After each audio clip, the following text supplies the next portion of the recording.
episode of Cooking with Doomepitaph. In this episode, I'm going to explain in depth some preparations I make, getting ready to farm up kill coins without spending any time on Tokyo Death Metro.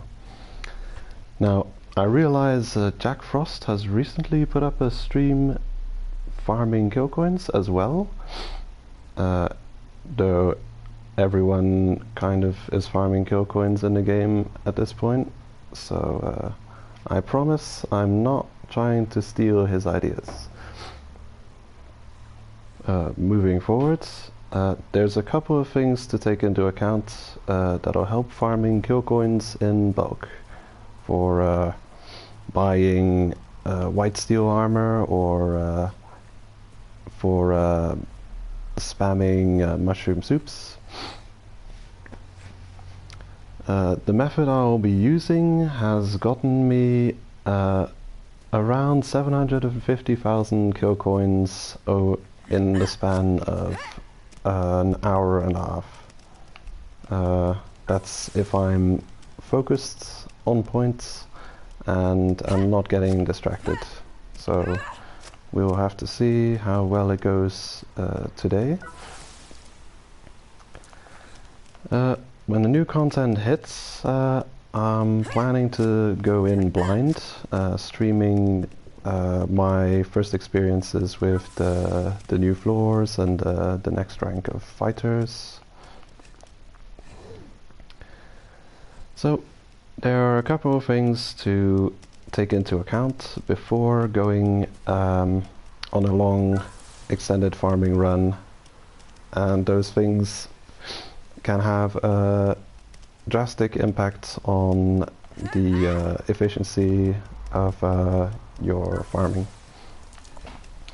One of those things is having a character with a very high amount of luck. The more luck you have, the more kill coins will drop per enemy kill. Also, having a golden lucky cat decal is very helpful to increasing the gains from enemy kill coin drops. Now, this decal is pretty rare. It's the easiest way to get it is by spending the 1 day express passes. And it's a pretty common reward as a daily login bonus when using a 1 day pass. Now, when you use a day pass, you can get 2 daily login bonuses. So make sure to use it at a time that you can be online again after the 12 o'clock mark to get the second decal from the daily login with the express pass. Now, it's not necessary for farming kill coins, but to gain extra splithium at the same time as farming kill coins, King Mantis decal, which is obtained pretty much the same way as the golden lucky cat, can be quite helpful. Some other decals that are very necessary to make things run smoothly are Firefighter, Vampire, or Bloodsucker, and a strength discount for the setup I'm going to use. I need strength discount, but pretty much Vampire allows you to keep on going without having to heal yourself with healing items. Firefighter will make so your armor doesn't get disintegrated. Hey, Destiny.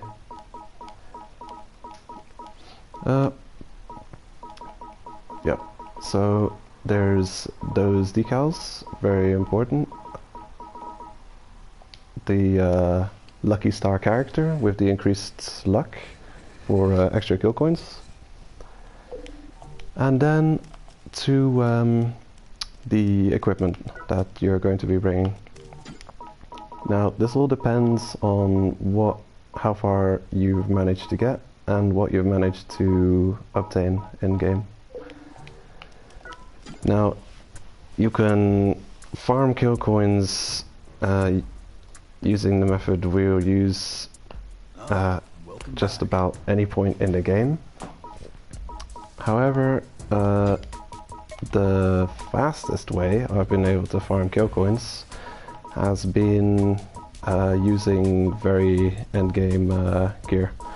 So if you're not that far into the game, you can actually go up wearing nothing. You don't need to bring anything. It's possible to kill the Yotoyama haters who are going to be farming using salvaged weapons you'll find from screamers on the level.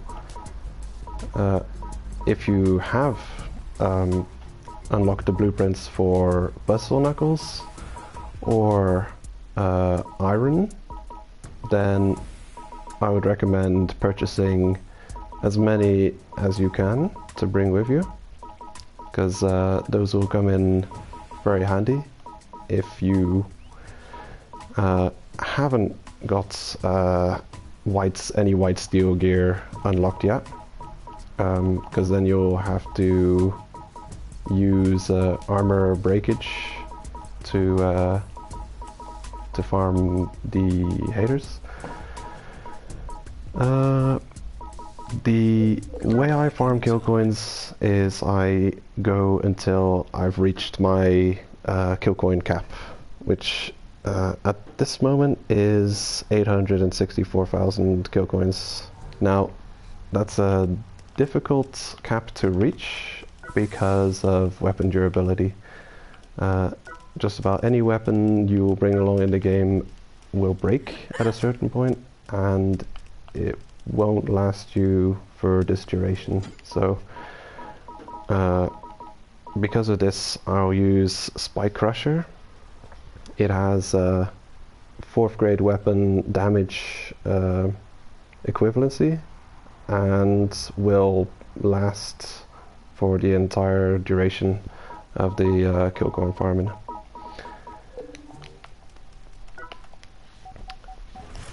Now I have a set of white steel ready to use. It's almost completely broken, but I'm going to fix it using a fun fungus.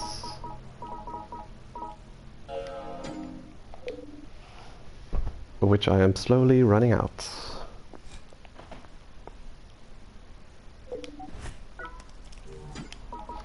So let's equip that quickly.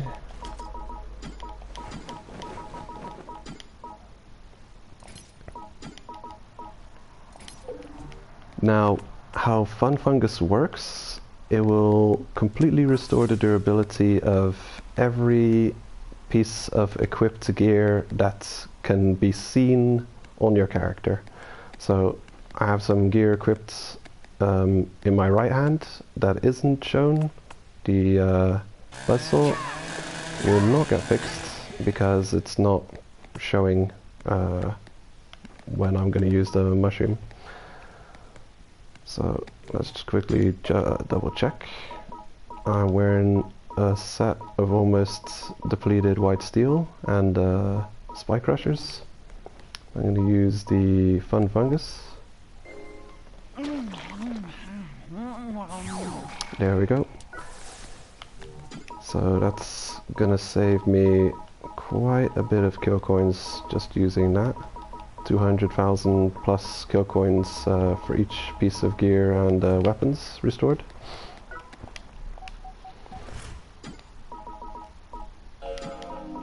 Now I'm gonna deposit the armor pieces I won't be using for this run. You don't necessarily need to bring armor to do this. You don't need to bring weapons either, but it's exceedingly difficult to reach your kill coin cap if you haven't got the white steel gear, or at the very least the spike crusher weapon. Just mentioning that.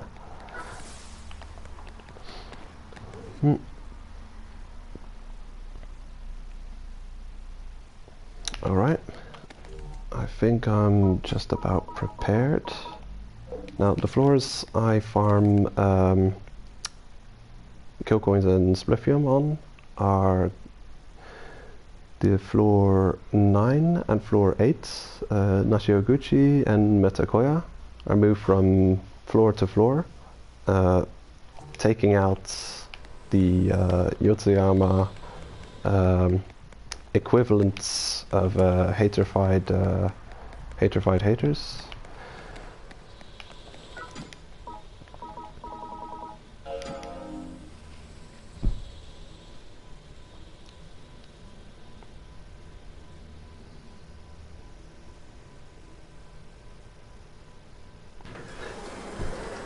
Well, I'm actually living in Belgium at the moment. I've lived in England. I'm from Swindon, so that's why I've taken the team of UK.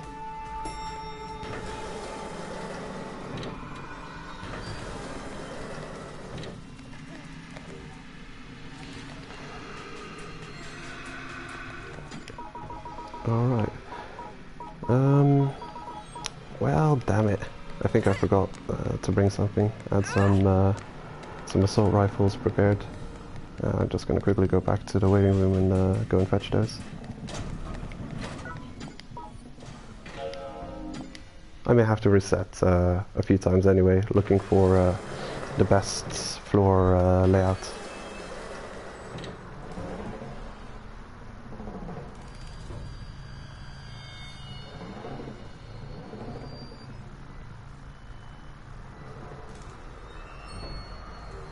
I have some videos up on YouTube farming these floors for kill coins when I had less strong gear, when I didn't have any white steel bits to bring with me.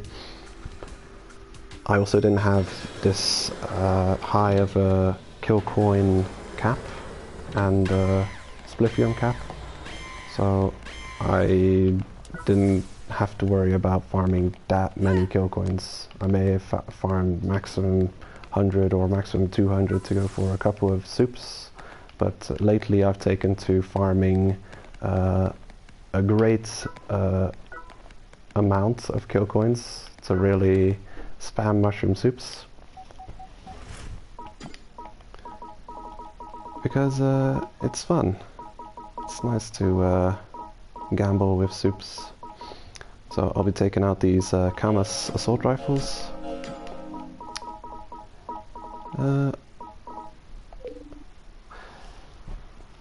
I forgot to mention, if you have the gear, the weapons available to you, it's very helpful to have ranged weapons with you to take out these screamers that you'll come across on the levels. Now, I find nail guns and nail blaster and the assault rifles to be the most efficient to take out the trash on the level. And then you can take buzzsaws and red hot irons to take out the hater. Come back anytime. Of course, if you have available to you a good amount of white steel gear, especially the spike crusher weapon, you'll have no problem farming up to your gold cap. Now, one piece of white steel armor is enough. You just need enough armor that you're gonna survive a couple of unlucky hits.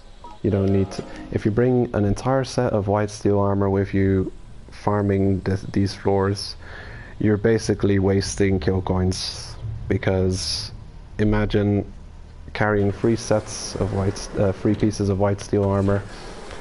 Each piece will take durability damage.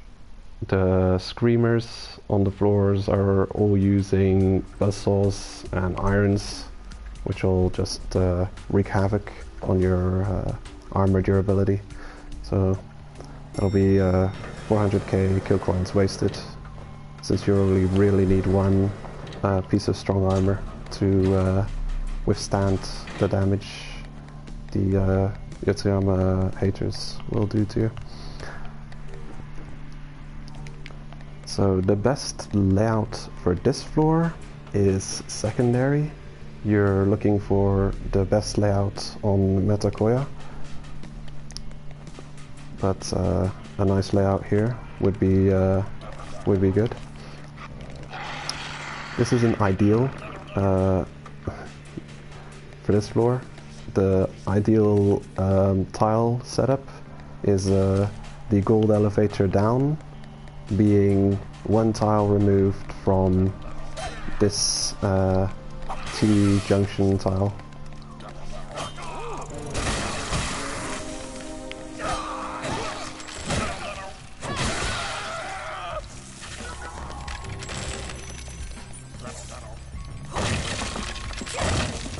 This floor is pretty good to find scorpions. There's often a scorpion walking over here, or over this side. I found quite a few original yellow scorpions while farming this route.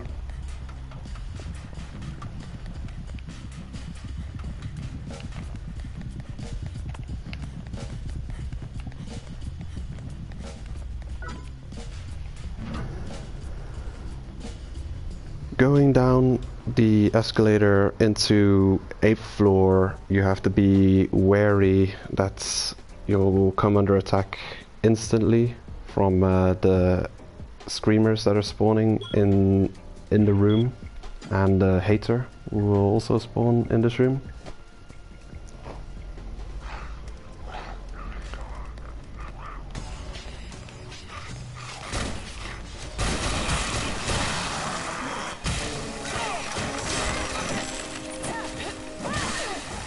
Alright, this is perfect. Now, whenever you have the opportunity, it's a good idea to go for the Gore-tastic kill, because killing an enemy with Gore-tastic attack, using a weapon you've fully mastered, will give you a bonus of 30% increased kill coin drops.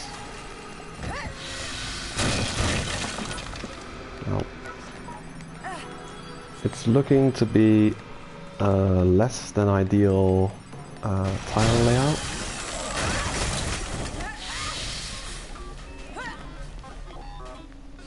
What you're looking for is the slope, which serves as a alternative spawn point for the hater.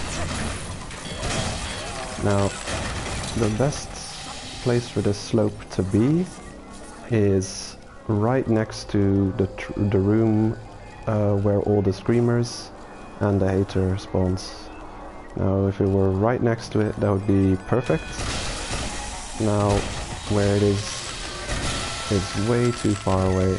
It's 3 or 4 tiles or 5 tiles removed.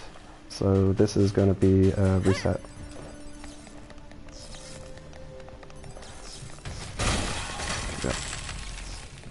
Now, this is the other tile where the haters will spawn.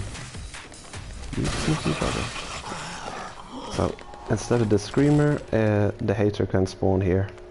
So this is definitely a reset, since you want it to be as close to the other spawn point of the hater as possible. So when he's not available, in the room with the water and the screamers, you don't have to traverse the entire level to reach them. Since a lot of the time will be spent going up and down escalators through loading screens, you want to get a kill on every floor you visit.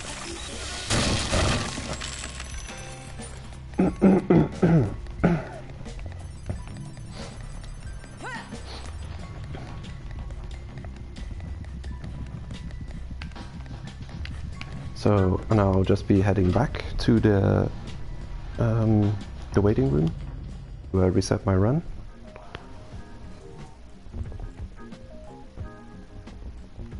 Hopefully this won't take too many attempts to get this right.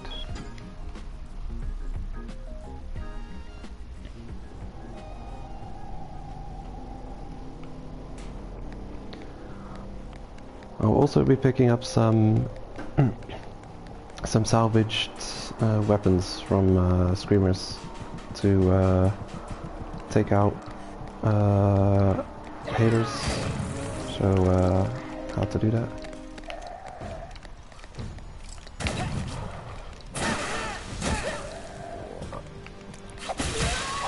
There we go.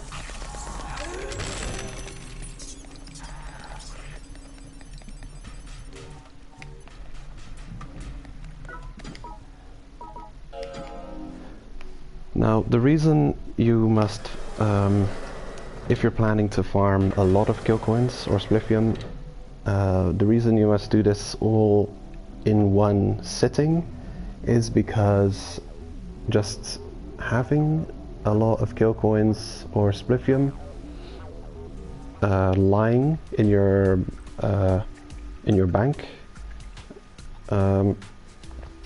will cause you to be much higher on the attack lists for Tokyo Death Metro, and in the shortest time all of your gains will be stolen.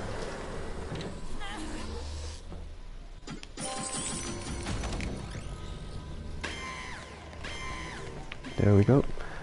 I'm gonna spend this these kill coins because they can potentially be stolen and will be lost anyway. Oh, it's you.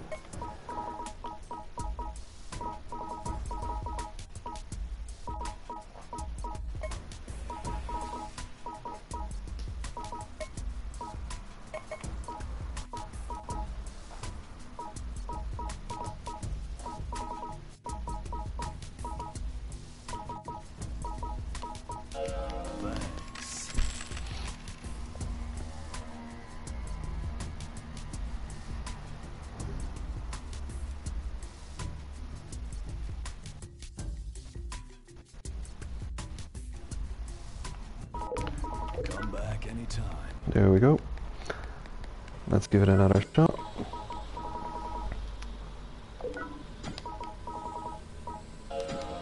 So you're heading up to the 9th floor.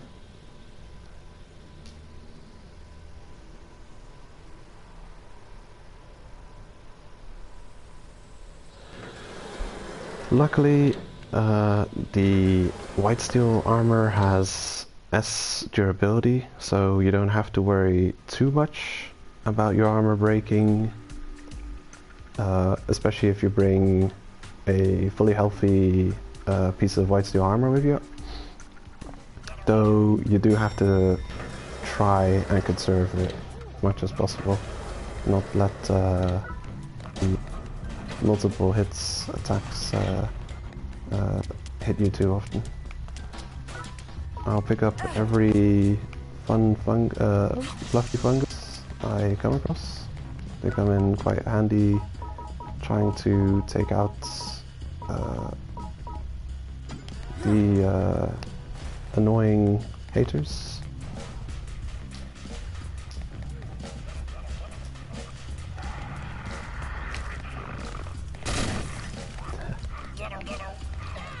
Here we go, an original Sasori. They can throw through quite often.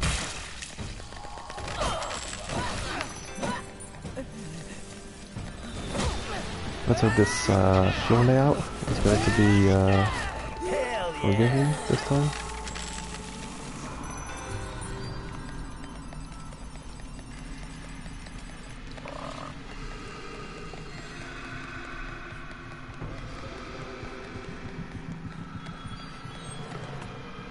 This is a pretty good tile setup for this floor. The gold elevator is just one tile removed from the tile where the haters tend to spawn, 9th floor. Now let's see about Metakoya.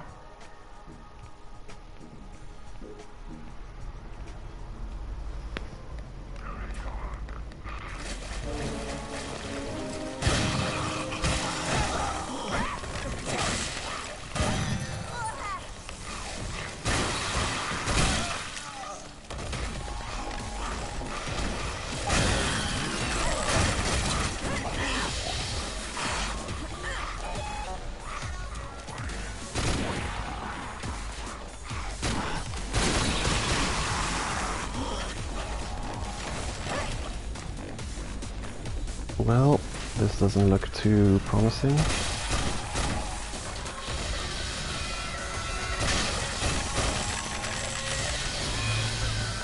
Both the tiles with a lot of traversal are right next to the tile with the hater. There's this tile. Then the alleyway with the bullet tubers that spawned in between. And that one, yeah, this is not ideal.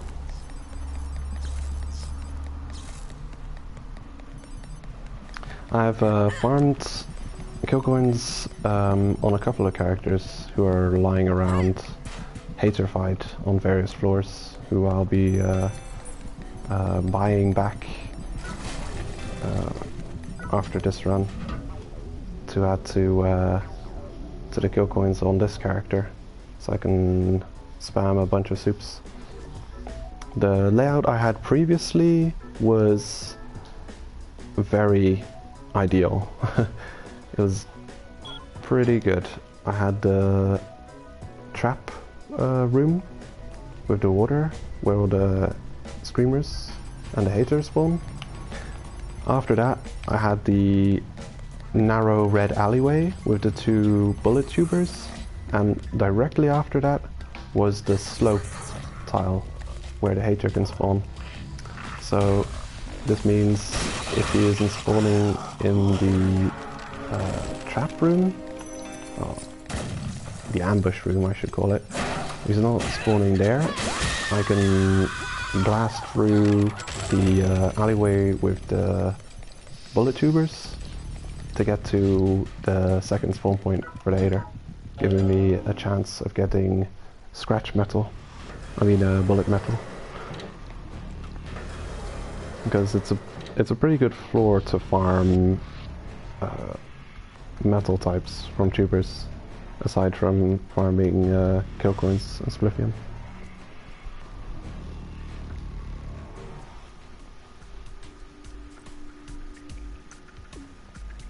Now this shouldn't take too many more attempts, hopefully, so I can get into the flow of things.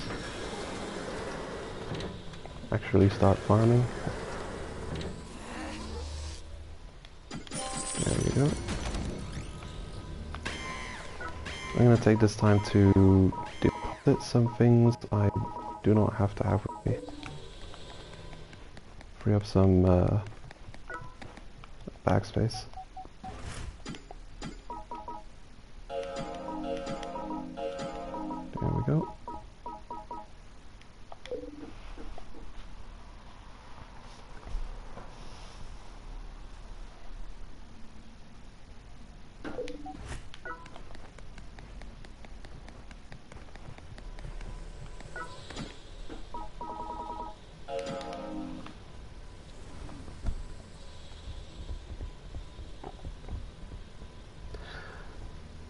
going down to the waiting room and going back up to make sure you've got a very close tile setup will save a lot of time in the long run, not having to run through the entire floor, because the fastest way to get resources is to straight away aim for the hater and then get back out as quick as possible.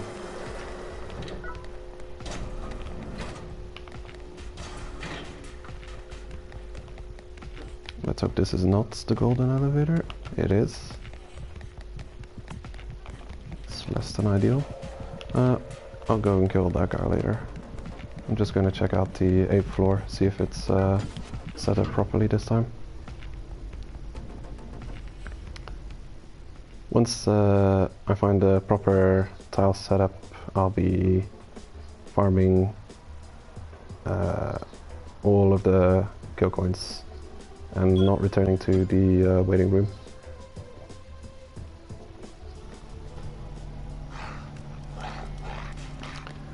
Alright. I'm already happy with this. Let's hope the slope is close by.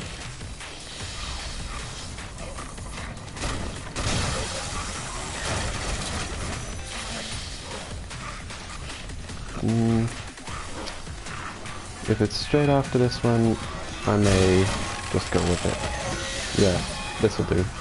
This is fine. It could be worse.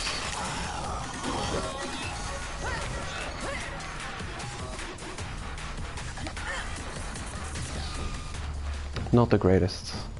It's 4 tiles removed, so let's hope he doesn't spawn there too often.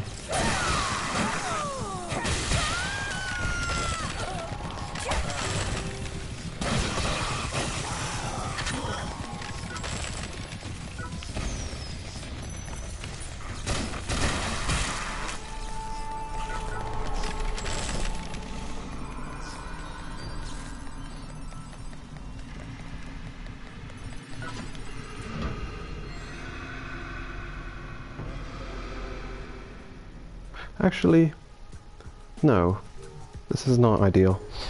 I'm gonna keep on trying until I get a better layout. It needs to be 3 removed maximum. 2 or 1, ideally. I need a bullet metal too, but I can find that some other time. And keep resetting.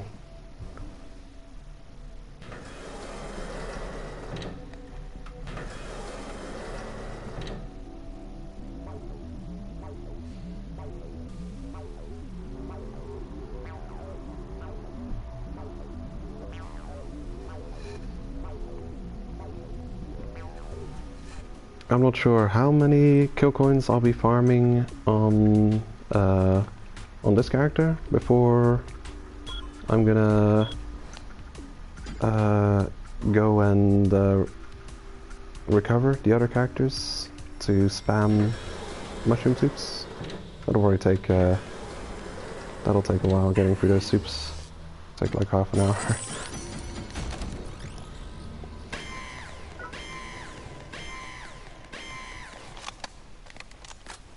Here we go.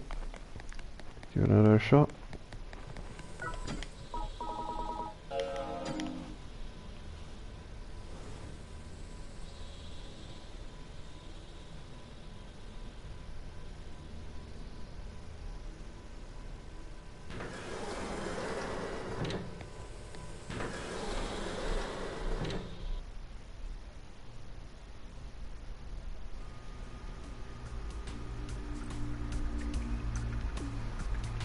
Having a few having a few fighters hater fight on floors, carrying kill coins and spliffing with them is a good way of keeping your resources safe from raids.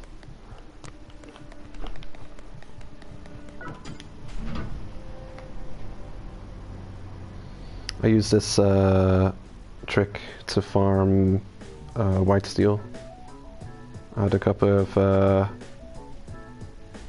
of fighters with a decent amount of kill coins, like 500k, lying hater fight on the low floors, so I could just buy them back and go up and farm white steel with the recovered kill coins. Of course, once you recover your lost skill points and you have a large amount in your base, people will start raiding you for a lot of losses.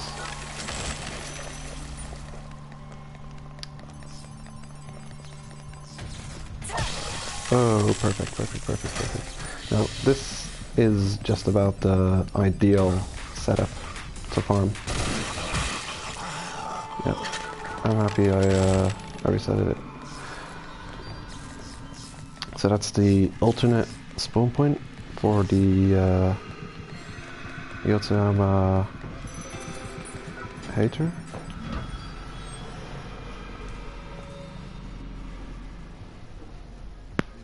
I use the range weapons to pick off the trash on the floor while trying to take out the hater. The haters react differently when there's other enemies around.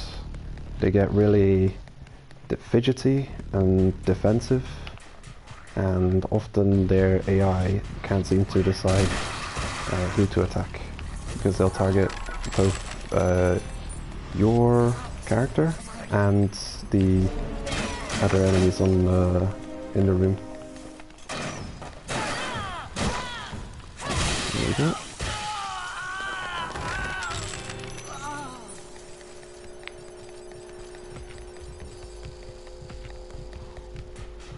All of the haters have the on the edge, living on the edge decal, which makes them survive one fatal blow,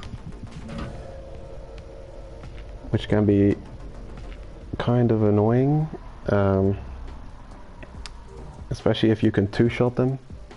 Then you'll have to lose one extra hit of your ability on your weapon every time.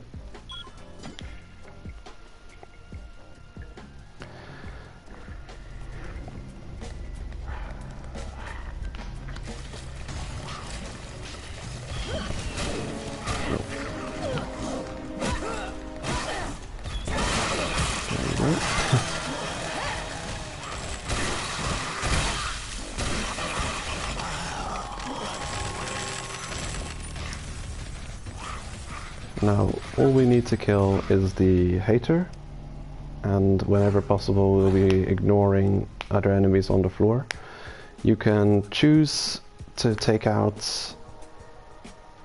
the tubers that spawn on this floor. If you're farming for bullets or scratch metal, you can kill tubers with whetstone. You can get kill coins or just lithium and farm those rare metals. And this is perfect. Hello. These are easy to counter nowadays. They used to have a 2-hit combo, and they're pretty much a joke at this point, with their combo being cut in half, as you can see.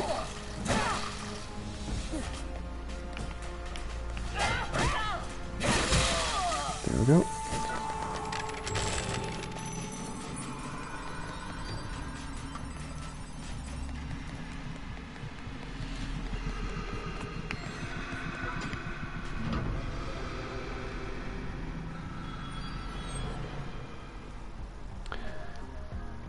The haters that I consider the most annoying are the ones wearing the Alien Roadster set, the Power Stomper set. If they are of the Defender class and they're wearing that armor set, you can have an enemy which will survive too many hits. Yeah, this one. Now they're a skill master class, but with that armor, if it were a defender, that would be quite an annoying class to deal with.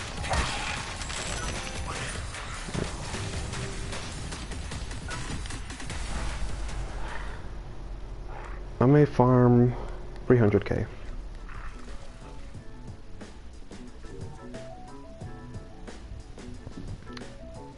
Like, getting to 860k would take definitely 2 hours.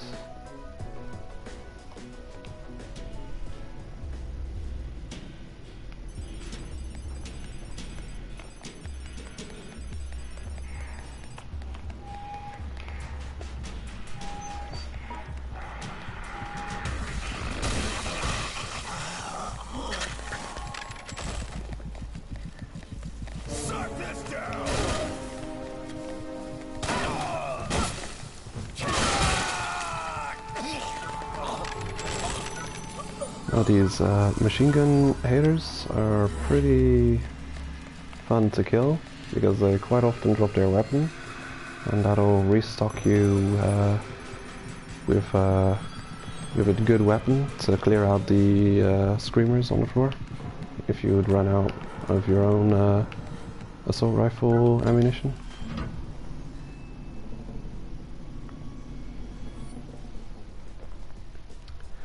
I'm gonna be on the lookout to pick up some weapons dropped by the screamers, so I can show that you can use only salvaged gear, salvaged weapons, if you need to take out the haters. It's not ideal.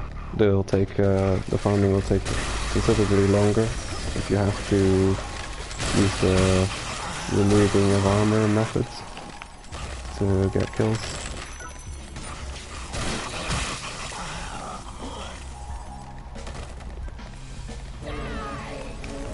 You again.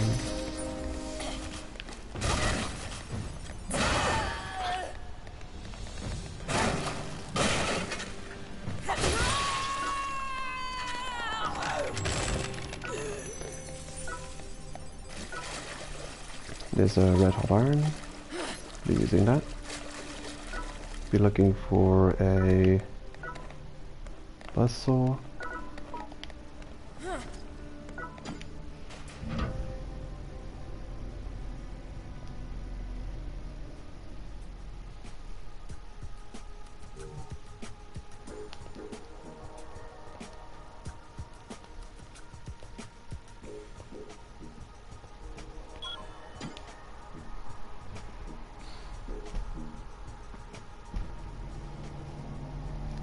One of the fighters I've been farming kill coins on, I actually suicided on the floor with the white steel boss for free recovery.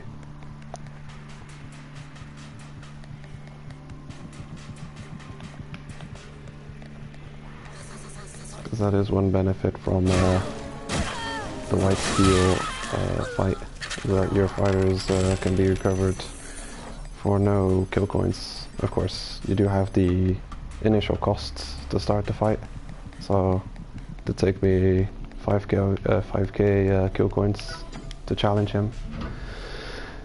But 5k is also the minimum recovery cost of kill coins. If you die on the first floor, that'll cost you 5k kill coins to recover your fighter. Now, an alternative route to use to farm kill coins with him would be the first floor moving up to the second floor. It may be less ideal, but if you're on a fighter who seems doomed, either you've lost your best armor or your weapon's broken, and you don't want to risk dying on Metakoya or Ashioguchi, because if you die on one of these floors and you don't plan on recovering your character straight away, maybe you're farming a couple of characters worth of maximum kill coins,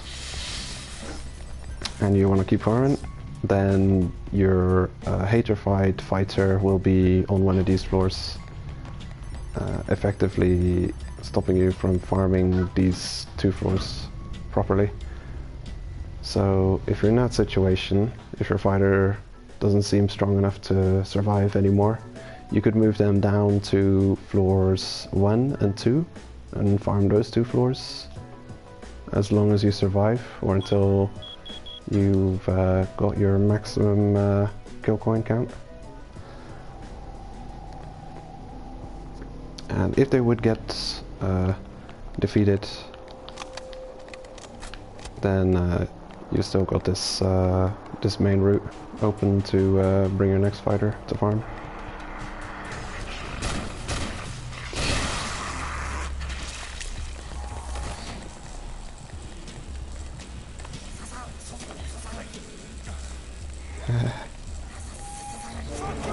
Oh.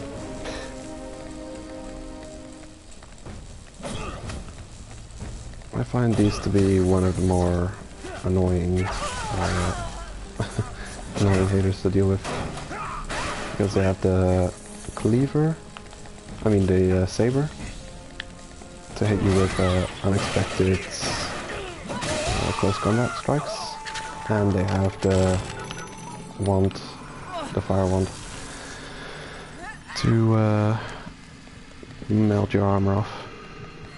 That's a big reason why I'm bringing Firefighter Decal with me. It's definitely a requirement if you're not using white steel armor. If you're using anything but white steel and you're not going with Firefighter, but you plan to farm a ton of kill coins, it's probably not going to work out that great, because your armor will disappear if you get hit by the fire damaging attacks. If you're on the 8th floor, you can dip into the pools of water at the side of the ambush room here to get rid of the fire.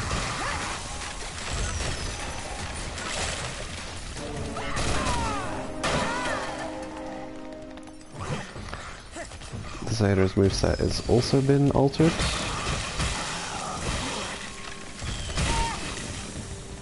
Used to be he had a forward lunge attack.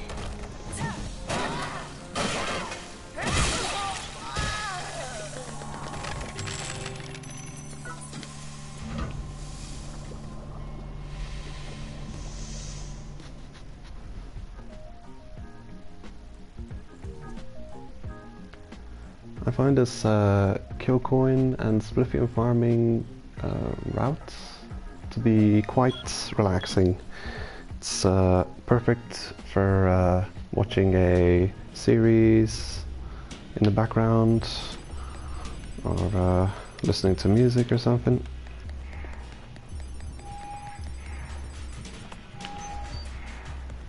Quite enjoyable, especially if you get this decent layout where you don't have to run through too much of the level and deal with too much other trash. Come on.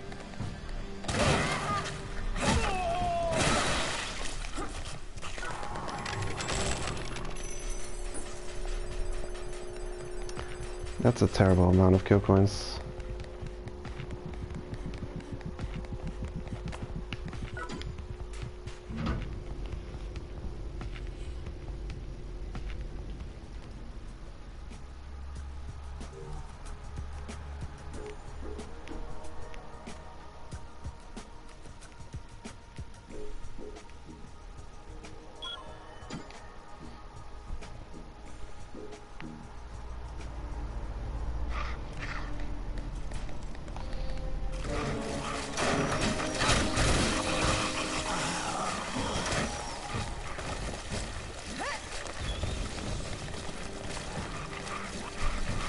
Now this is an old trick I used to use when I had much less decent gear. I'd use these arches to avoid getting hit by the ranged attacks from haters, and hopefully they would focus on the screamers and they would kill those for me. Because most definitely, once you've just unlocked 5-star fighters, the ranged attacking haters are going to be most devastating.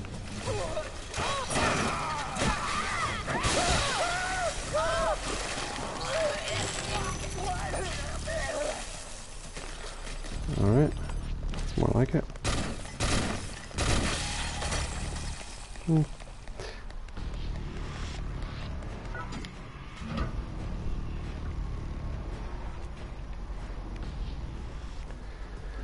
I do hope they never change these floors any further and allow people to continue to farm kill coins and spliffium on the 1 to 10 floors. It's gonna be a problem if they ever meddle with that.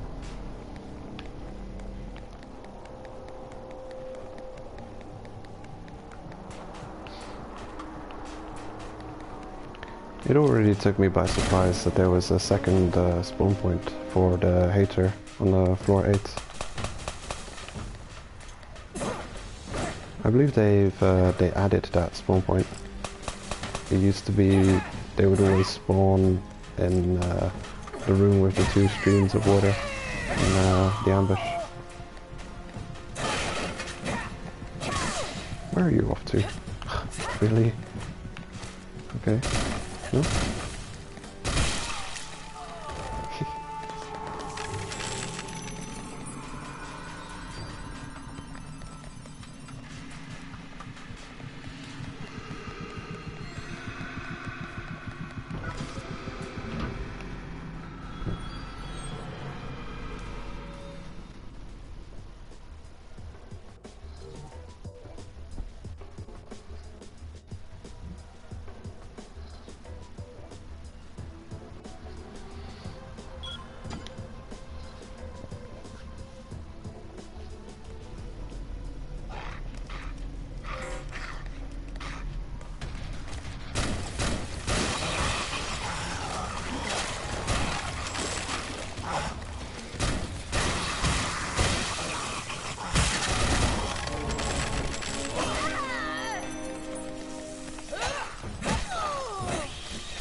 I'm looking for I'm looking for a buzzsaw to drop, so I can start taking out haters using the salvage weapons.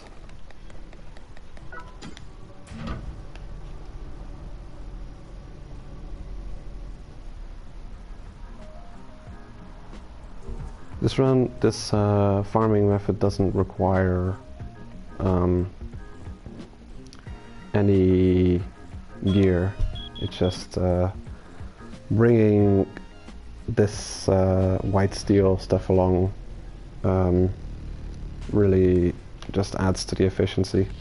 It makes so you don't have to worry about potentially dying, and that you have a weapon strong enough to take out the haters in 2 to 3 hits. That will also not just disintegrate after a short amount of farming.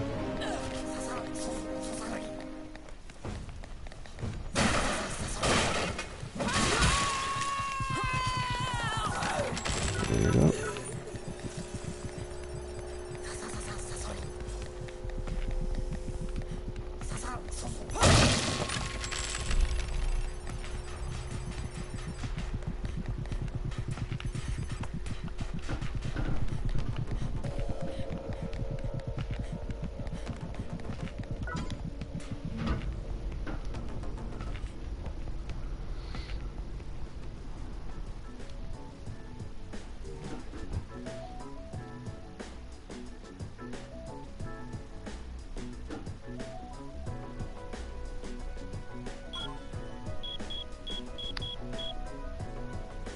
Yep. So that's less than a minute on that floor. See how long this floor takes me.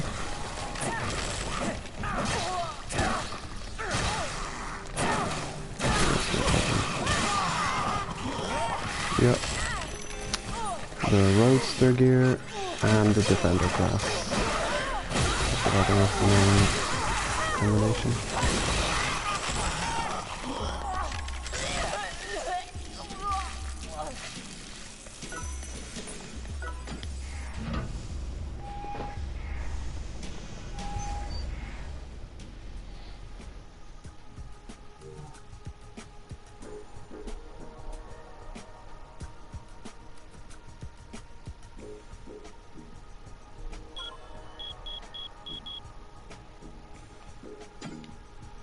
That's pretty good, 30 seconds.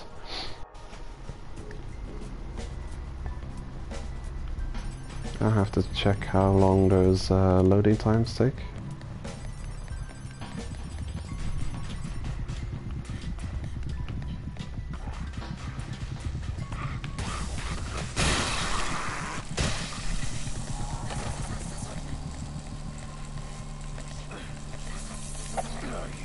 There we go.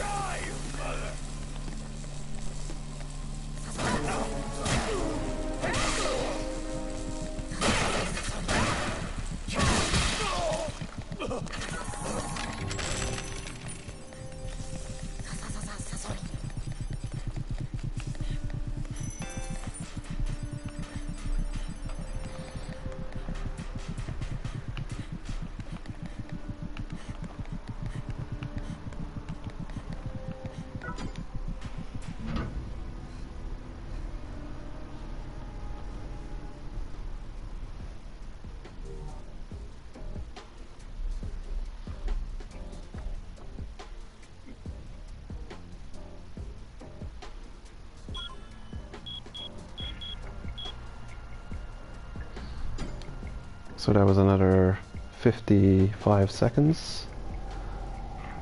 It was a pretty quick fight. Well, previously I had a suboptimal fight on this room, on this floor, taking 33 seconds to clear out the floor. So those runs really do make quite a difference. Getting a good floor layout is really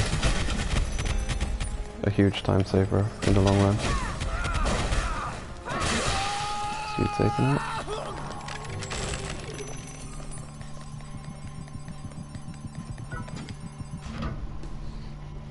Okay, let's see how long that took. And the load screen started at 26.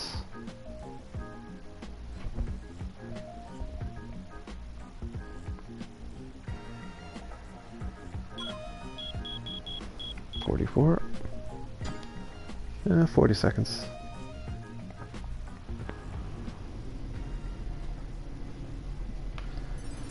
So that's like a 20-second loading screen, a 55-second floor, and a 30 to 40-second floor.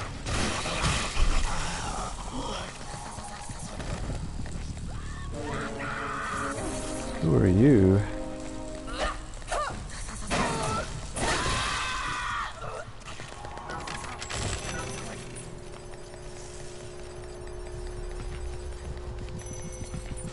Yeah, that's someone who's recently haterfied.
Perfect. Gortical.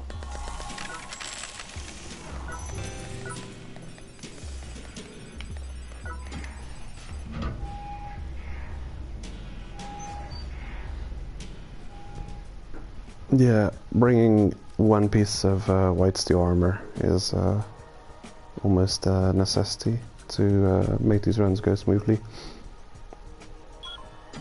So there might be a bit of farming kill coins in preparation to farm even more kill coins in bulk. And for me that would be getting at least one piece of white steel armor and a spike crusher weapon. Ooh. Yeah. Could be worse. Alright. Ideal. Primo. Good amount of kill points there.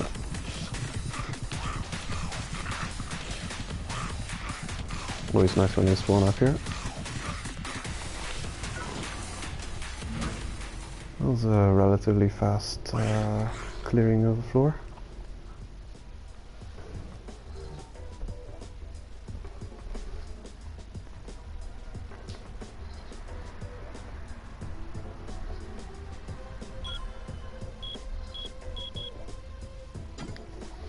Still 45 seconds. It could be worse for time if you have the ultimate hater spawn spot on this floor, and if it's halfway across the level, that'll take ages. Just get into the slope.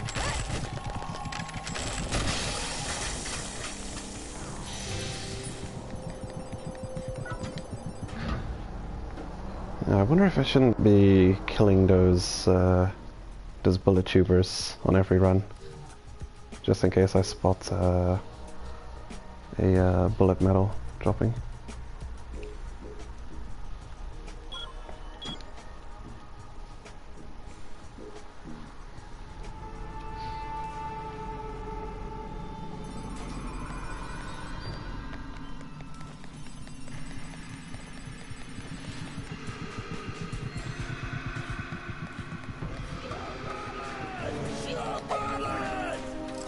Too far.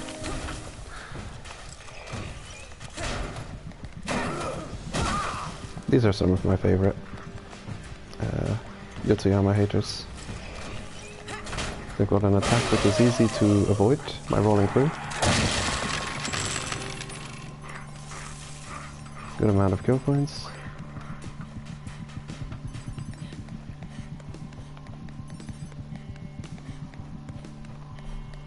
Kind of like the shotgun hater.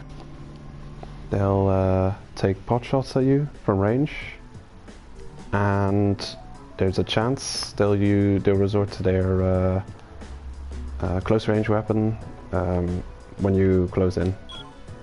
Usually when they're needing to reload their ranged weapon though.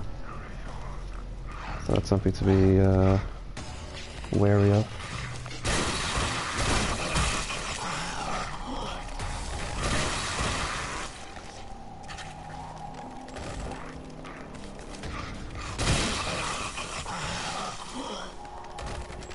Is he here? Nope.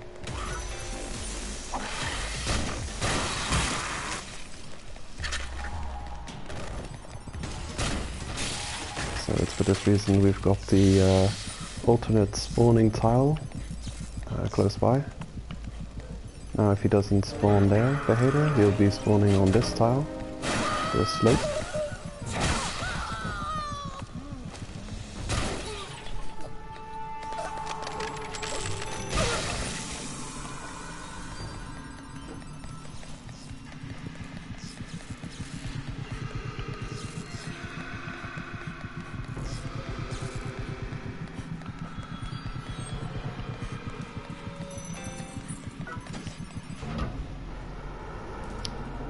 Still haven't seen a buzzsaw drop.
It would be nice to see some consistency in kill coin drops from the haters, so you can know what to expect.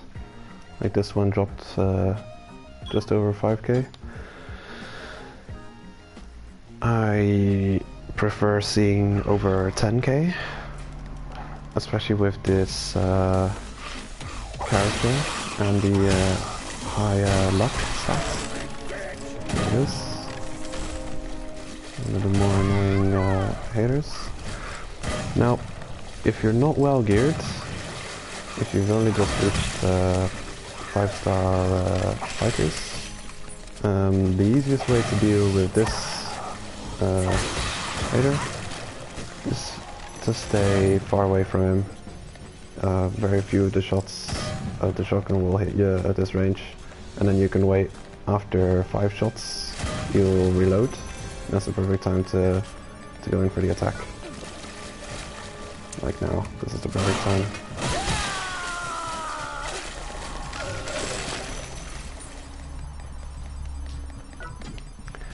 They can catch you off guard if you don't take them seriously. Get hit by the shotgun at close range. It could be devastating. They also have a dagger to catch you off guard.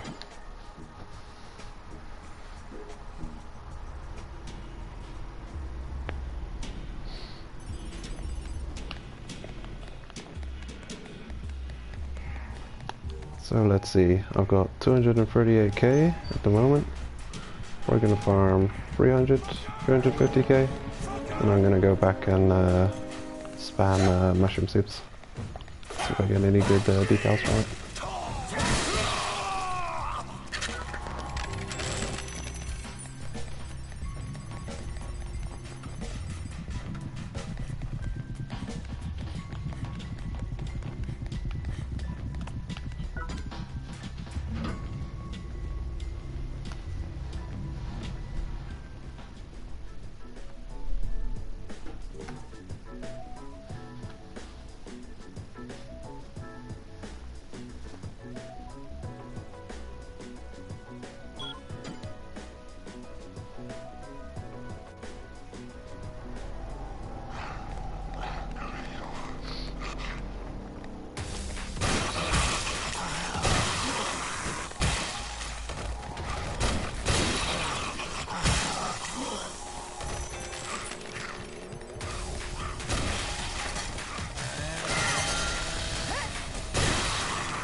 Okay, I found a vessel, so I'm gonna be using that in combination with the iron, red hot iron, to take out the next hater.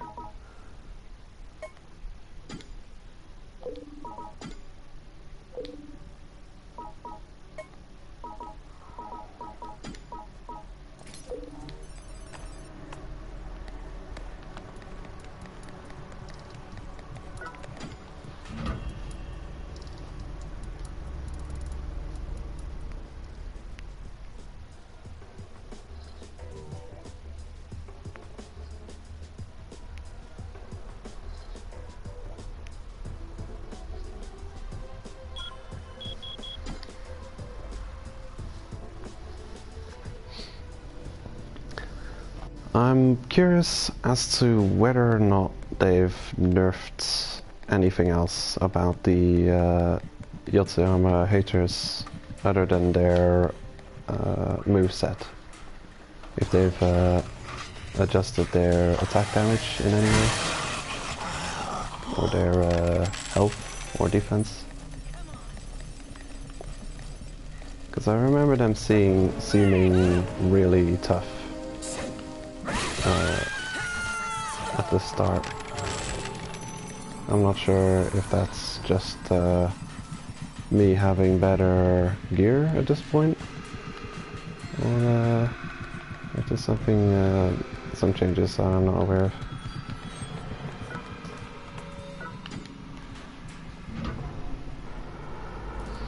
That was a good amount of kill coins from that hater-fied player.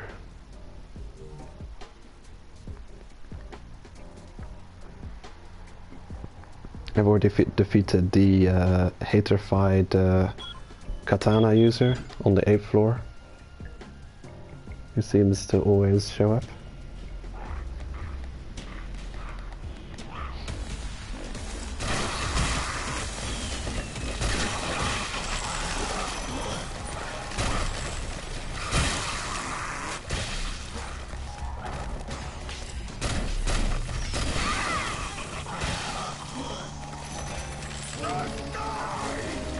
There you are.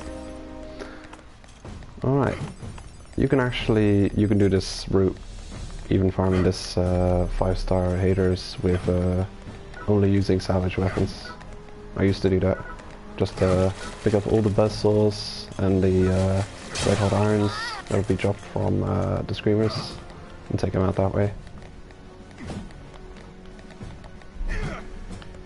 So you wait for them to do an attack, leave themselves open for a counterattack, and then you hit them with a rage move from the buzzsaw, and then you might hit them with another, and then their armor starts melting away. And then I'm just gonna throw that weapon away. Take them out with my my bare hands.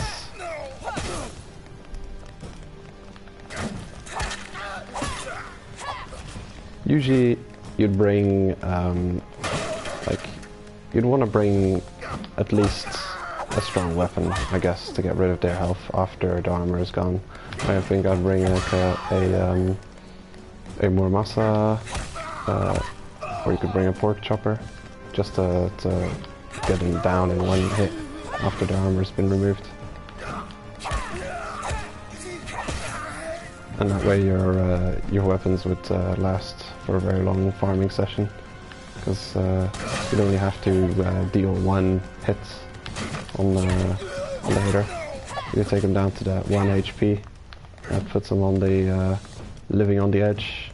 You could take off that 1 HP, remaining HP, by hitting him with a salvage weapon or with your pair of fists. Come on then.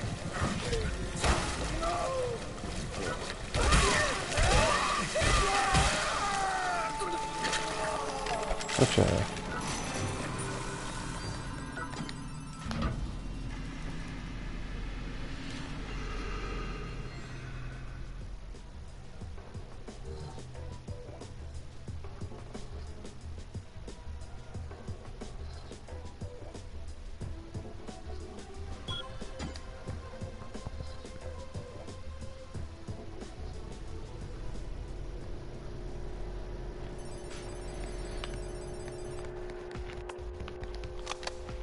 I think I've covered just about everything I can think of for tips and my own findings and my own methods for taking out this this farming route.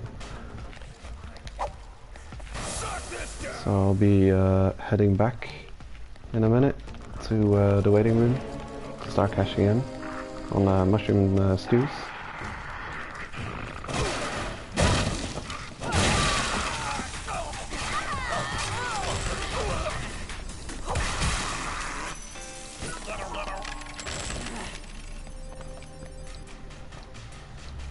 So I've nearly got 300k kill coins. At 300k I'll be heading back.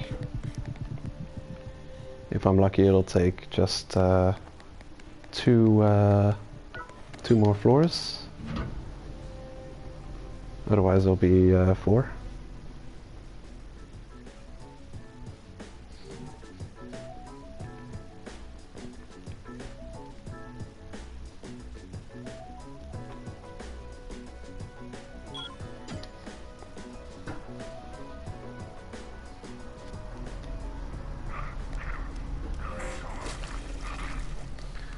Yeah, attack it.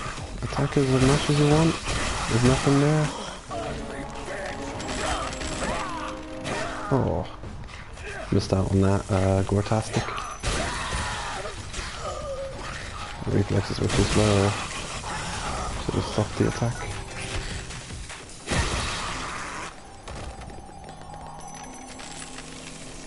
Is there anyone there?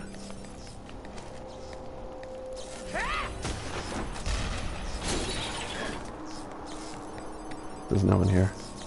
What a shame.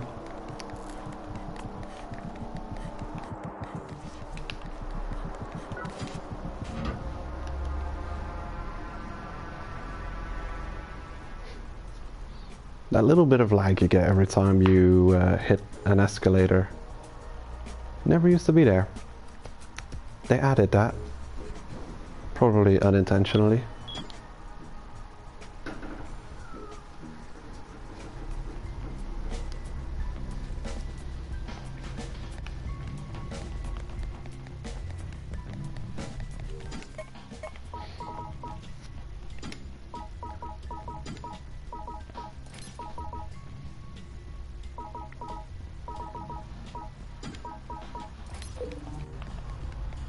There we go.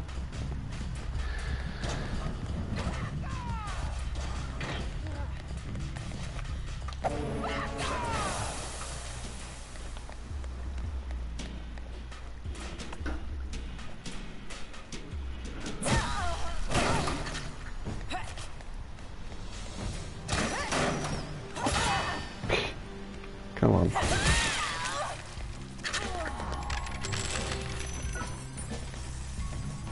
Alright, that's 300k.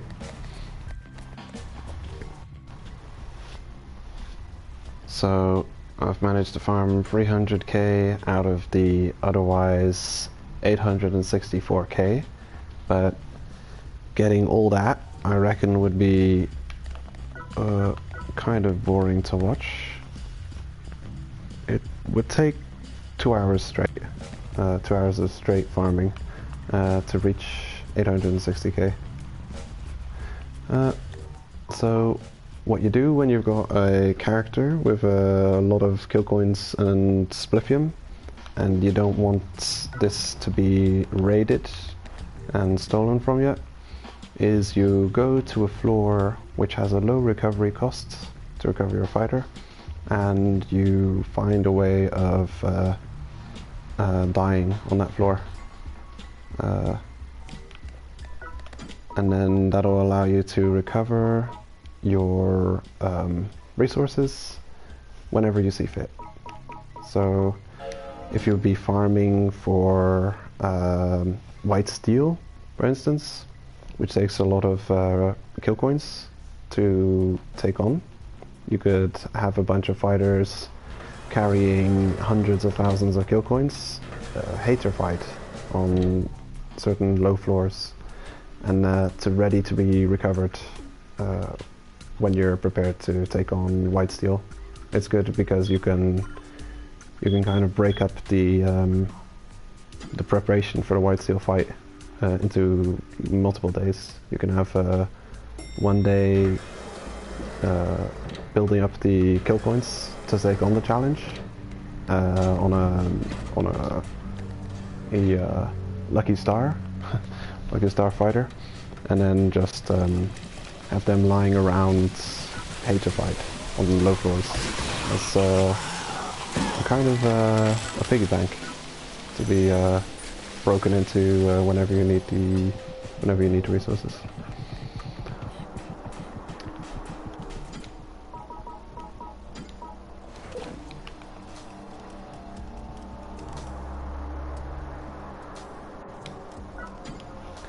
Now I think the second floor is an easy floor to suicide on, especially if you're using the firefighter decal, because I believe there's a fire on that floor.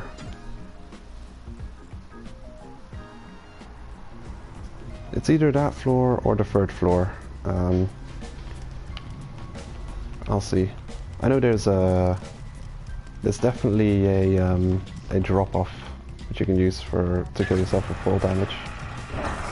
Now that's a curious thing. It seems sometimes when you enter a level, all the enemies, they make this cute little jump.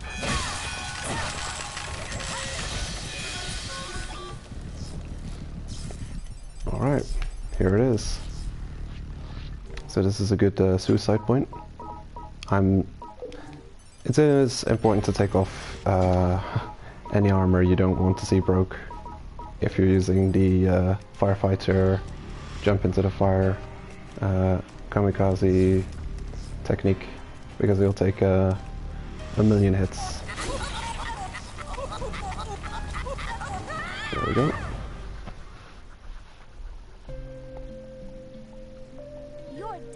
No, thank you. Oh, I see. That's too bad. Sometimes such decisions are necessary, though. I understand.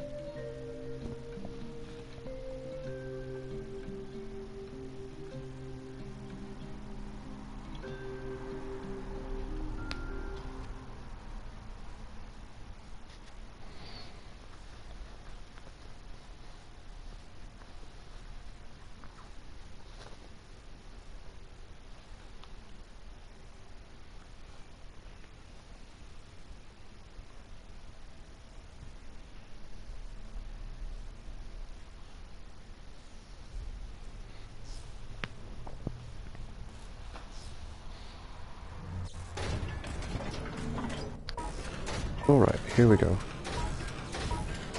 So, all of these broken fighter icons are haterified fighters that I've distributed throughout the tower. They all have quite a few kill coins on them, and I'll be spamming soups using the kill coins gained from these fighter piggy banks. This one costs the most to recover, but I think being near 50k kill coins right now, I think I'll already buy a mushroom soup or mushroom stew.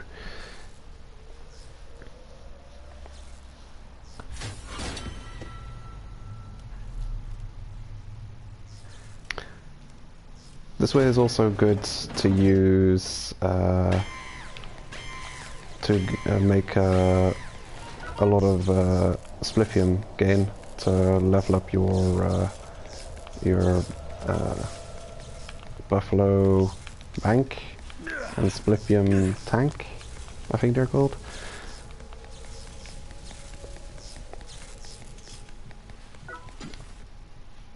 So I'll take out appropriate amount of kill coins to get one mushroom soup.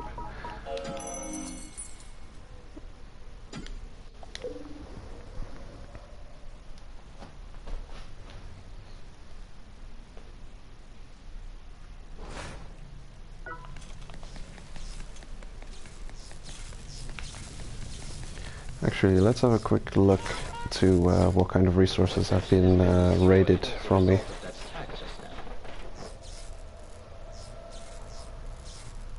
Hello, Alvaro. So, 4,000 kill coins, 4,000, 3,000, 1,000. Peanuts, no problem. You can have this. We look forward to seeing you again soon. Oh, how I've been waiting for you, fellow believer in the power of the mushrooms. Watch this already be a good decal.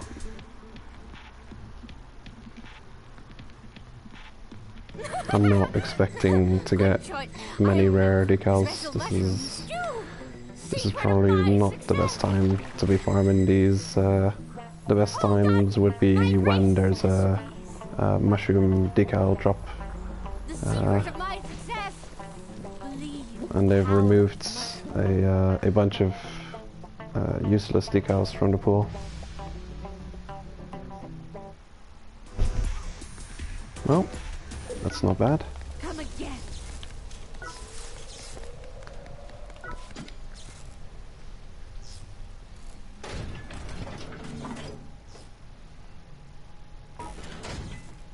Okay, I'll start with Dusk. See how much kill coins she was carrying. Oh yeah, right. Don't have enough coins to recover at the moment. Break into my reward box. I should probably get the 17k costing one first.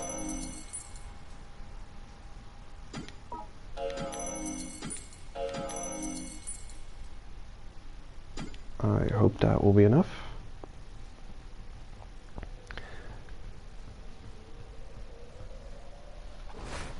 It's surprising how quick the recovery costs rack up once you've passed the 10th floor. Yeah, 13th floor was actually Okusa, snail floor, that I suicided on. But since it's been rotated out, they've been moved to another floor. Rescuing fighter.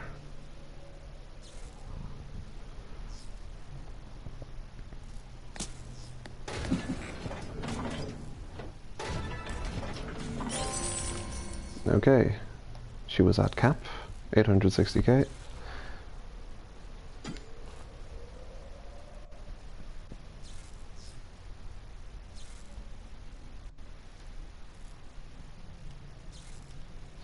I don't really need to swap characters. Just buying them back should be enough.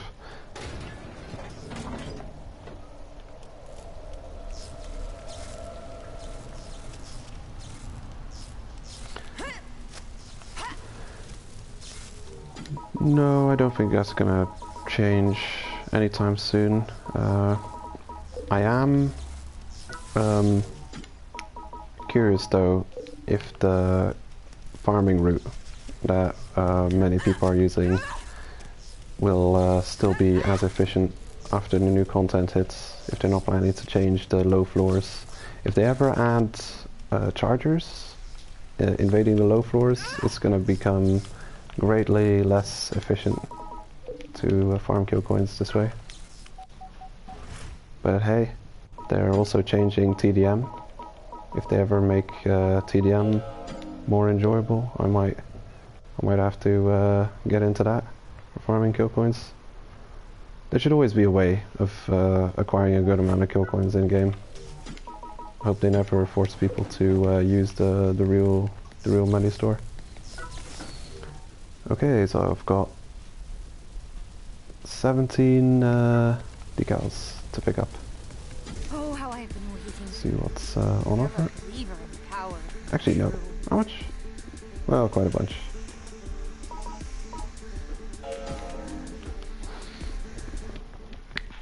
I'm also going to rack up quite a bit of spliffium doing this. I definitely recommend, if you're farming kill coins, to have a couple of weapon or armor upgrades ready to be done. Like you'd already have the materials prepared to level up those weapon and armor bits. Because if you leave your if you leave the game with more than 100k spliffium, people are just gonna steal it from you.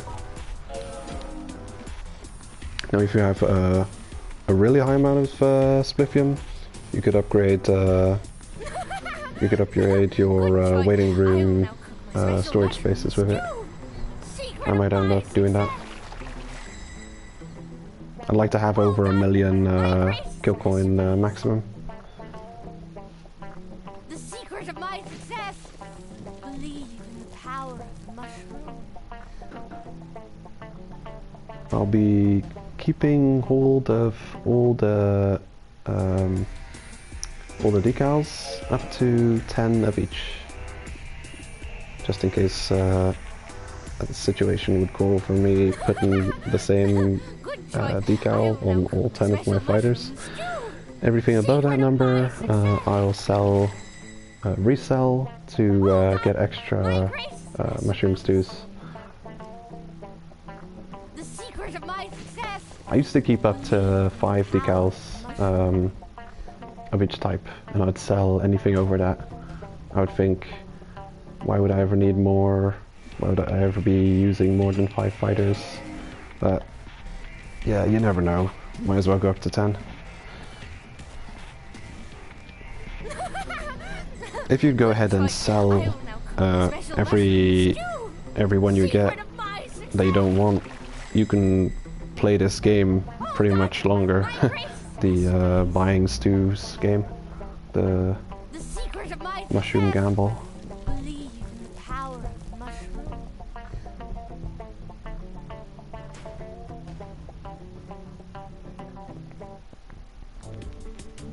Alright. Could be worse.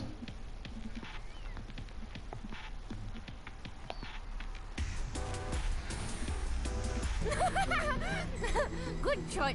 I will now cook my I wouldn't be special surprised if I mushroom stew. get nothing I want. The main decals I'm still missing My grace. from the premiums are Serial Killer and Legendary Hero. Power of mushroom. Those are ones I'm very much after. Hey, hey, vampire! Wow. Already considering this a success. I could get nothing else good out of it, and I would already be happy with vampire. Man, I was ecstatic the first premium vampire I got. Man, I was happy with that. Very handy decal, probably one of the best healing options in the game. The secret of my success. Yeah, Karasu, the way I've gotten my Golden Cat decals is from one-day taster pass. They seem to be pretty common when you use those. Just make sure you use them at a time where you can get 2 login bonuses out of it. Good choice. I will now cook my special mushroom I'm not sure if there's a stew. premium Golden Secret of Cat. my success. All done. There's certain My decals that grace, don't masterpiece. like that don't have both versions. The secret of my success.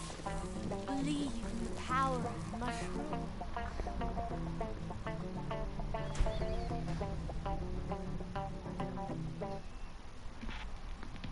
Mosquito.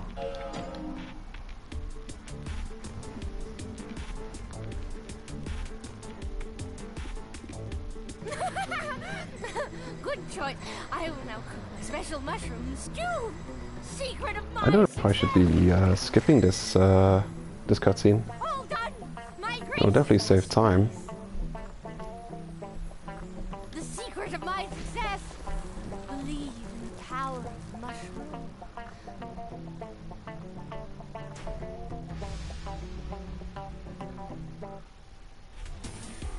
Alright, Raging Bull.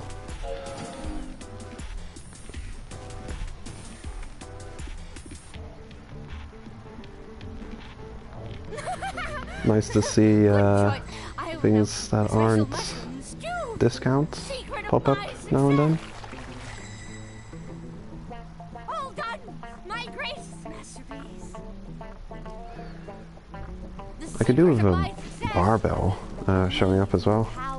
It's like there's this decal collection on the Real Money store right now, selling some rare decals. One of them being barbell, the other a heavy tank, and then diamond, I believe. Good choice. And the only thing I'm missing from that would be the barbell. Secret of my success. All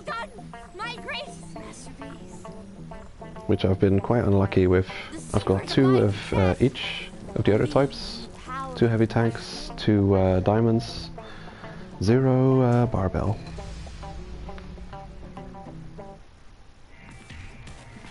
Okay.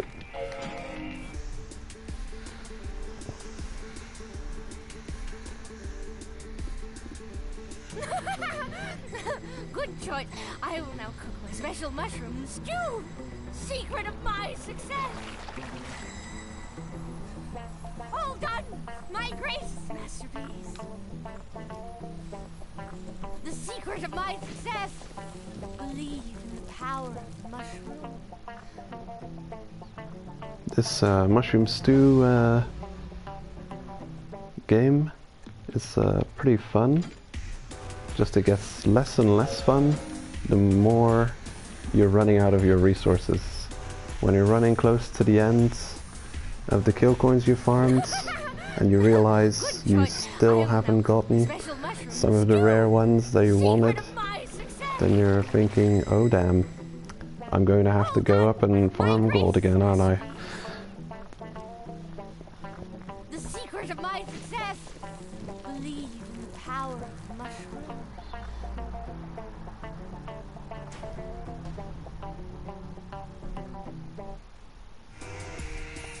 Okay, that's not bad. Definitely would like to get 10 of everything, especially the rarer decals, and then I can go ahead and sell the surplus for a good amount of returns, so I can do a couple of extra soups after selling.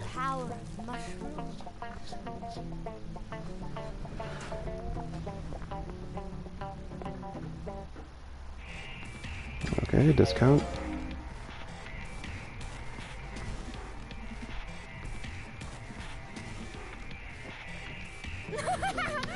When you're leveling up your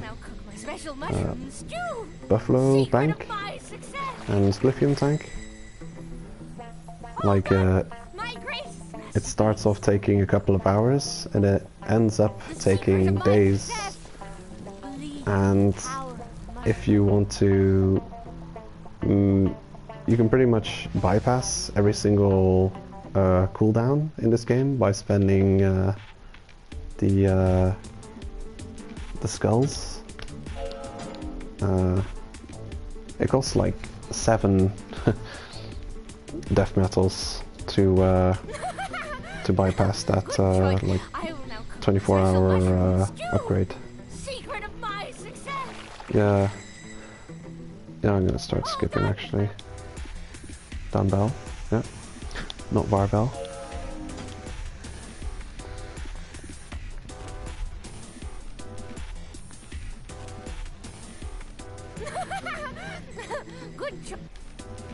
Hey, 5-leaf clover. Perfect. But I already have it.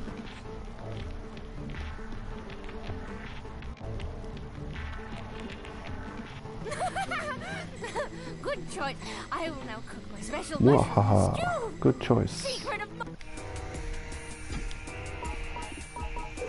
That's fine. There's no glory. There's nothing. There's no love. Nothing makes sense. Go and recover another character.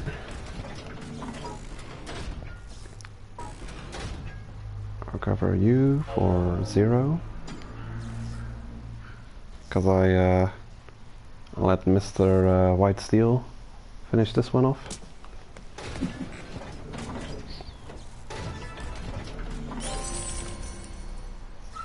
They don't all have the maximum amount of kill points, because they're not all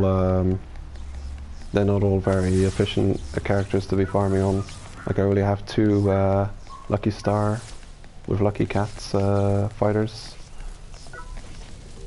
So that's 170k spliffium, 400k kill coins. Just gonna have a quick look where I can upgrade something here.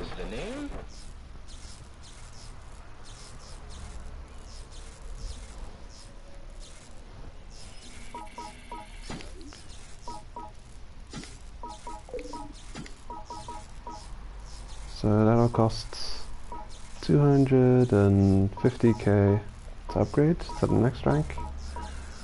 This one will cost 88k. It's affordable. I'm probably I'm gonna wait till I've got enough splipium to upgrade my bank again. Here we are. So that'll be after I've recovered the next fighter. Or maybe the one after that.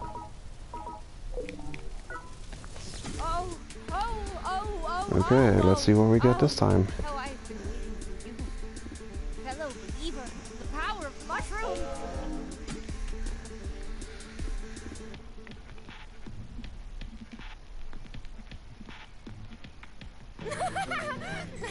Good choice.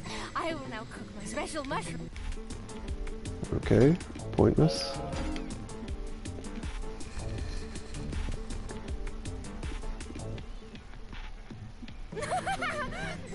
Good choice.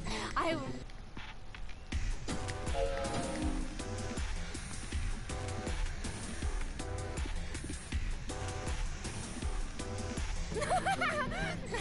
Good choice. There's videos I out there will of people special getting mushroom ridiculously stew. lucky Secret of with a my couple of success. 4-star rare decals All done. My appearing grace. just a few stews separated. The secret of my success. Believe in the power of mushroom. Yeah, they are stews, aren't they? And not soups. I'm calling them soups.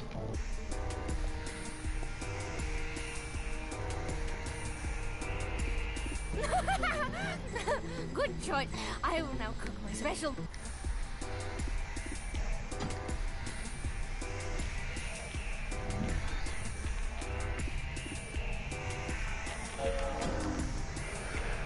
I'd look up. There's this video out there with this guy one-shotting white steel using a Dragon Buster sword, Secret of my success. a fire Dragon Buster sword, My grace masterpiece. probably maximum upgraded. The secret of my success. It's not that difficult to do, really. You just need a striker, Dragon Buster sword, completely upgraded, using a tank mushroom, using a oak shroom, which comes from killing birds. That'll increase, for one attack, it'll increase your attack power by 150%. The Dragon Buster sword and the long swords, they have a special move.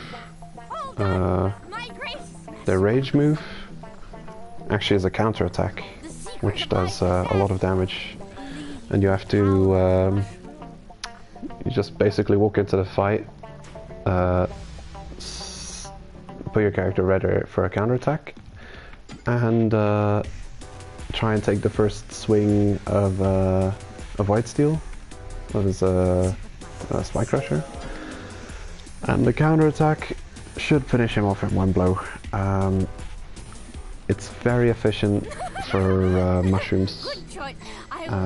Your weapon doesn't take much damage because the fight's so short. It costs a mouse shroom to recover your rage meter. It requires having a mouse, a bird, and a scorpion every attempt.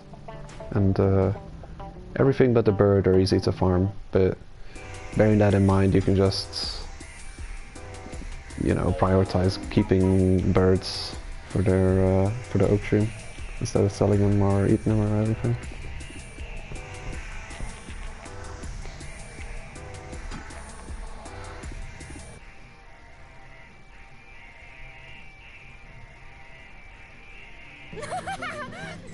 Good choice.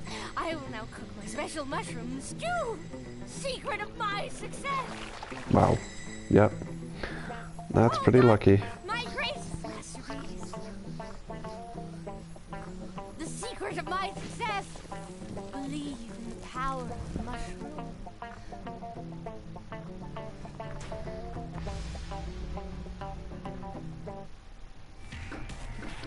Firefighter. That's decent. Come again.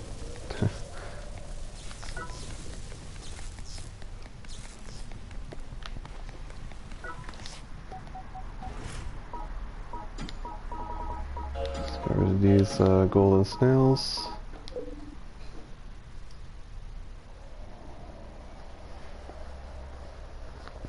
This is probably the last time I'm gonna farm stews before the content upgrade update.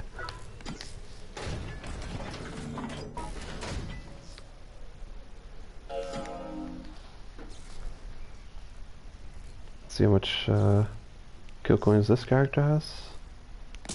800k? Possibly. Yep.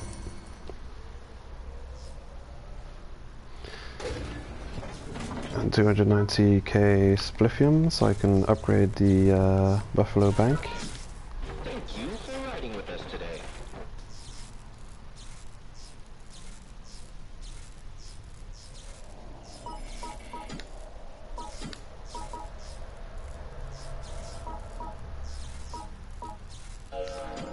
There we go.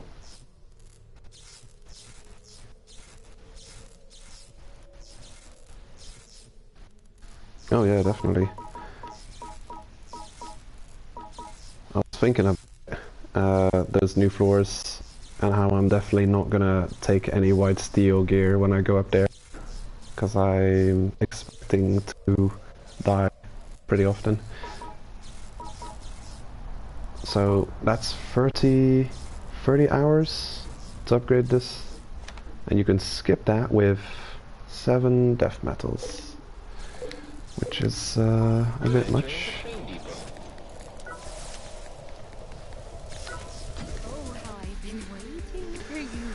I'm guessing the best way probably right now to prepare for the new floors is to just buy a whole bunch of your favorite and best upgraded armors and weapons and keep them in your bank ready to, you know, to take with you, so I won't have to wait for the cooldown when the time comes.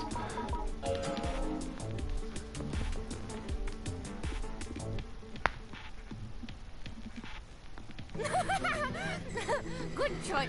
I will now cook my special And mushroom it's, I wonder how quick all of the content will be available to everyone. If the new Forcemen event will happen at the same time as the new floors will be available, or if it's gonna be slightly after. Oh, hey. Well, that's a good one. Yeah, didn't know that one yet. Use the elevator for a cheaper price. Awesome. I'll have to try that one out later. 6 items only, yeah. Good choice. I will now cook my I special guess mushroom stew. at least 2 pieces of armor, a good weapon, My greatest masterpiece. a ton of mushrooms. The secret of my success. Let's get this one. Hey, another vampire. Perfect. Oh. This one's, this go at it has been quite lucky so far. Good choice. Skip you. Acceptable.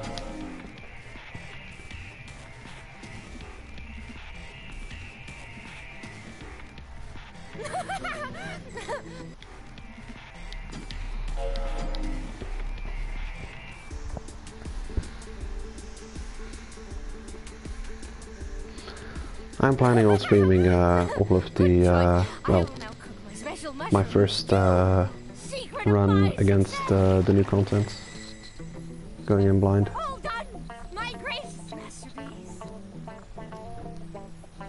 The secret of my success. I'll be selling that one.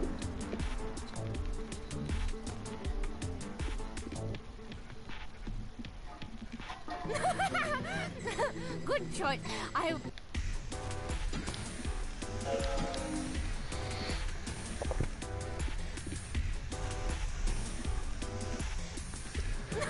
I wonder what the restrictions will be like to going up and down escalators. That's gonna be something weird. All done! My grace, masterpiece. The secret of my success. Believe in the power of the mushroom. Okay, superhero. Not legendary.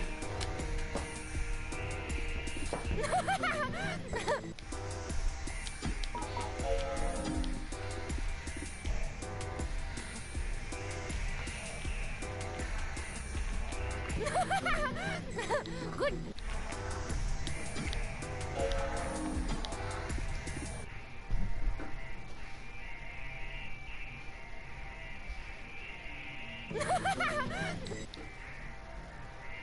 Master Ninja.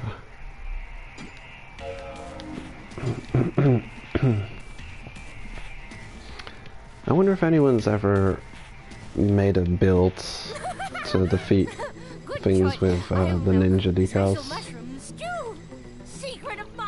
Like if you stack them all up, you'll probably do a good amount of suplex damage. My grace, masterpiece. The secret of my success.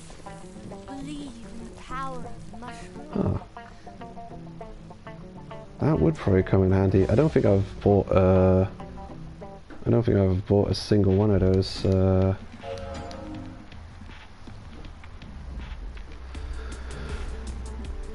They're just too expensive. Good choice. I will now cook my special mushroom stew. Secret of my success. Like, they're 120k, right? But what if you only go up Secret of my success. using gear that costs like not much? You know, like you only use premium decals, a full set of gear, third tier upgraded. What's that? 60k? A weapon? 20k? Let's say you just take 2 bits of gear. You're limited on the amount of items you take. So take 2 bits of gear, 20k a piece. A weapon, also 20k, so 60k. A few mushrooms, which are free. So that's 60k. And the recovery mushroom to teleport back. So 120k at the moment, isn't it?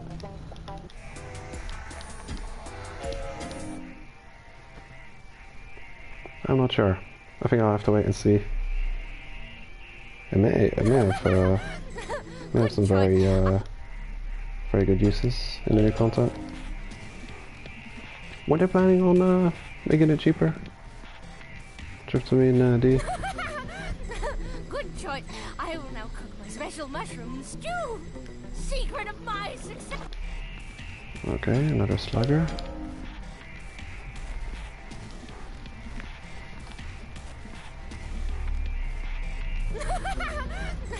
Good choice. I will now cook my special mushroom stew. Secret of my success. I actually got quite a lot of upgrading to do. My armor sets, I'm planning to get 4th grade, aren't even close to +4. They're far from being ready to upgrade further. Another discount. Without mushrooms, there's no glory. Once I've recovered all my fighters, I'll start selling off extra decals. See how much extra mushroom stews I can get out of it. Oh, there's only one left.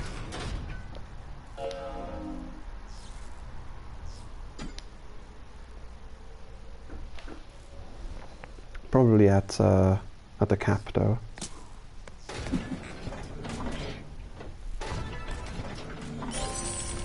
Or not. Okay. Surprising. Oh wait. Oh no, that's right. That's the character I was farming with today. Well, 300k. That's something.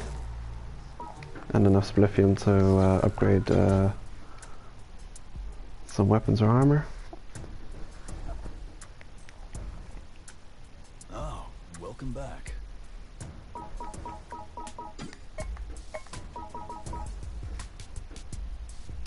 Ultra pure. Oh boy, that's gonna be fun to farm.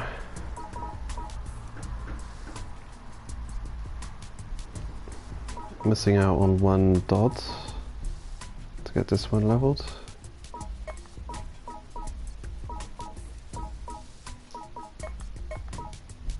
Didn't I have enough of this? Seriously, I'm missing out on one cotton. I thought I farmed that.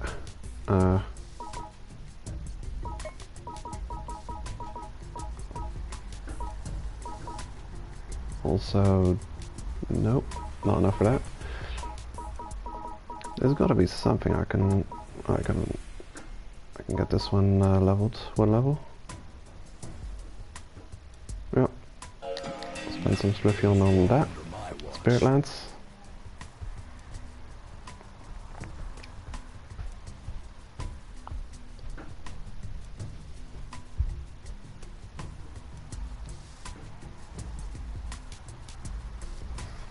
Come back anytime.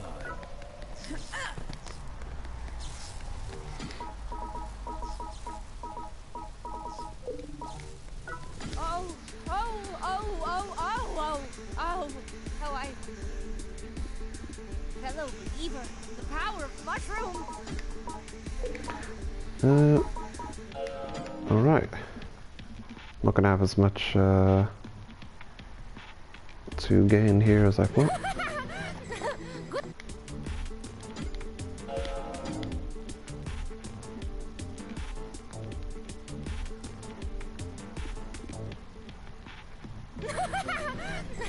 Good.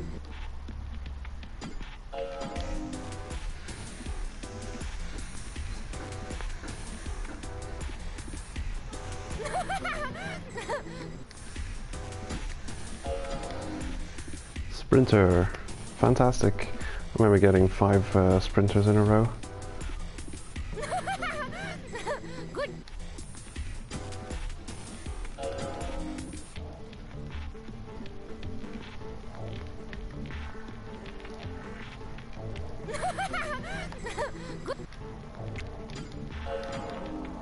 I wonder how well the new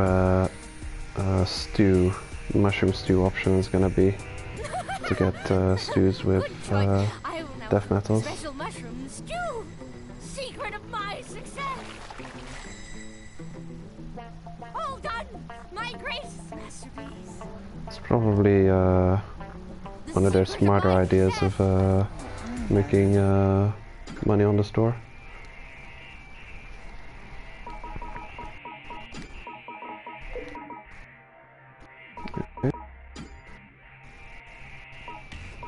Gonna sell everything I've got above 10. Are you sure? That's Are you pretty sure? valuable at least.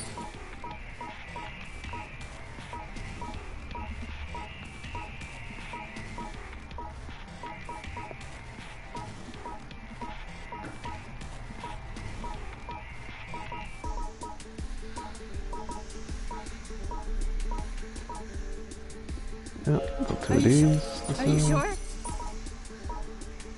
One of Are you those. 100% sure? Surprising I don't have 10 of those yet. It's 10.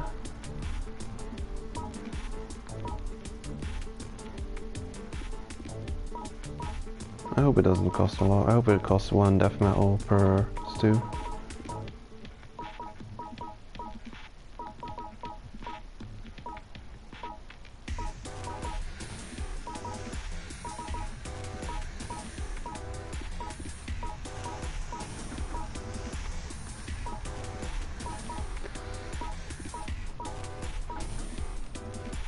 Are you sure? Are you just sure?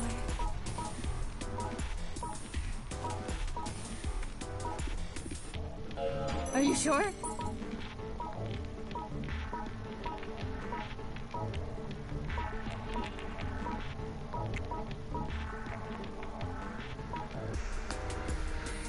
Yeah, that was as much as I'm gonna get out of it. One extra soup.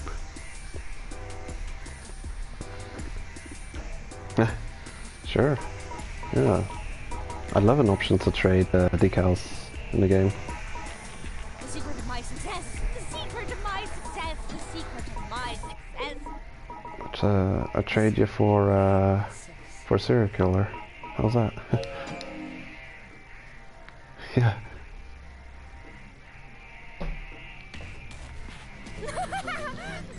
Good choice. I will now cook my I'll special let mushroom this animation stew. run out. Secret of my success! All done! My greatest masterpiece! The secret of my success! Believe in the power of mushroom. I'm having more trouble getting the regular versions of Barbarian and Vampire and such. We gotta try and focus on Silver. Come again! Gotta start sending out expeditions to the proper floors.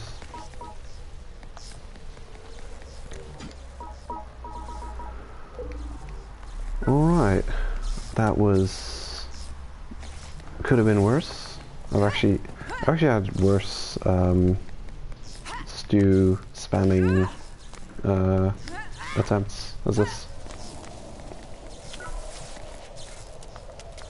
There's just nothing good, nothing that I need getting out of it. This time I got one new rare decal. If that happens every time I go for soups, I'll eventually get them all. And of course Vampire, that's very much worth it.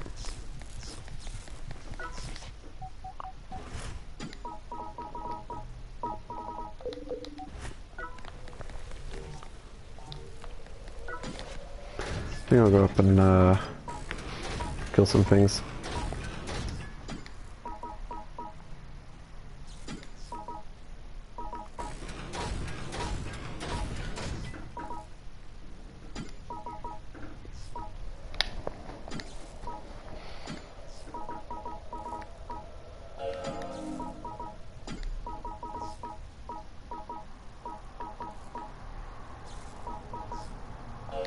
There you go.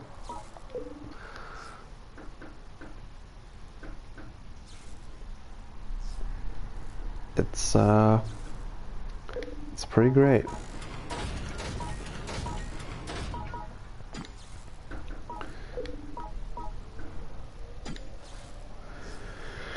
Like a really good setup, a really fun setup is to have a bunch of superheroes. If I had a legendary superhero, I would use regular superhero, premium superhero, legendary superhero, bloodsucker, and whatever else. Because bloodsucker leeches health when you attack an enemy, so you can expect to be at max health pretty often, so you'll get a lot of use out of superhero.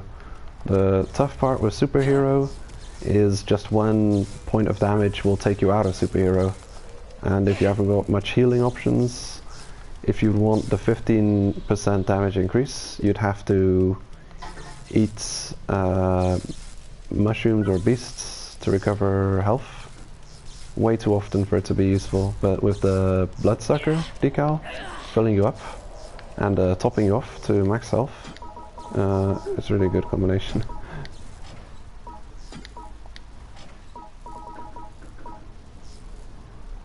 I didn't find a single fun fungus.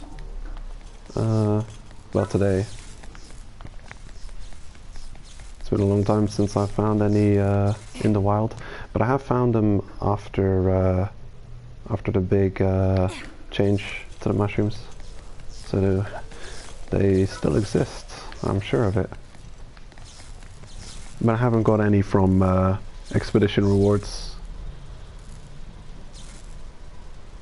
It wouldn't surprise me if they are just as rare as they used to be. Just they're also not coming in from rewards now, so unless you took the time to stock up on a ton of them before they were rare.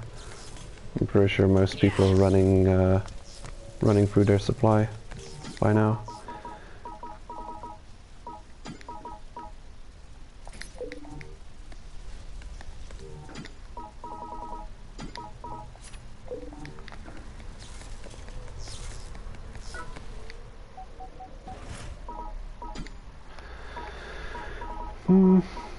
I might actually try out that new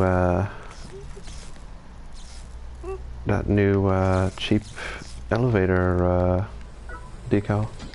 How much does it cost to go to Togose? 4,000. Is there something I can do without?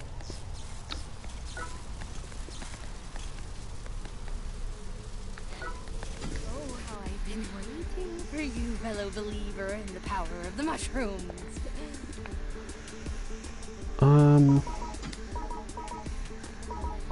I kinda don't want to get rid of any of the attack increasing decals. Treasure Hunter?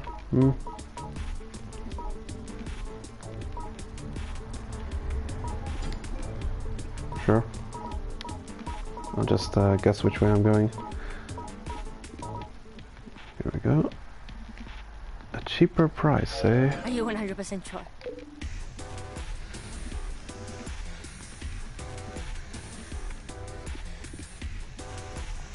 Without mushrooms, there's no glory. There's nothing. I've been thinking of testing whether or not the health recovery decals stack, like Bloodsucker Premium plus Bloodsucker Normal plus Mosquito Normal and Premium. That would be like 20% 20% of your max health recovered per hit, potentially. Imagine that. That'll be some ridiculous healing. And if you add to that, like there's this this weird decal which increases healing effects. Not even sure if that works on it, but if it does,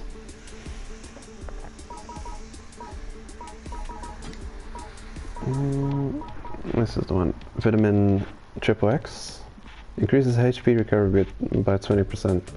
So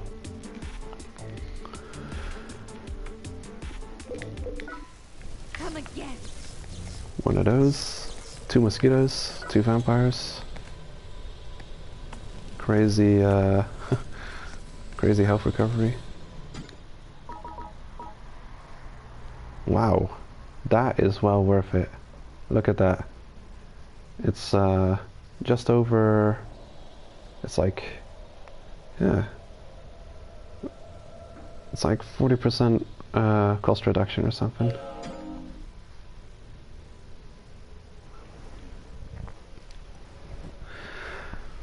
Yeah, Fun Fungus.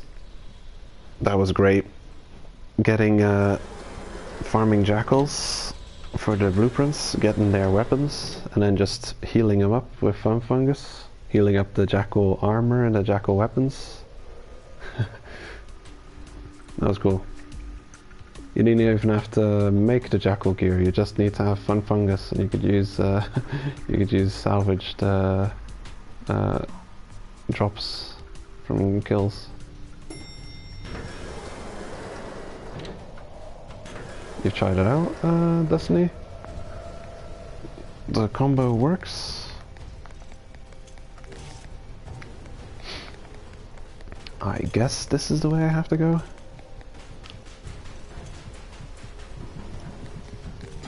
What have I got on me? If I lose this character, if I die, I'm probably just gonna send up a hunter to recover. I'm wearing full premium decals anyway.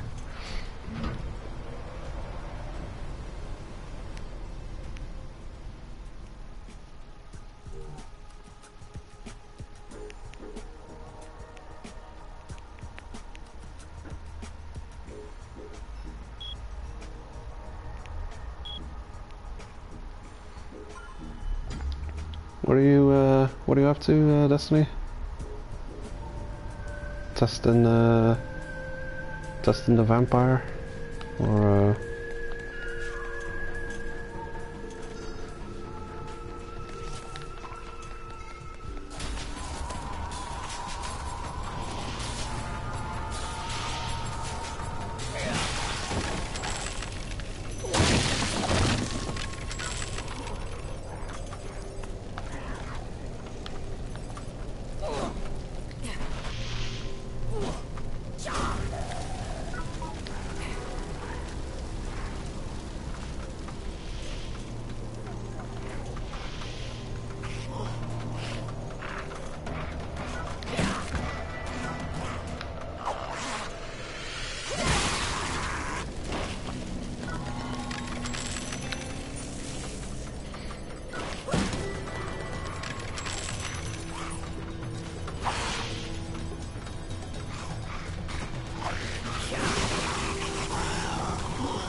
Yeah, I hope they update the Jackal weapons at some point to have a little higher durability. They break way too fast at the moment.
Ah, that's a lucky drop.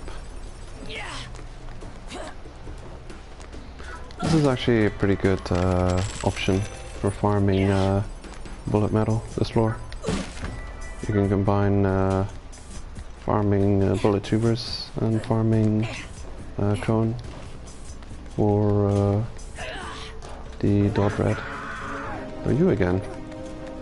Pretty sure I've already defeated this guy. So this person is just still saving up to buy him back, I guess.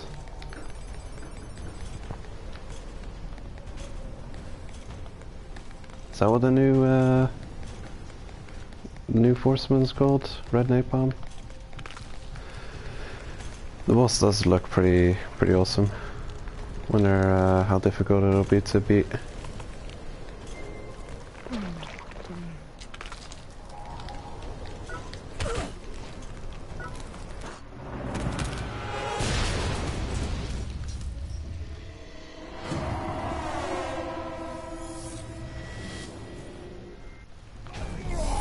Weak to smash.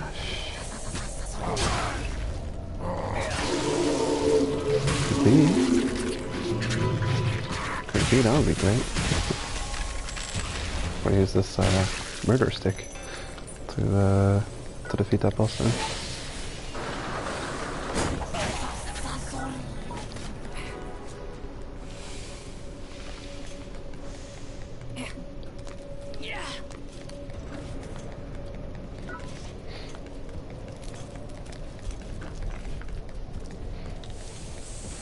I wonder if the room where you fight the boss will be the same as with white steel.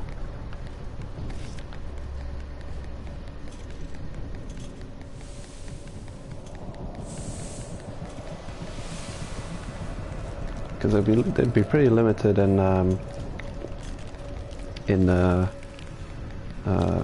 fight mechanics if they did that. If it's anything like Jindai, you'd need some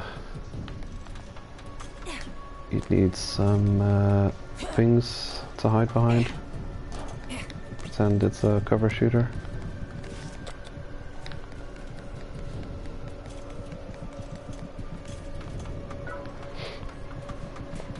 Bone metal. I don't think the floor is up today. It's a floor. I don't know a floor that's good for farming bone metal that's in everyday rotation, but I know one that's that rotates out. I'll quickly check the name of that floor. I think I'll put it up here.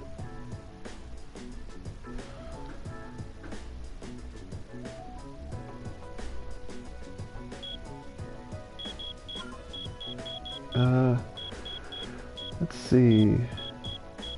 I don't know the number of floor, but it's definitely between floor 1 and 10. Probably like 8 or 9. The floor is called Shimini Machi, and it's only in rotation free available. But you do get a lot of bone tubers spawning on the floor. There's like 10. It's one of the side floors on the right, pretty high up in Max's domain.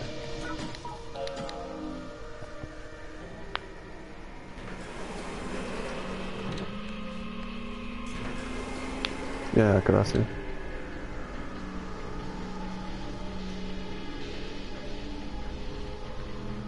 It's rotated out today though. I think it was there. I think it was up this morning, which is bad news, because it'll be a while before we see it back. Yeah, bone metal, farming that. I don't envy you. That's something I definitely don't want to run out of. It never seems to drop. Compared to hovering metal, it seems to drop like every kill, or every other kill. I've seen people wearing that. It's a pretty okay looking set. I'm waiting for the Driller Killer and Texas Slasher.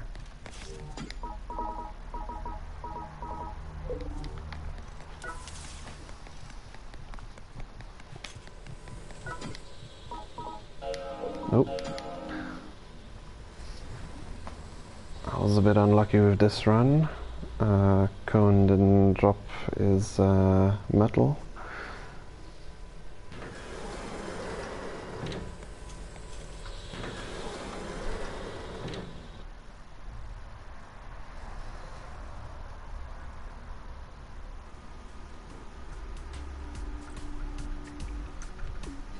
Is today one of those guaranteed shop days?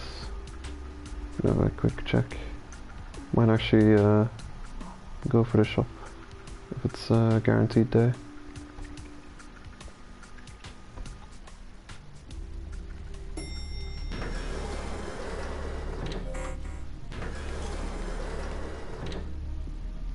It looks like it is.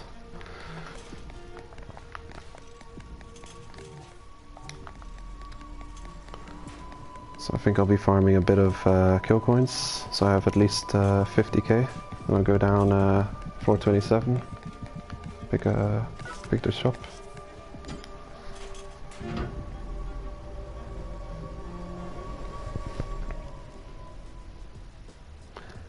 I wonder what the weapon's gonna be like.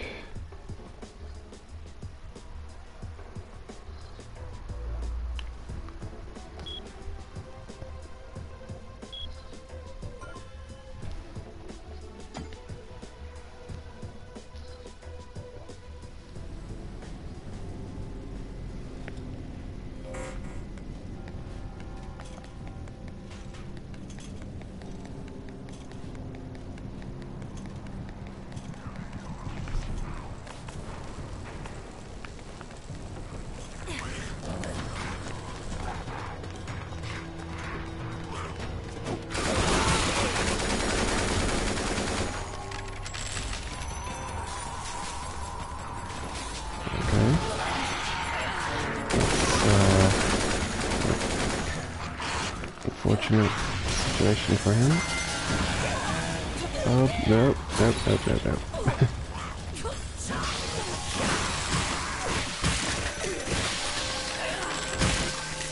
Well, I can't believe I survived that.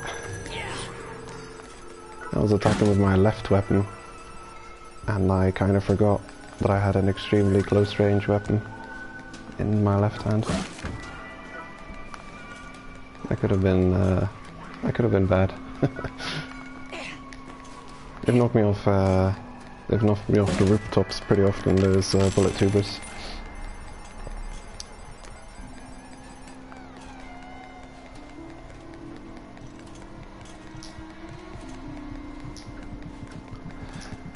"22nd floor." Maybe. I mean, probably. I think I've been everywhere once just to discover it. Is it up now? There it is. Is there something something of use on the eyesight?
Well, there are plenty of floors on the tower. I could choose many floors to go and visit.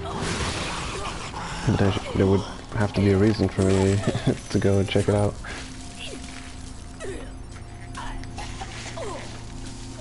Oh, come on.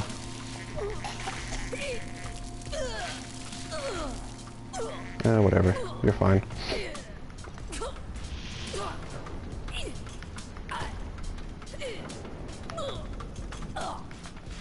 I can't even open the map when you're poisoned.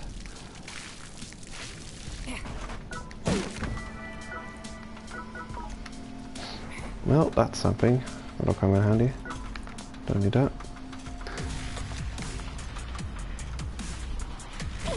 Oh, you're... That fire attack.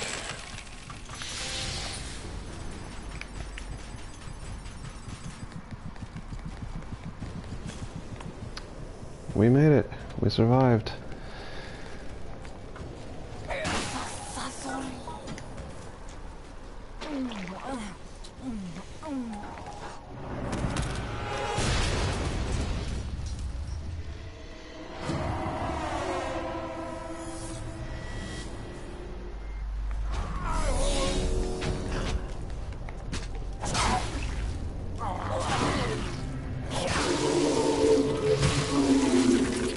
Brutal murder tigers.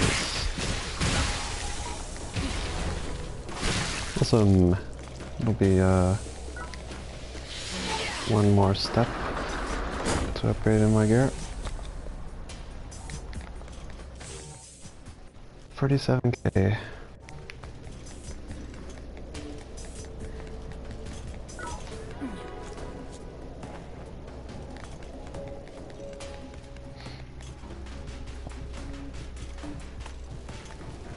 Don't exactly have the best weapons with me to deal with the Candlewolf zone. I prefer to have pitching machines. Seems to be a good weapon to deal with those enemies.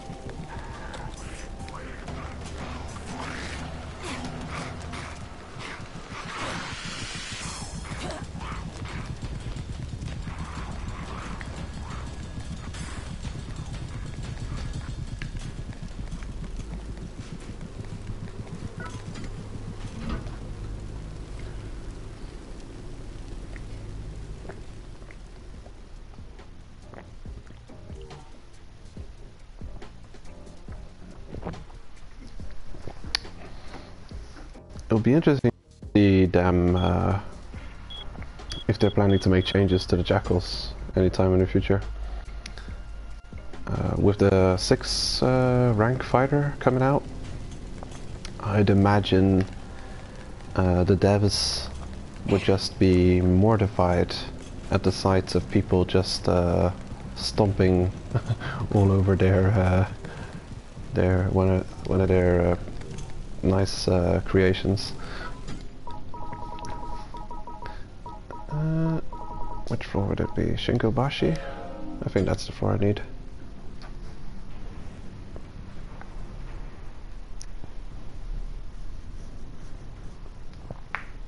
I may take the time to farm the Jackals shortly after I've leveled up a 6-star fighter. They're probably gonna be hilariously easy.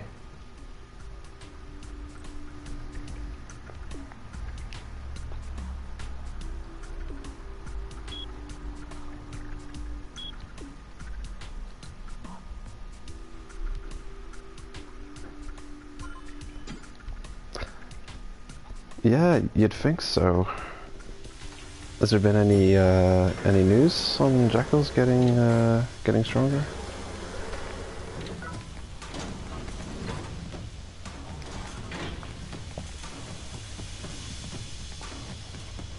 I'm gonna regret not having Treasure Hunter with me, aren't I?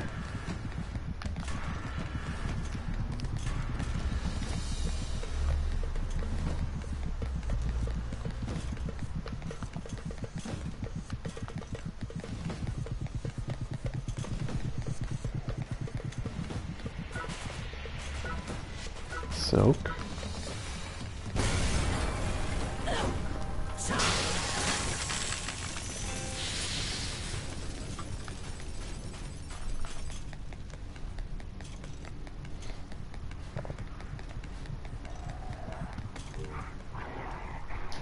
Okay, so I'm looking for up purple.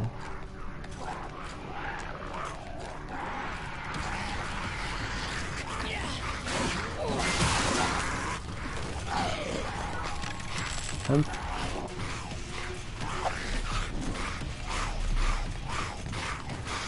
would this be an only cloth floor? I need cotton. I'm out of cotton, and I need it. Like the least rare cloth, and I can't find it anywhere. All I'm finding is leather and silk.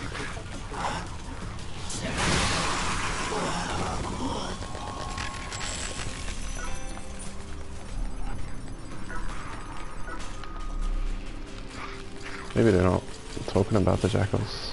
They're keeping it quiet. They don't want people to realize how easy they're going to be to kill.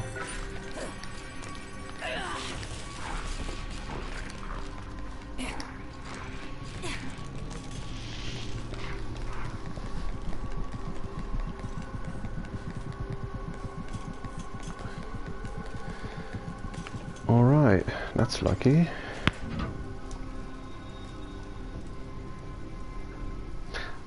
I've seen the new blueprints, well, the new upgrade level for the 3rd tier of armor and weapons that'll get a 4th tier upgrade.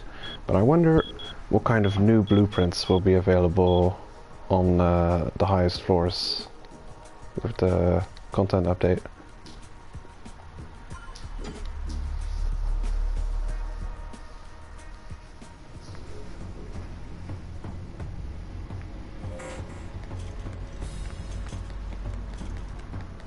There's got to be new weapons and armor available, right?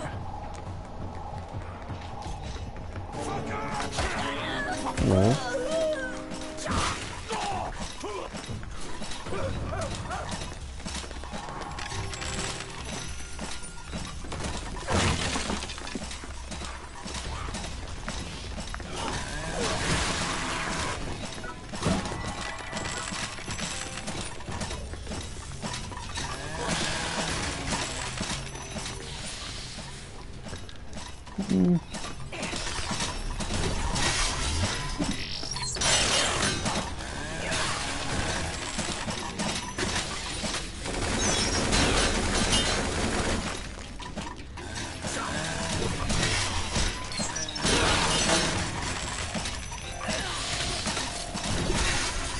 Don't have quite enough gold yet, actually. Oh, kill points. Here he is. Nope. Super rare.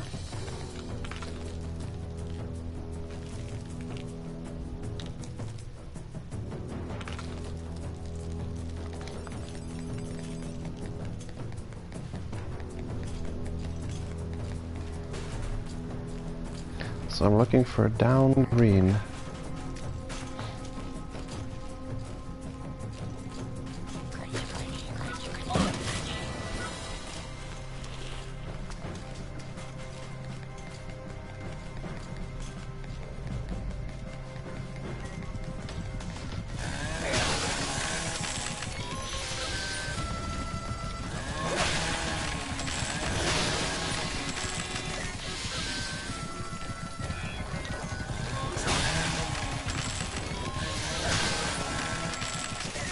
This is a decent floor to get some rare metals from tubers.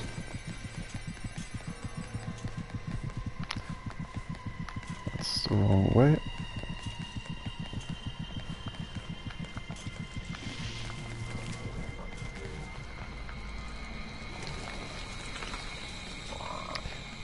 I'm thinking the drawbridge trap room that leads up to the Crowley boss floor.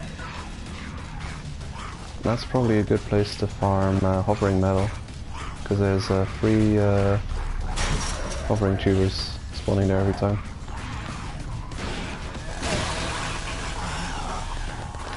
Not that anyone would ever run out of hovering metal. Seems to be extremely common. Why am I getting lost here? What am I doing?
Headshots.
I wonder if I end up with enough kill coins to buy the red metal I need on this floor.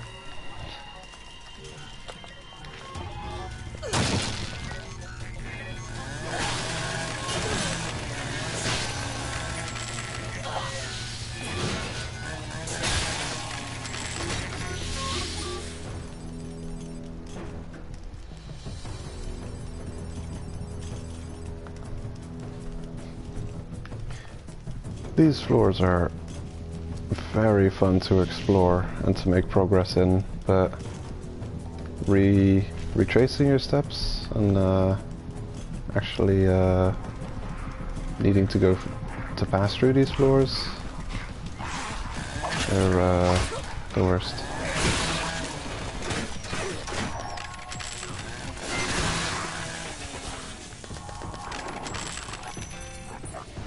I should make a character specifically for getting through these floors, like a defender with silver heart or golden heart, and sprinter, marathon runner. Just to sprint from one end of these levels to the other.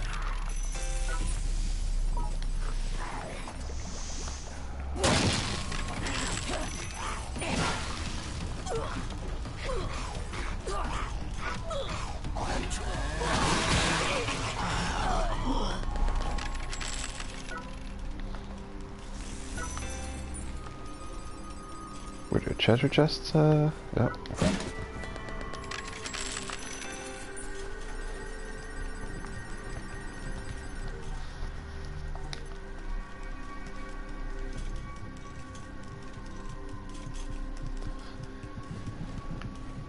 Here it is, the store. I'd have enough kill coins if I could sell something. I'd sell the lizard.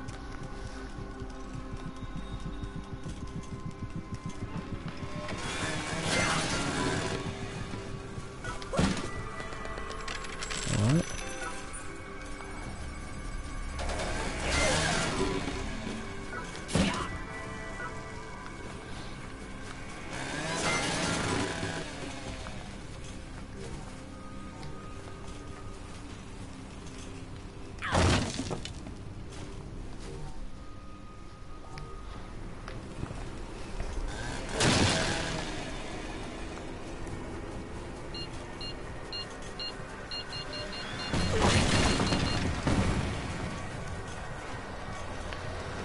Are there any enemies left on this floor?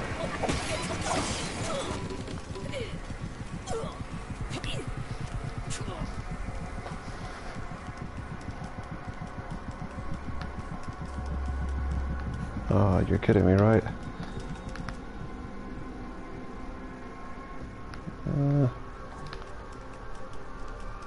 That's annoying. Just a few hundred kill coins short of being able to purchase what I want from the store.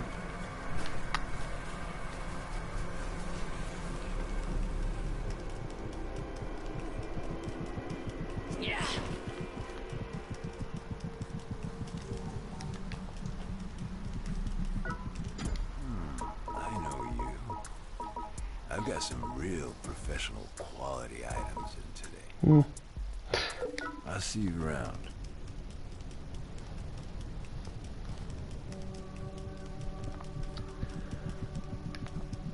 Yeah, it resets on an item per item basis. So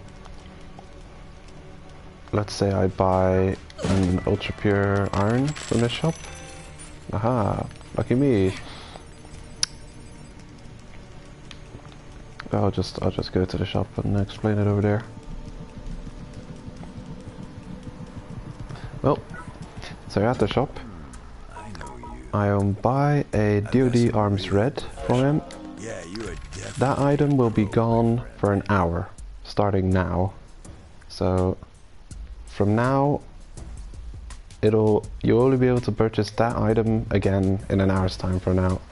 If you wait on this floor in front of him, I don't know if it will restock. You may have to go up to the floor above and then back down to this floor for it to reappear.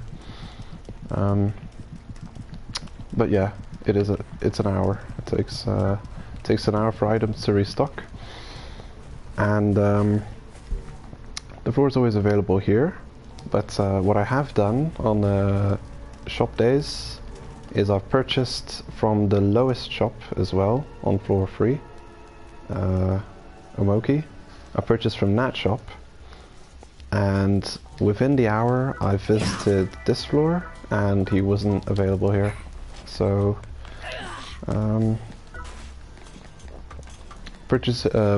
visiting shops in other areas than the area you need could mess with his spawns. So that's definitely something to be aware of. But once the hour of since you've last purchased an item from the shop has passed, you should have no problem spawning him in any of his potential spawn points.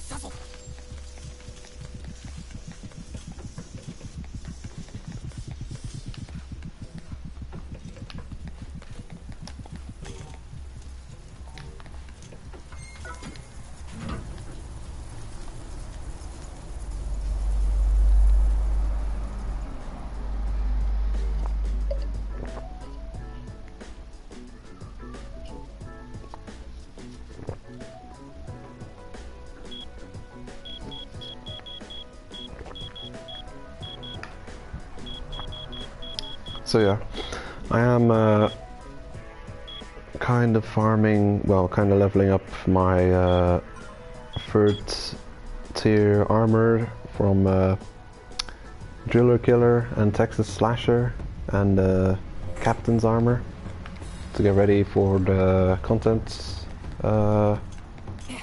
patch to get them ranked up to 4th grade. So I'll probably be visiting the store on the hour to buy Dot Red.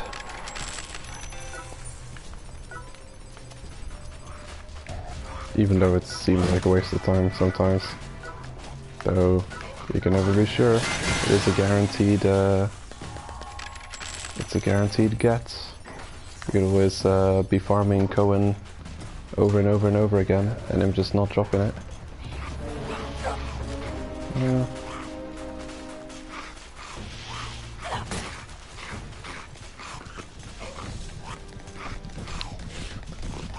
I'm gonna go and visit some cloth floors to get cotton. Got enough spliffium? Yep.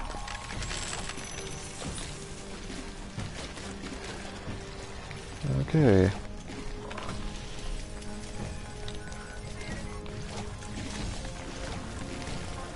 Are you still here?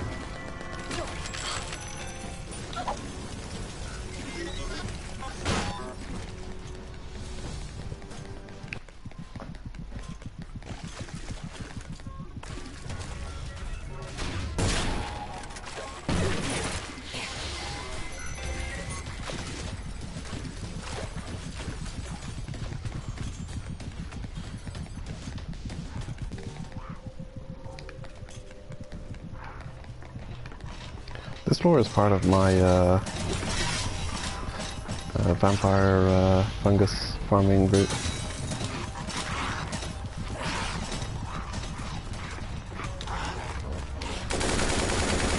Got a good farming route to farm vampire fungus for farming farming for farming.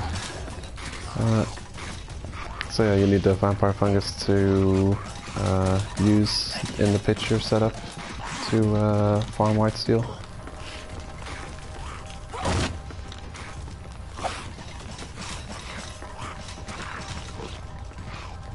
You could do without, but I don't think anyone would want to deal with the stress of seeing your health being chewed away at with no health recovery happening. Especially for the cost, the initial cost to challenge white steel.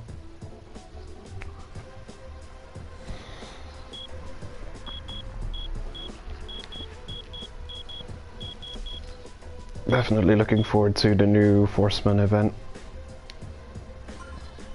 Gonna be fun to start challenging the lowest ranks, normal and hard mode. Probably someone's gonna very quickly come up with a perfect tactic to take out Nightmare.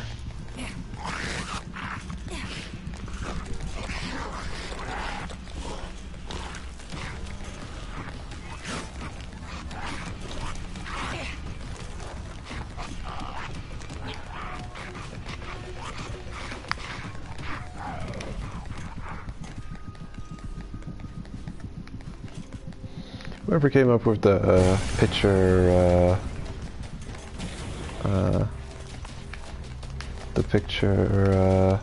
method, it's pretty much right on the money with that. It's almost like they knew the boss's weakness. The 21% increased damage from Pierce.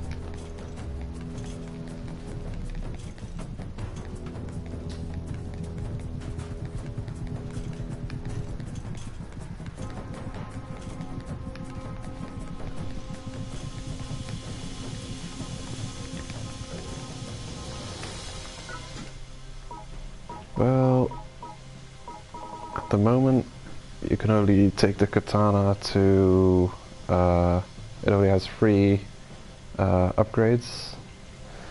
It's got the Masamune blade, Masamune S, and then Muramasa to +4. It caps at about 1400 damage, or 1450.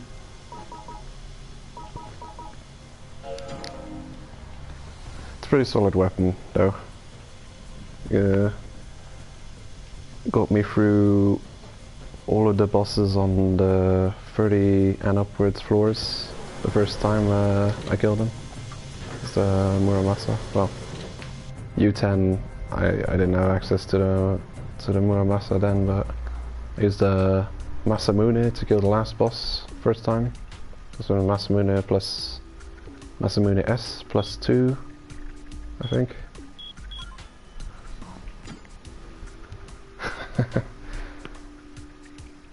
Yeah, but don't forget that the murderous hockey stick is also a slashing weapon.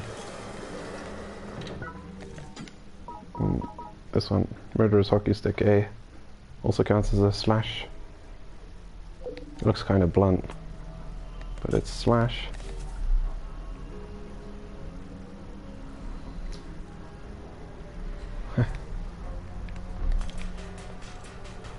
It's got a real cool moveset. It's really swift.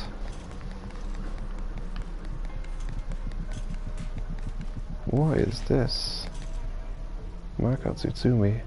Oh yeah, it's a normal floor. Huh. Weird name. Ukongaoka.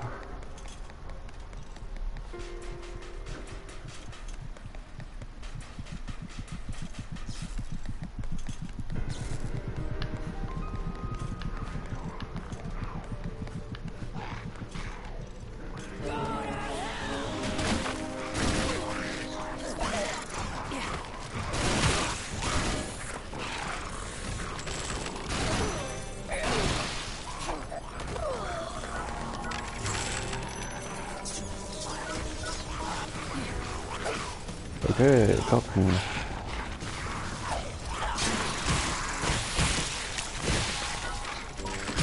That's another.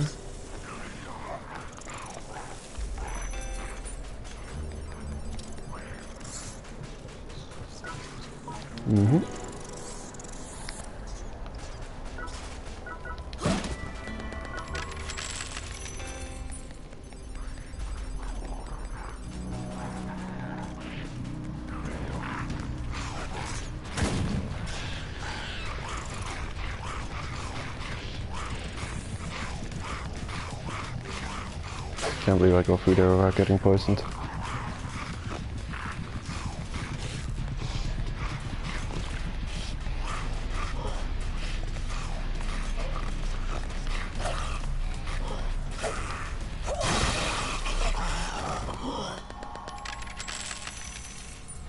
Oh. Getting ready to challenge the 16th floor boss crash.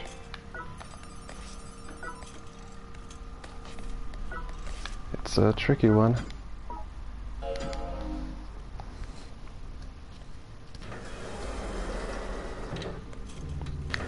That's probably one of the few parts in the game where I can see a very valid use for the full damage reduction decals. If you got any of those reduced full damage decals for the 16th floor boss.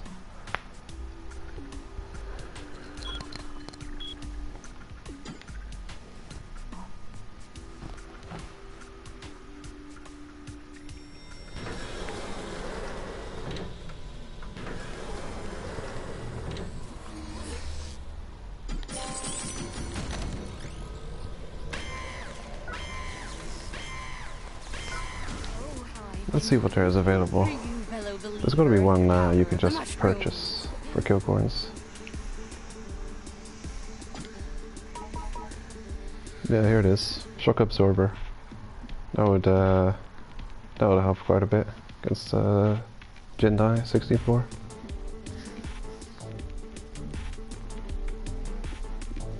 Kill coins.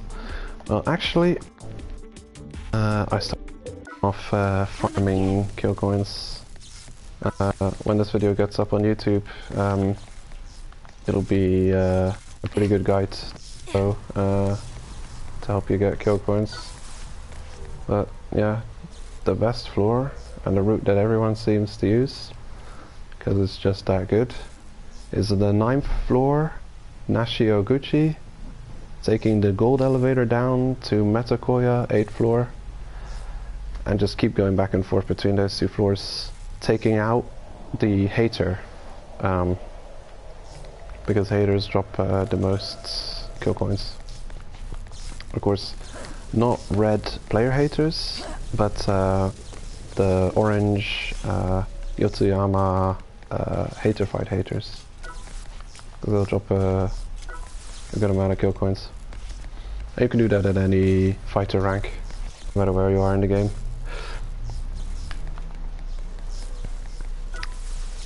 Of course, if you're rank 5, they'll be dropping a good amount of kill coins. If you're lower rank than 5, then you might think about using golden snails to farm kill coins at specific days. With the Tectonic Terror event, you've got Golden Snail Day in Okusa, 13th floor, where you can pick up some golden snails, and they'll sell for, what is it, like 7,000 kill coins each. So you can get like 14,000 per run, maybe more if you're lucky.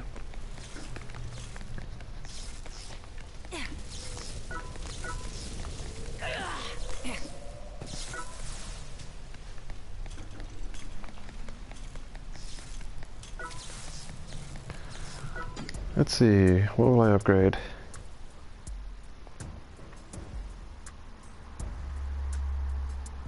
Oh, welcome back.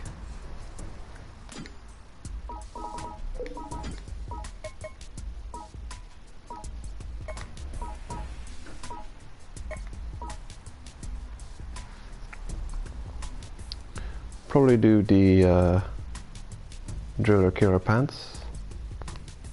Finally get every part of that set, at least at base level. This one looks worthwhile.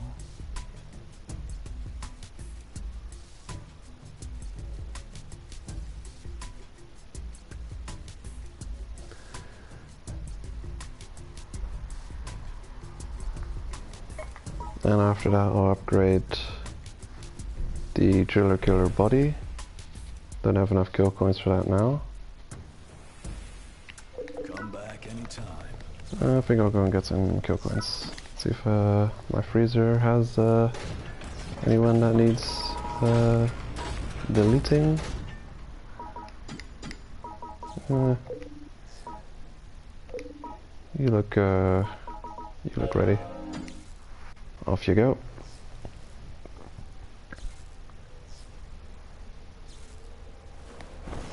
I wonder how much this is worth. It's only a 4-star fighter. 30 something K.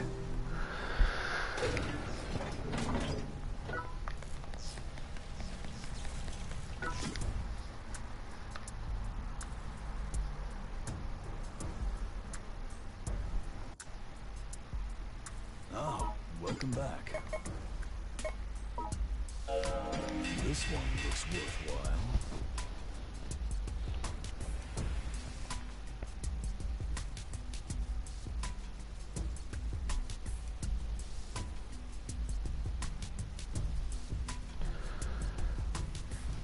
Looks like I might get into a situation where I run out of bone metal. Unfortunately.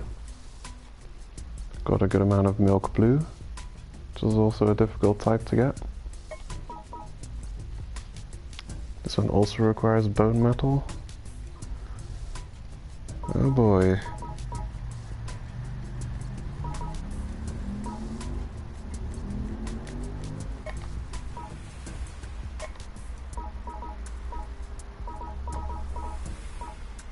Come back anytime.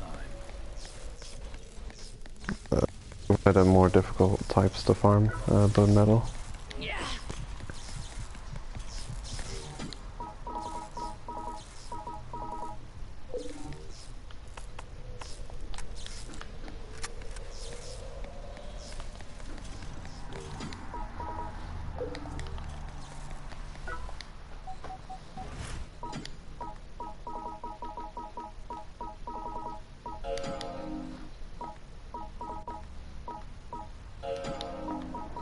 Take out another decent armor set.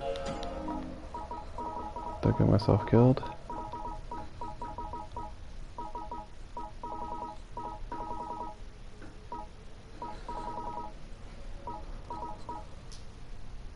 Yeah, that should do it.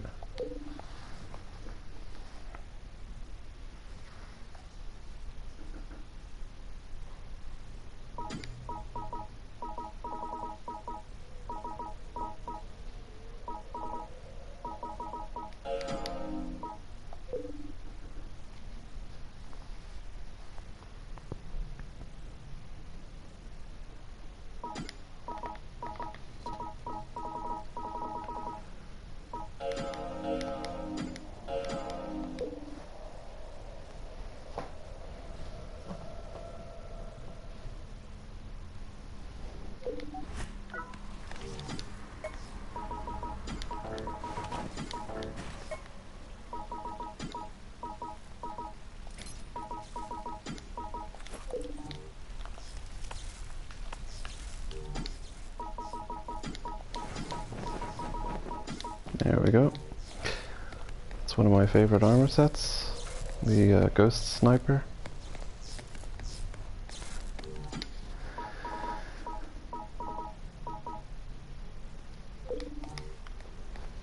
I think I'm ready to go back to the High Force, farm some red metals. Not sure if I should get rid of exchange one of these decals for Treasure Hunter. For you, fellow believer in the power of the mushrooms. Might save time if I actually know where the hell I'm going. Are you sure? Are you sure? Are you sure? There it is. Are you sure? Sure, that'll do.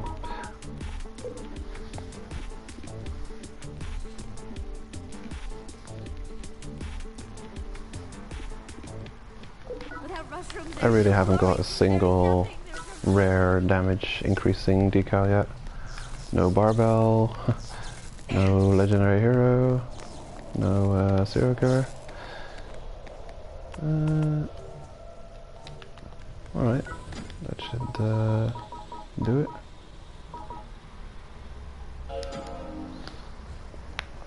I'll go take out Go-To 9 first.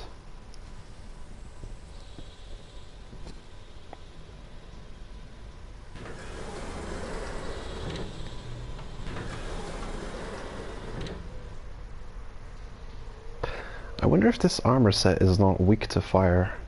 You'd think it would be terrible against fire damage, right? Like it's extremely fluffy and it's got grenades covering it.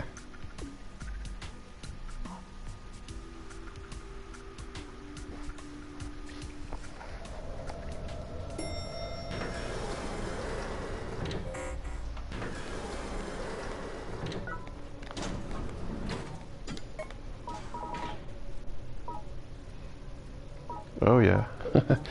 Serious fire weakness. Which makes a lot of sense.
Superb.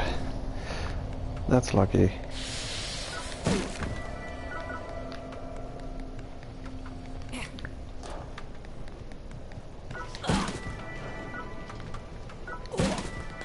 He's usually seriously trying me.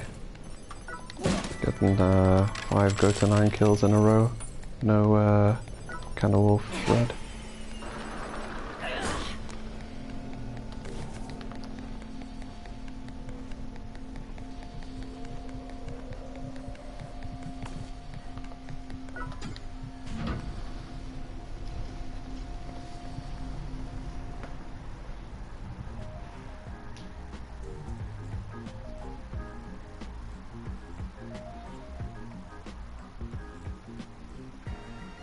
Next I'll be heading to floor 33, going up to kill Cone, then going around to the dead end trap room floor for a guaranteed rare metal spawn, and turning back, going through U10. Hold on, do I already have that little kill coins? Guess I'll go and kill something.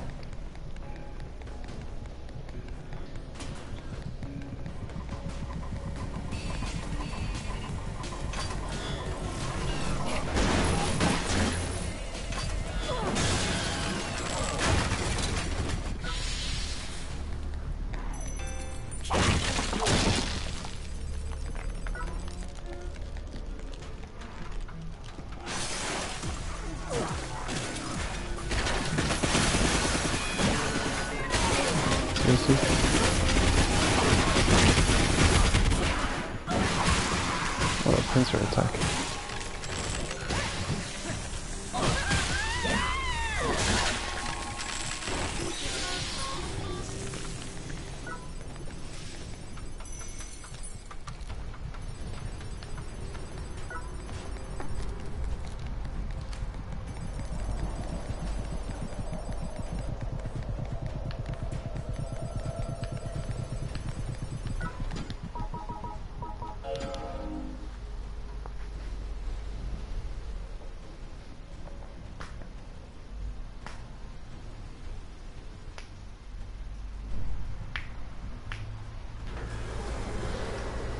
Farming go to 9 for red metal is probably the easiest boss, or at least the quickest boss to reach, but he's so quick to reach that you don't have a chance to acquire kill coins to fund your elevator rides.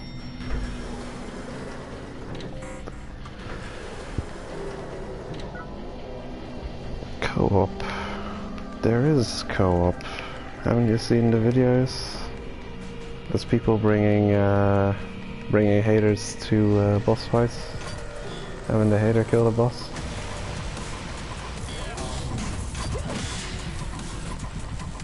It's not really intended though. Oh, a bug. Seriously?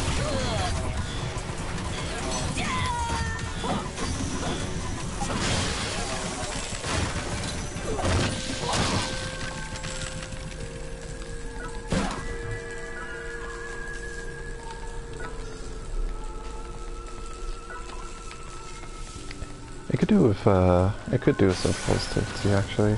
There's a lot of there's a bit of negativity in the game. All the haters, the attacking people, trying to kill them, stealing people's resources. It'd be nice if there would be a good a good option to balance out the evil.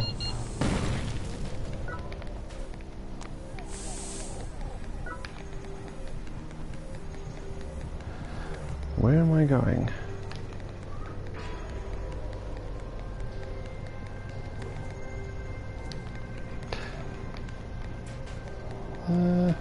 This is not where I need to be. Well, I've determined which way to not go.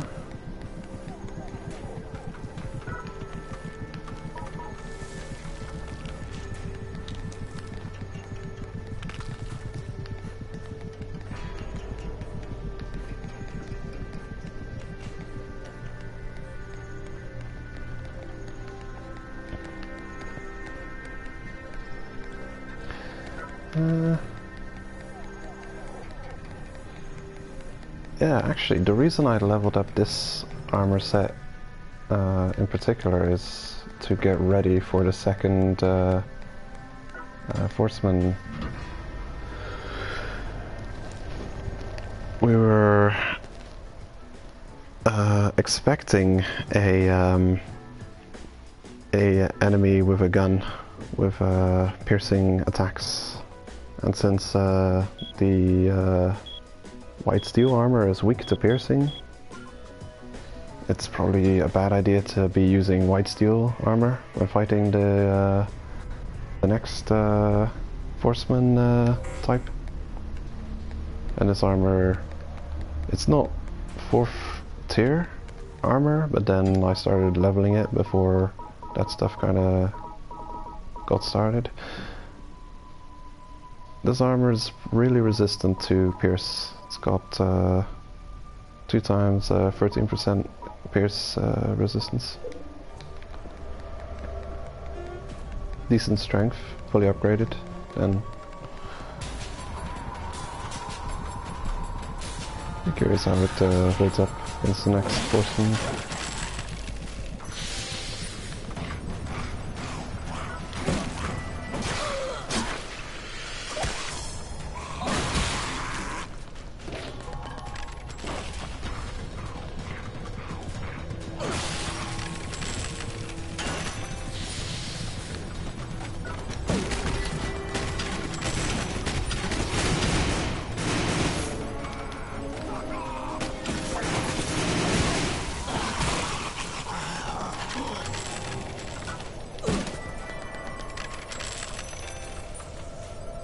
That was kind of brutal.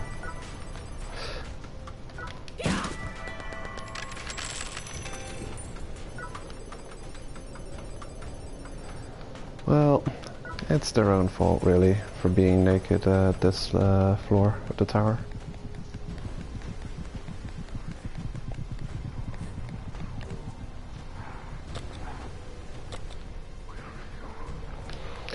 There it is.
Okay, this is a good time to restock.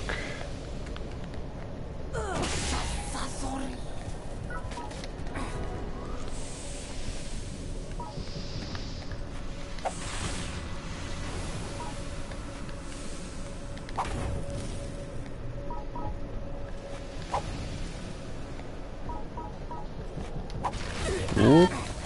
That didn't go as I planned. Oh, bugger. That's half my armor off.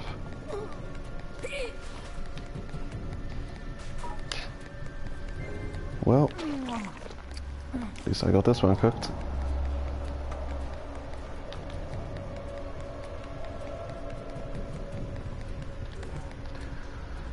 Let's see, Uchinobu. Yep.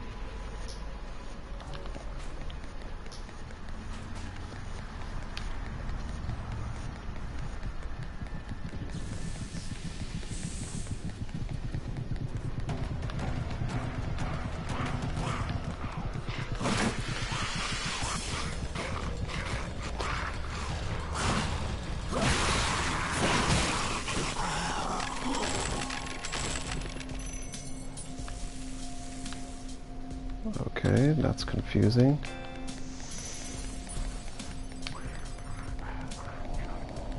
Usually purple down is right next to the boss tile on this floor.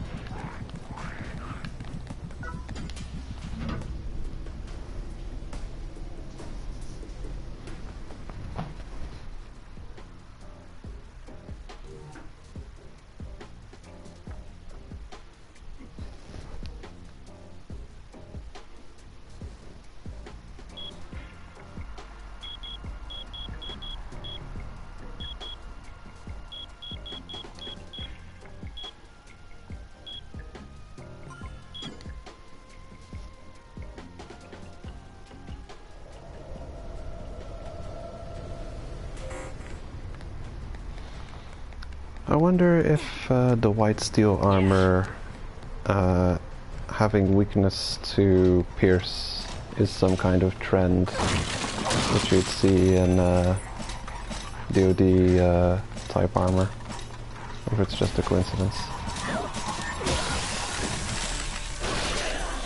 Because I do like to stick into certain patterns.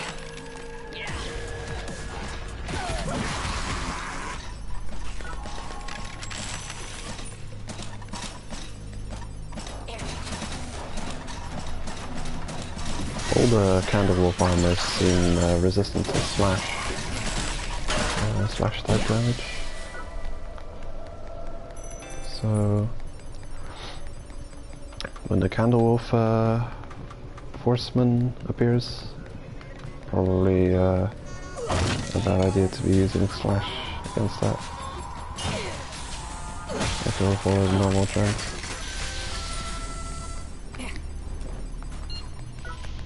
Hemp? Yeah, why am I even trying? It's all gonna be hemp. Uchinobu's hemp floor.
Yep, this is what I need.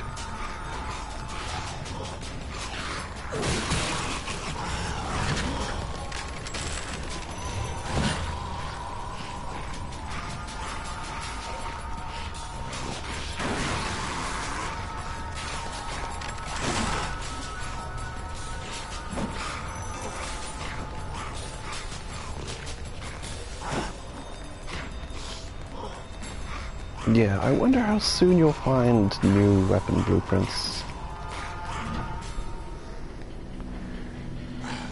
Imagine new weapons being like 3,500 damage, just making all the 4th tier weapons everyone's been making so far much less worthwhile.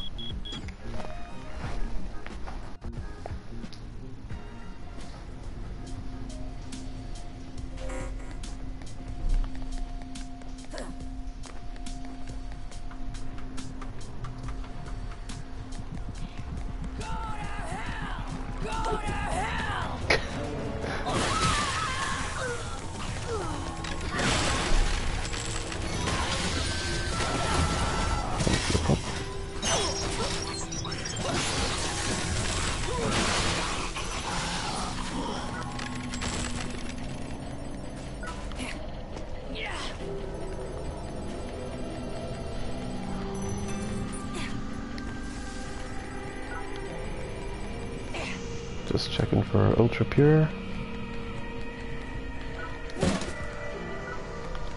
Still need a ton of that. Nothing here.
There you go. You're sorted. Yeah, fire weapons. The bane of bone troopers.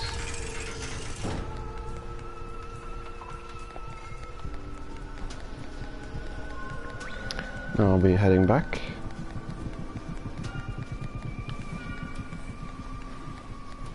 I always do this floor as well while I'm going through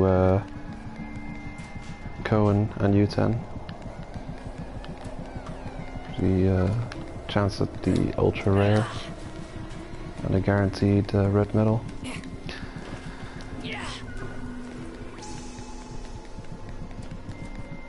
Was milk not exactly a type I need very much lately. Would have been happy with anything else.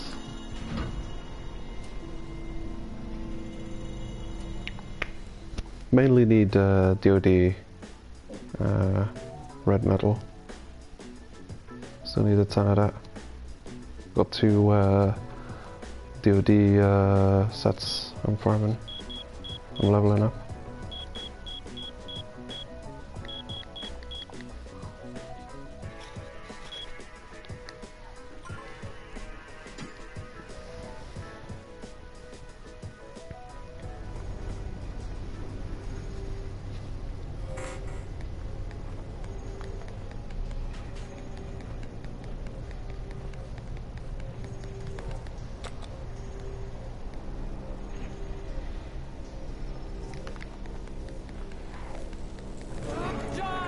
Oh, you look dangerous. Yikes. What a killing machine. What a Terminator. I'll watch out for you. Gonna deal with you over here. Okay. So it seems to want to do the L2 combo. It's alright. Aim for the shins. It's got living on the edge, increased armor, and barbarian. Quite dangerous. Probably maxed upgraded armor. I mean weapon. See if I can take some of that armor off you.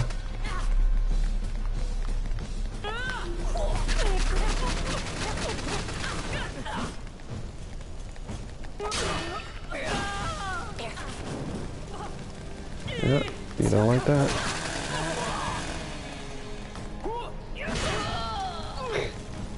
You can't perfect guard with a fire.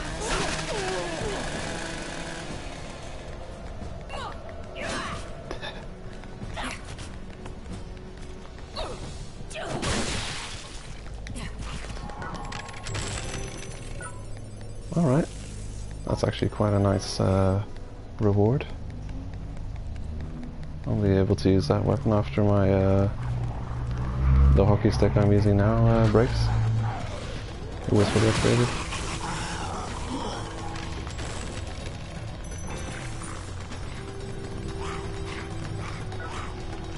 Yeah, white steel armor is far from indestructible. Like you could come across haters fully decked out in white steel and have a decent enough time beating them if they don't have really tricky weapons to deal with and you've got enough damage with you. If your weapons are tier 4 upgraded.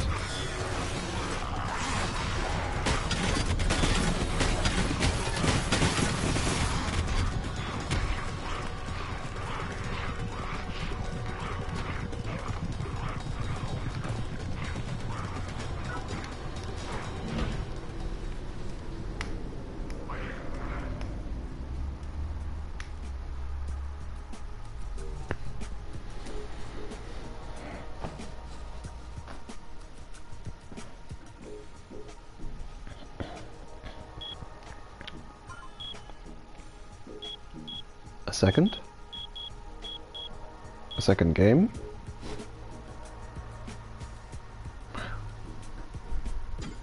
Or a second something.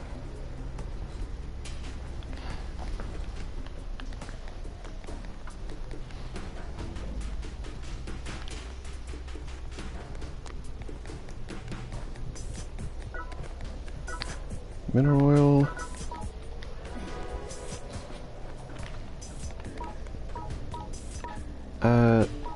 I'm not sure what you mean with that, Crash.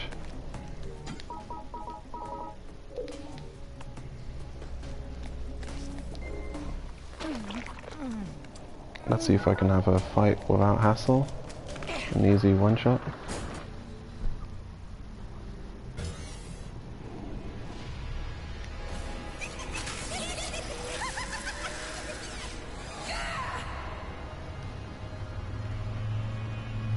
This part's just probably extremely spoilery. People who haven't been this high. I should probably add that to the description.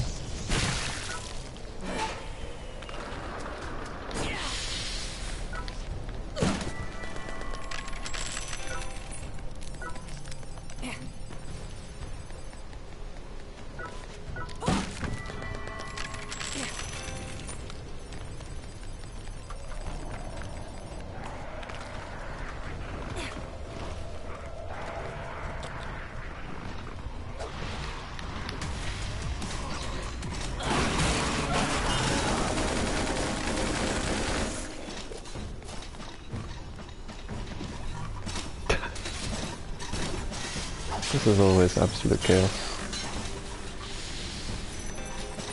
On this floor, Katsuma. Seems a hater usually spawns in this room, on this floor.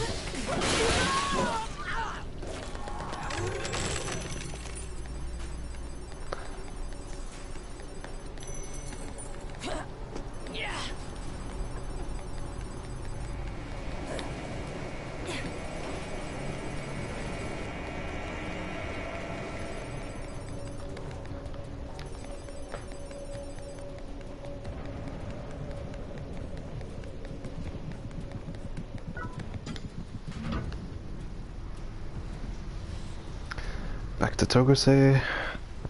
Then I think I'll go and visit Yotakacho to try that trap room. Hopefully get a more useful rare metal than milk.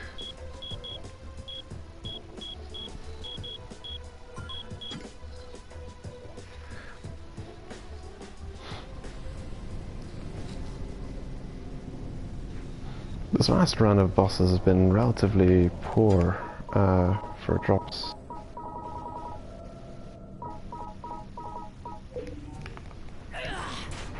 Didn't get anything from U10 or Cohen.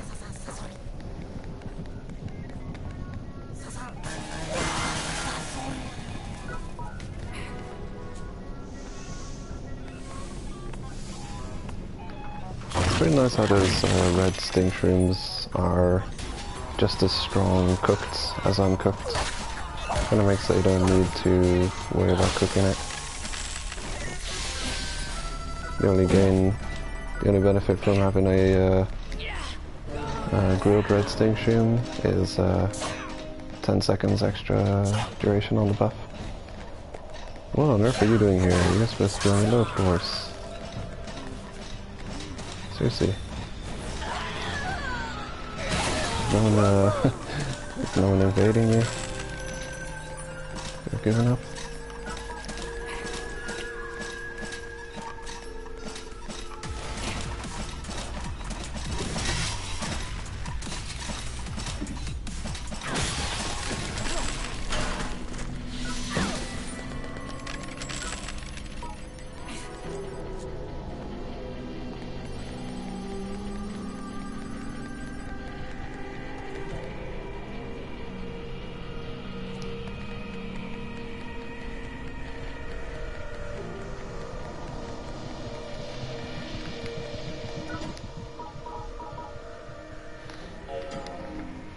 Off to Nagasaki. See if I get some ultra pure up there.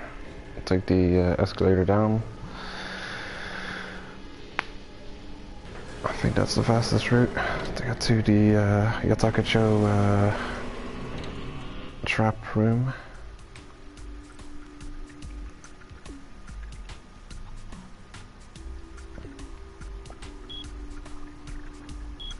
Hello.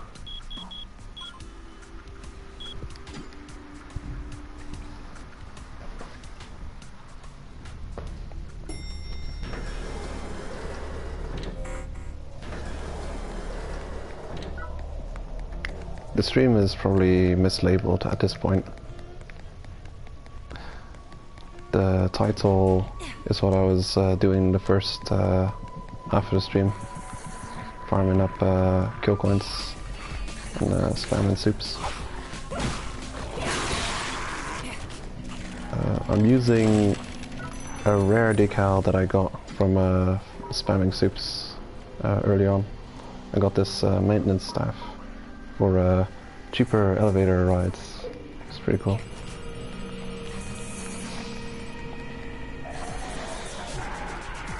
You survived. That's right. Getting pretty high here. Whoop. Steal.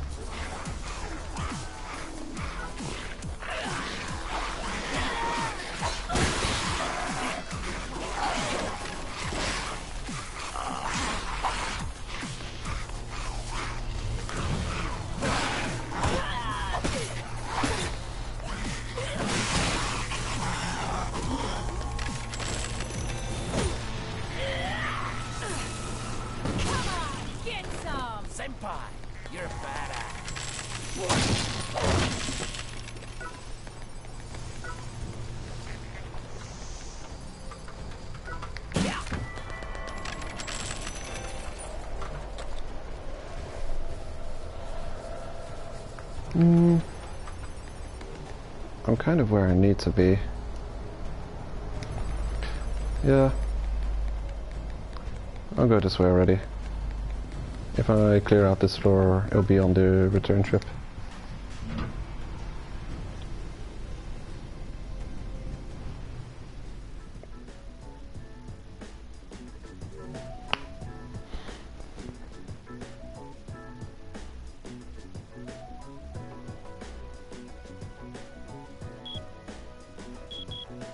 I wonder if they could make these loading screens even quicker. They used to be longer than this. They used to take, they did already manage to reduce the loading times. But still, I wouldn't mind them being even quicker.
This is a pretty good cloth floor, actually, the attacker show.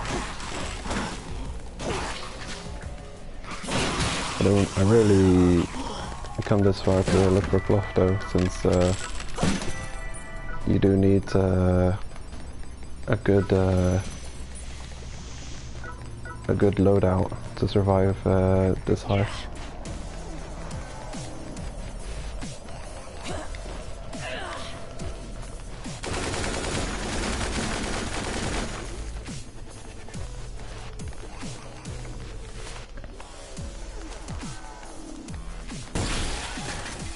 There you go. Your strength is reduced by half. Oh, perfect.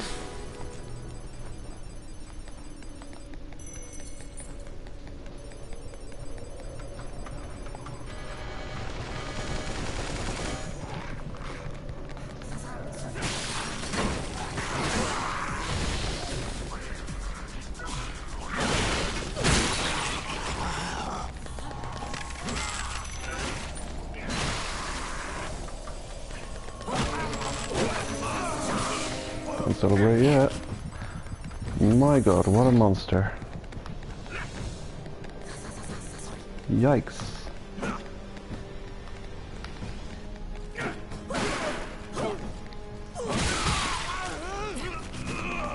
There we go. They're not too bad.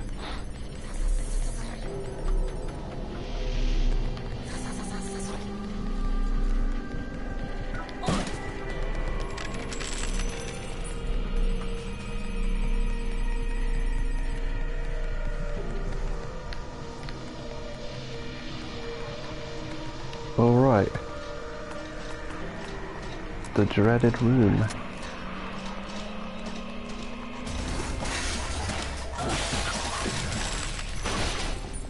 So this is why I bring a sniper, to take to help me get through this room without losing all of my armor. Where did you come from? Just knock right out.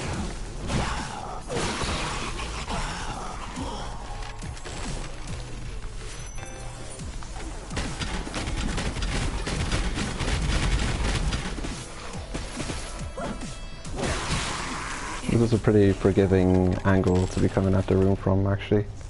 If you're coming from between those targets, that's a much worse place to be getting through this room. I'll try and take out the bullet tuber before I proceed.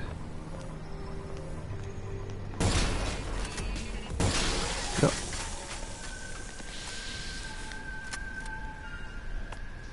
The rest should be manageable.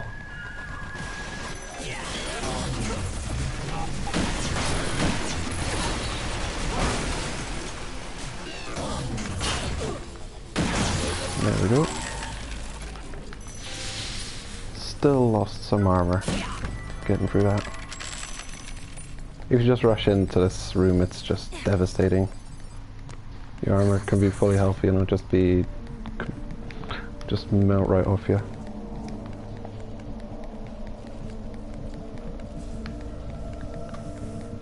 I think they pretty much put every enemy in the game that can do like multiple hits in this one room. You've got a screamer with pretty often a weapon that does many hits, like the pitching machine. You got every tuber type, and then also a turret which does multiple hits.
$17.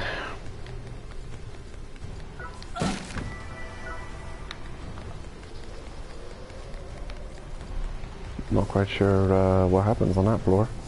But I'm just about finished with my farming route. I could go and check it out.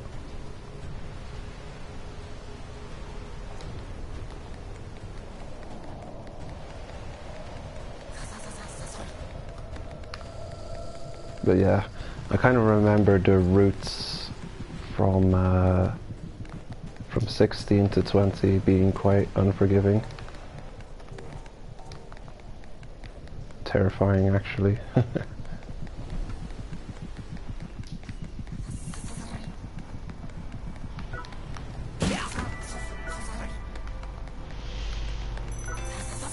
Because of the way you have to unlock elevators. And with all of the locked gates, they really send you as far around as they can to reach, to make any kind of elevator progress. I could go and check out the floor. I really, by memory, I can't. I don't really exactly know what floor 17 is.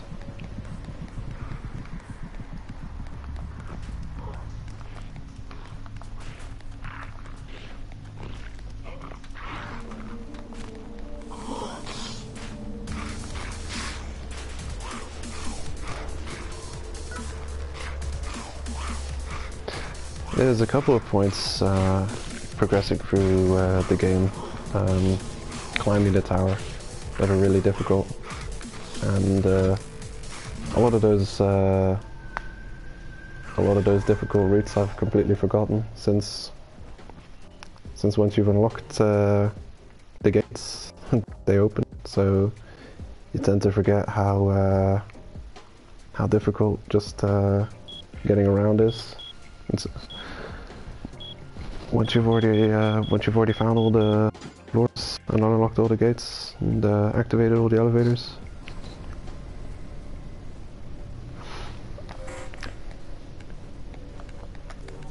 Okay, gonna make my way to the elevator and then go check out that floor 17. Focus.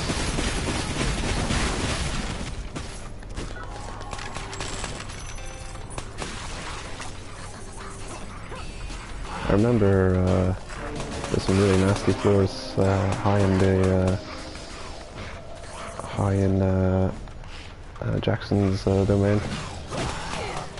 Like that building with the multiple floors and the tubers hiding in the windows, and the walls are covered in blood. Okay. Cheeky fellow.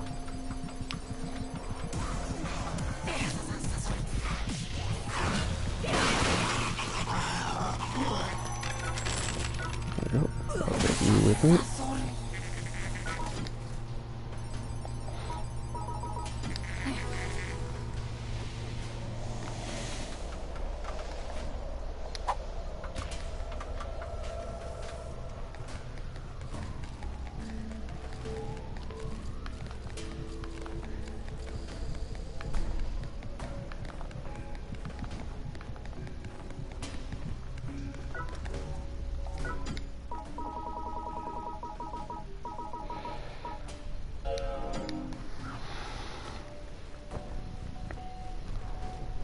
Let's go and have a look at 417.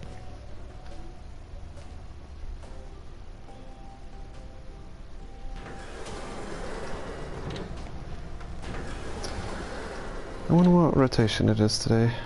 I'll have a quick look, see if I can find it out.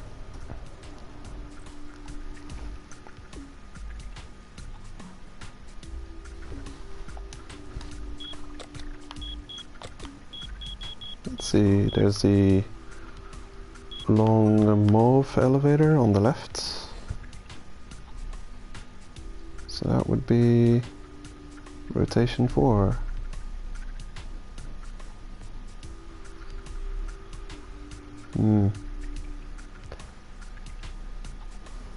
The maps I've got saved don't exactly show the locked gates though. They're already unlocked.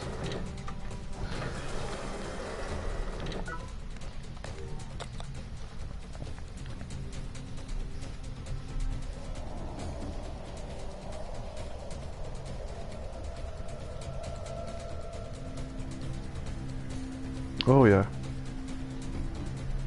Oh yeah, definitely. This is quite a difficult. This might be one of the. This is probably a real hard area to progress in, since the main elevator is always skipping 2 floors before being available again. I don't think this happens anywhere else in the game, where it's 2 floors skipped, and then another 2 floors skipped straight after. Everything else seems more or less forgiving. This part seems pretty difficult again.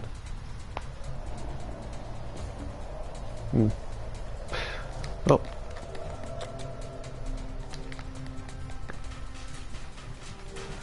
I'm guessing you're going up through Kinatumin, through Temayuma, through Daida. The other way is probably locked from the back when you start off. So I'm looking for purple up.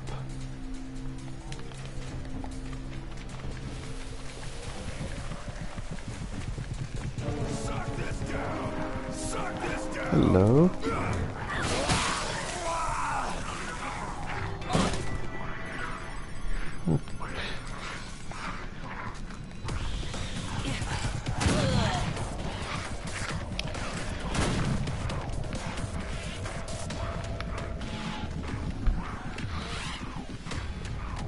Yep.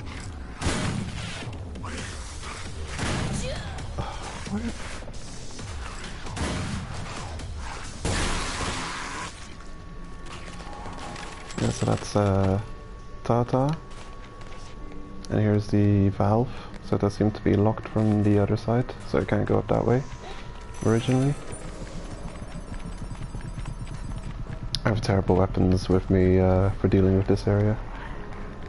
I'd much rather have a few pitching machines with me. Pitching machines are my favorite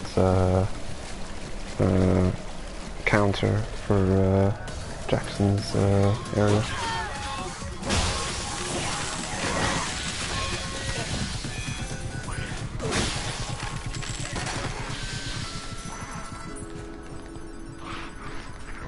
I used to like using the machete here, but it doesn't really pack as much punch.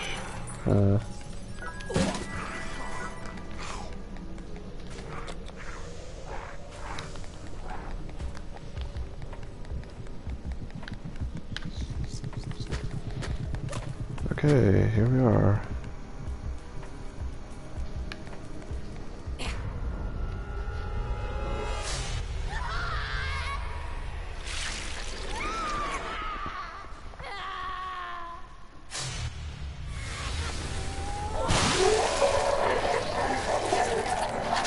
This was an incredibly difficult fight to deal with at the time.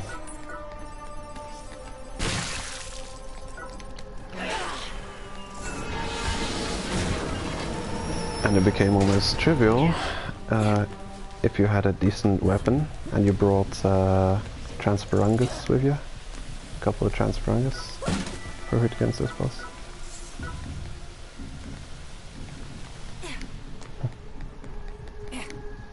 Yeah, assault rifles, smash through floor 1 to 10, pitching machine, smash through floor 11 to 20, and then I don't know what I'd use higher floors. Probably still pitching machines.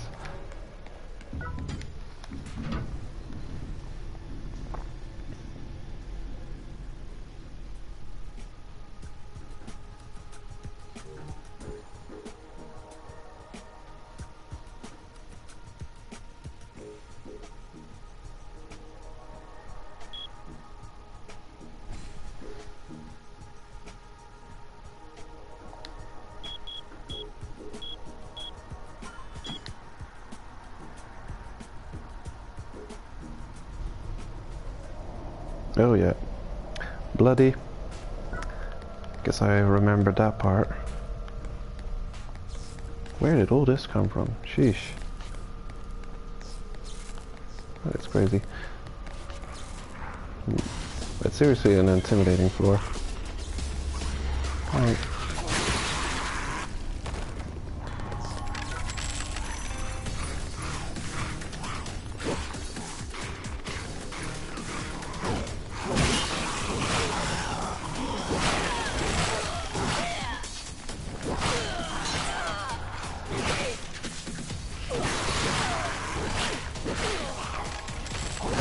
Sure, take my armor. I don't want it anymore.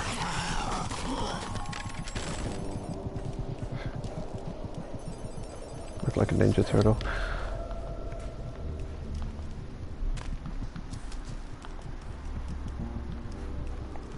Yeah, this does seem like quite a situation.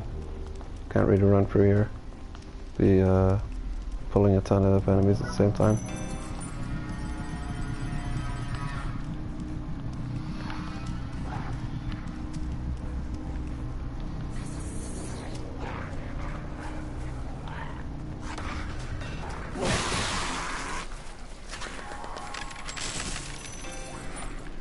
Look at that lighting. Completely changes when you get in the corners. Try to obscure enemies in the dark.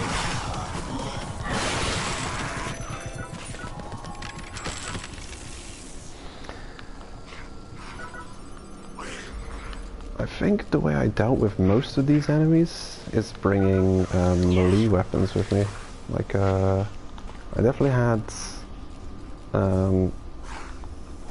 the best upgraded machete at that point.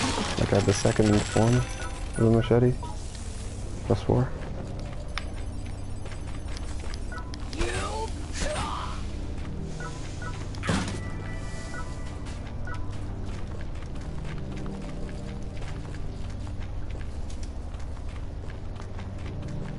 Oh yeah, definitely. I'm not really playing. I'm being pretty crappy.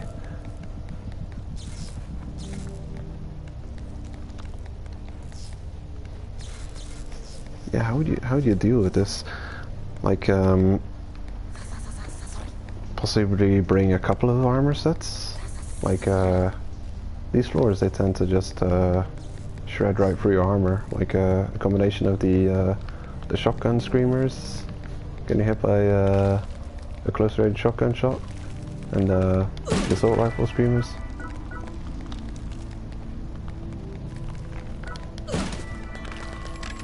I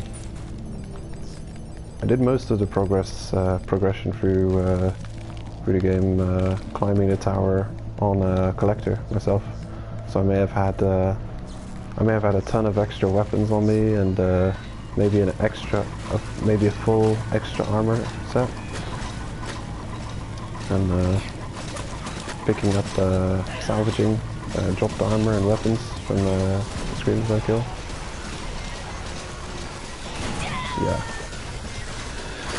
I remember this floor. Really intimidating.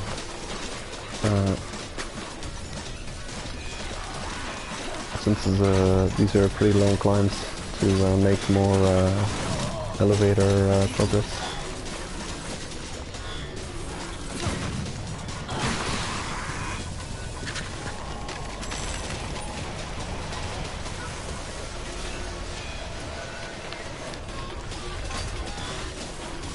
It's pretty expensive getting a character back from this level too.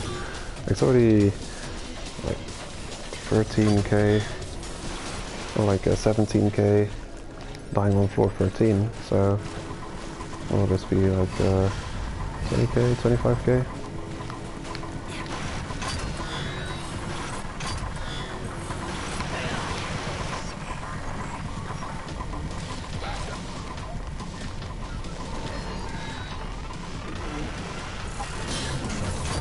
What you could also do is like, if you got any transparengus, you could back out your fighter with like a sprinter and silver heart decals, and just try and make a run for it. Just try and rush to the upper elevators, and like don't bring anything too expensive with you. So if he does die, you can just like leave him here and take another fighter.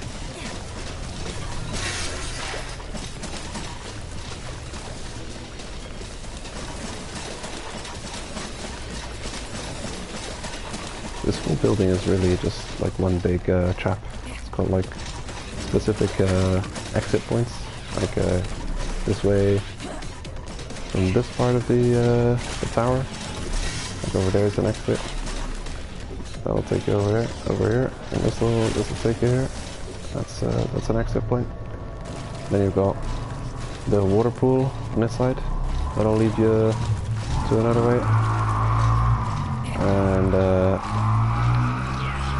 then you've got the upper end here, which will lead you to the third exit.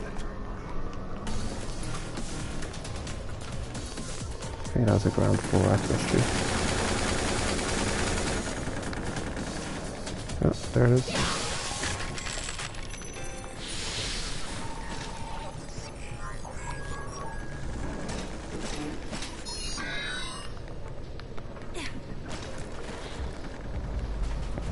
Yeah, collectors are the best.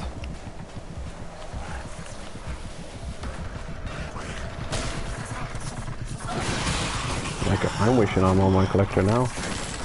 This striker has got way too little stamina. Running out of stamina every 10 steps. My collector, I'm pretty sure my collector's got marathon runner too. So, or what? Some of them have marathon runner. And just I can run for days. And halfway through the level, not having to rest. Got a stupid amount of stamina, tons of backspace, balanced enough strength and skill. I think it's called skill. Dex. Agility. Dude, seriously? Could you be more annoying? Well, way too much good stuff. They're like a buffed all-rounder.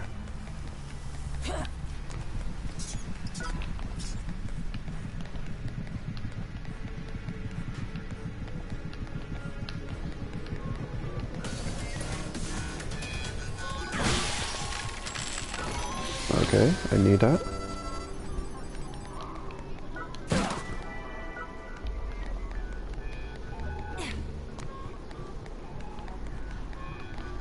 I guess for the only downside to the collector is the same as you'd see with a defender or an all-rounder. That they're good in everything except for killing. You'll see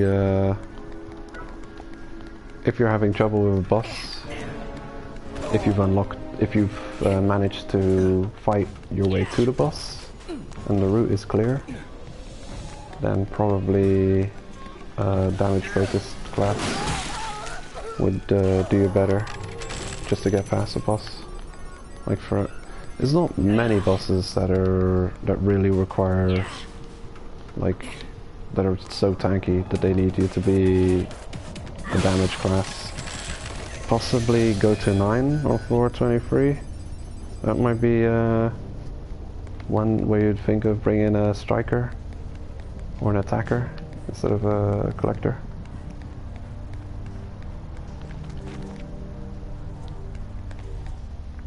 Okay.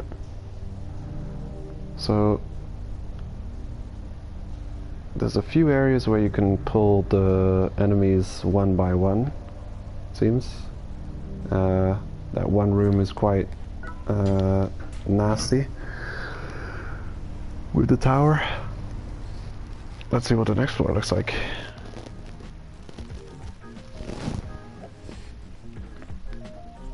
Level 140 is pretty impressive actually. Got quite a few bonus skill points if you're 140. I don't think I have much 140 characters. Most of my fighters like 128.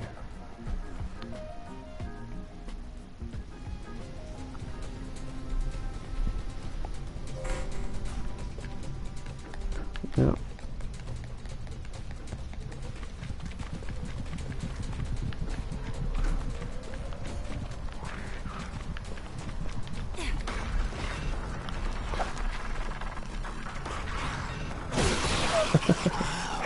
Okay, you're asking for that.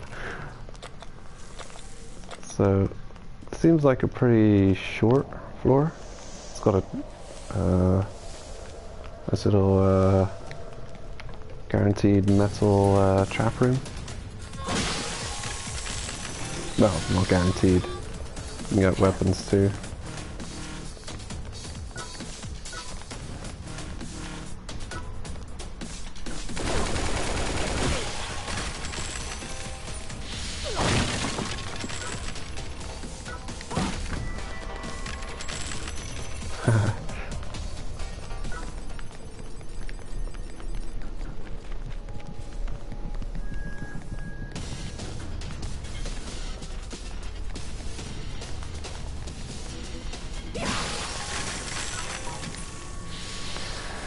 What do I not need? Armor. I'll throw some armor away.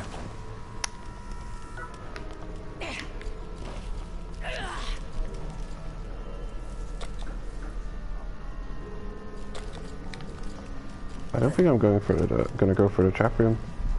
I don't think I need any more green rare metals.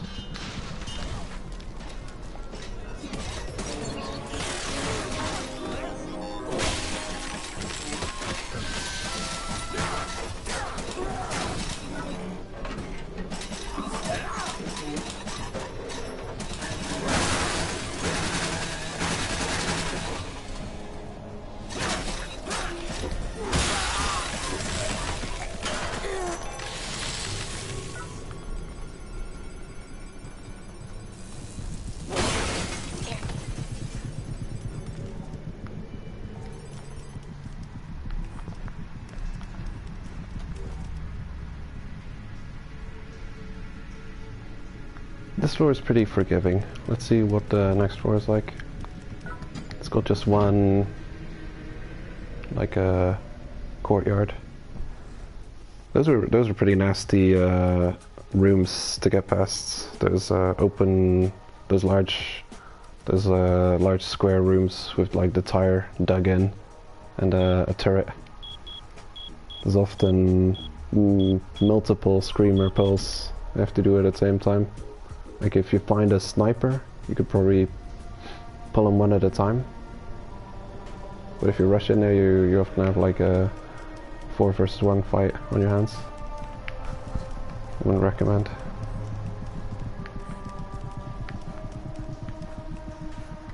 What does this floor look like? Huh. Looks pretty normal so far. Oh, it's like the floor 11 all over again.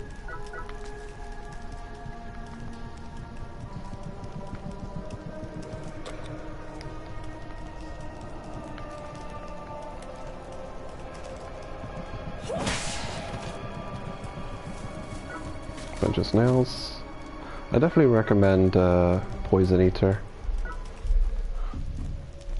until even end game to keep Poison Eater.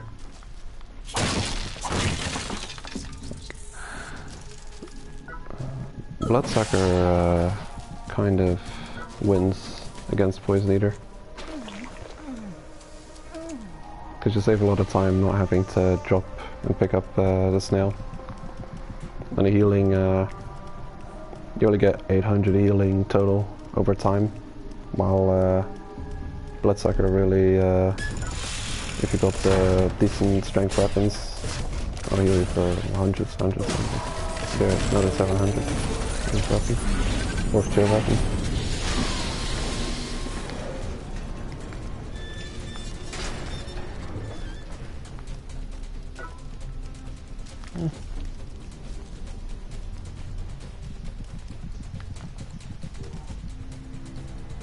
Is this the guaranteed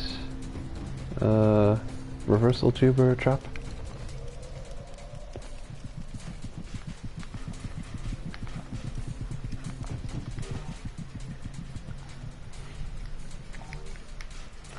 Well, here's the elevator, so that'll be this done.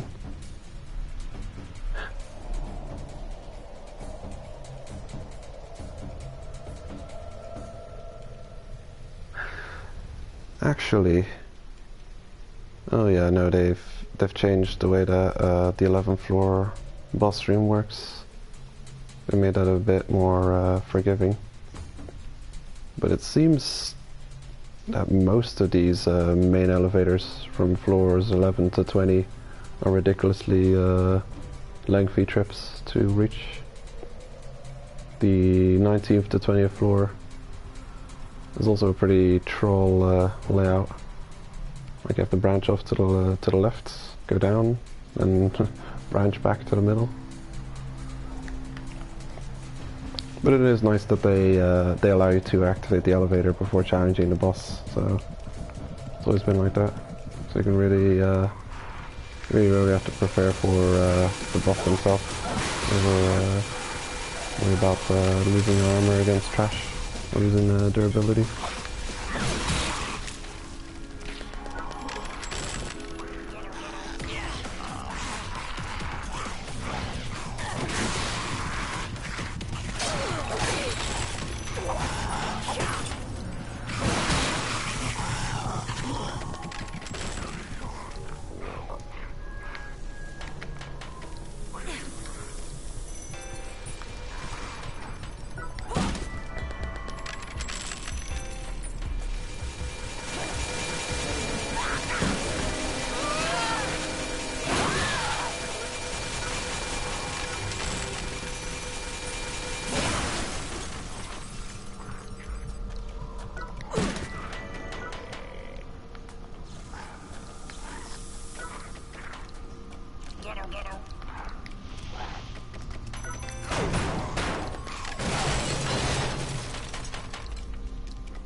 It's a minor detail, but I think they should change the vending machines.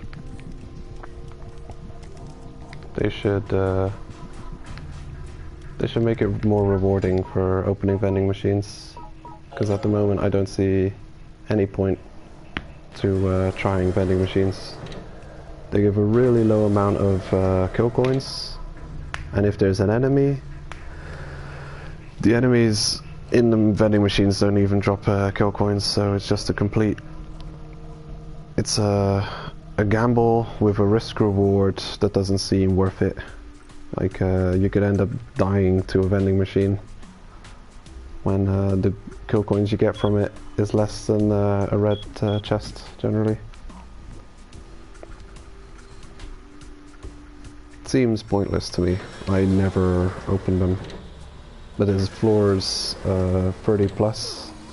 They've got rooms that seem to be almost full of vending machines. I'm thinking, wow, these all look okay, just they're kind of a waste of space if there's no point in even opening them.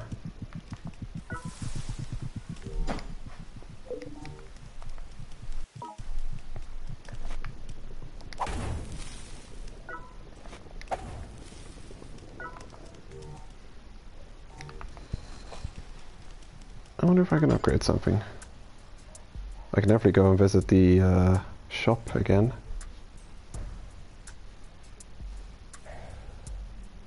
Actually, I'm a half hour late to go visit the shop.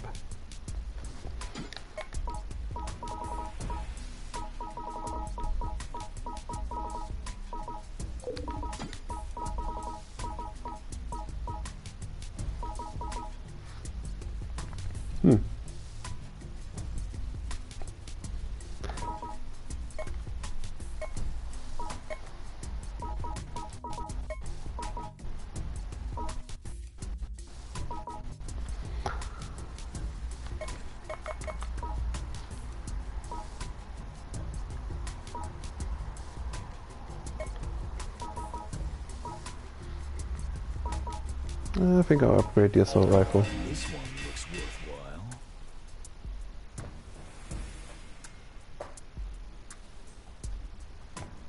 Pretty easy materials, seems like. No super rare base material. And dot blue. Pretty farmable.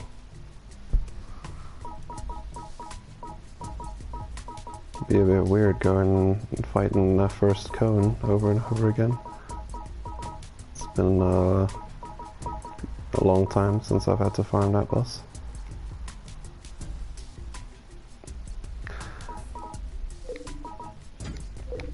Well, I consider the armors, I don't really consider the defenses on the armor that important. So, I think one of the easiest, well, a really handy armor to have throughout the game is, especially for where you can find it, is the knight set. Yeah, the knight's armor. You find the knight's armor in the floors 11 to 20, and it's got, well, it has slash resistance, so, and it looks cool. So it can be role-playing a medieval knight. You can have that armor ready while going into Candlewolf. Feels pretty badass, being like a knight going through those floors. Got a bit of slash resistance. The helm has also got an increase to attack power, so that's a pretty strong increase too. It's trumped by the warrior helmet though. The warrior's armor, the warrior's hat does even more strength increase. So, other than that, I'd say it depends on your build, doesn't it? Especially the helmets. What helmet you'd go for? If you're a shooter, I don't really have much shooters. I don't go through the floors using range weapons. But for people who do, they're probably looking at a helmet that increases dex. That's the bottom left stat. I don't even know which hat gives you the best dex. Steel Tribe seems pretty good.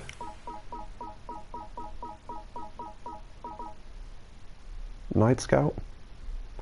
Night Scout. Doesn't that have like a 4th tier? That could be a good one to go with.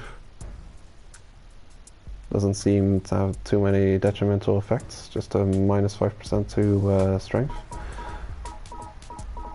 Yeah. I think it depends on the build you're using. I usually go with melee weapons, so I'd go for the warrior set. That would be a good one to upgrade. Though, right now there's a 4th tier armors available, so I don't have a single 4th tier set. I've got white steel, which doesn't,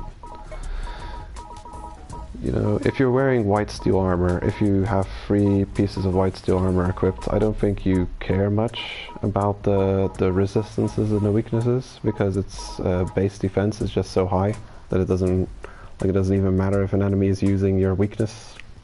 It won't have that much effect on you. Unless it's like an attacker or a shooter using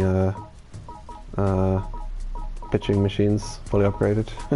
You'd probably feel that. Where is that thing? White steel. Oh, there it is.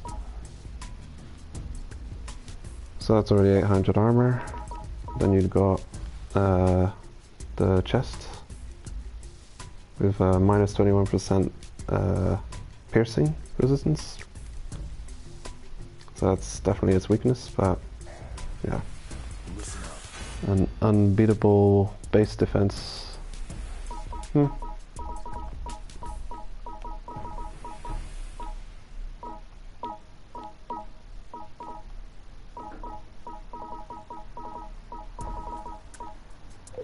back anytime. Actually, if you're wearing armor that you can find in the level around you that enemies are dropping, your armor is that upgraded, then you're probably doing well. Like if you're in Jackson's domain, you'll want as far as you can upgraded armor with 2-star. If you're in Crowley's domain, you'll want 3-star armor as high as you can upgraded. And yeah, from then on you'll just want to, after that, for floors 30 plus, you'll just want to completely max out an armor set. Yeah, just having an armor equipped to each part of your body would be ideal. Losing out on any piece would mean you'd have to seriously consider returning to the waiting room or dying.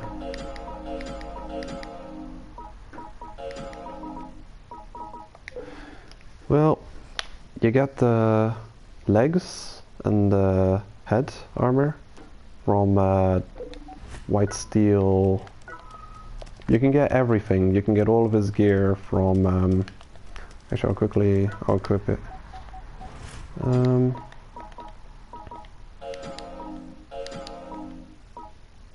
Where did the legs go?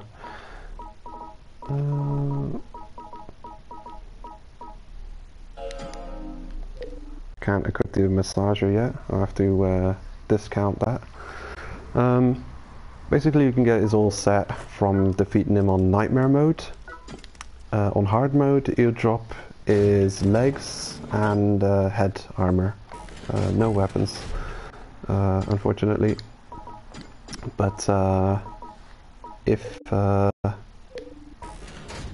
recommend farming him on hard mode, so you've got either his legs or his head armor, and using those will definitely help you tackle the challenge of Nightmare.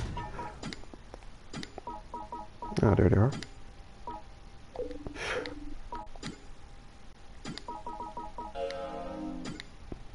In you go. I was using my setup to defeat White Steel Nightmare mode was a almost fully upgraded Steel God chests armor, the White Steel base level legs, and the base level head armor. Yeah, the Steel God apron.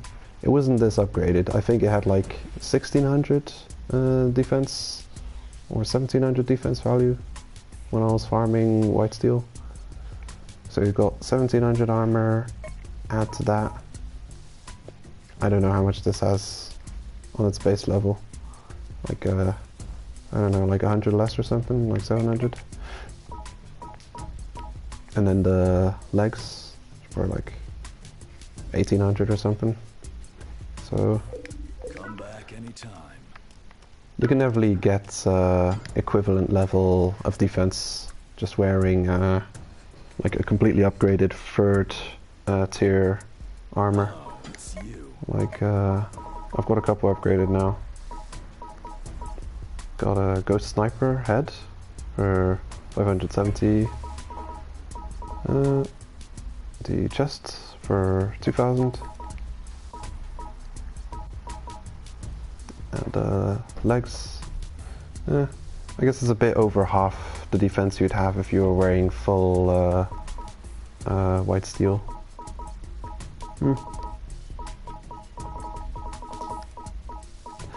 There are more options, there are more easy options to defeat White Steel nowadays with the 4th tier weapons being available. There's lots of people who use the Dragon Buster or the hockey stick. There's really good builds you can make with that. Just gotta look up other people's techniques, see how they manage to take out the boss.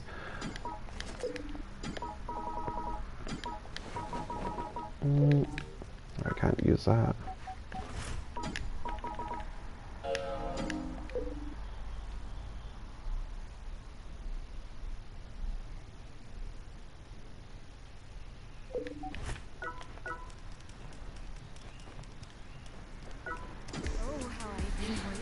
I think I'll go and see the Jackals, since I'm wearing this armor anyway. I won't need that, will I? Are you sure? I won't need this. Sure? Discount of decks. There we go. Sure?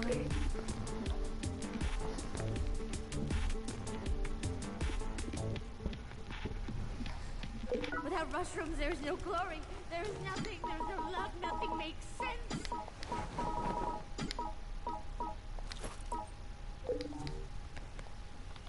There we go.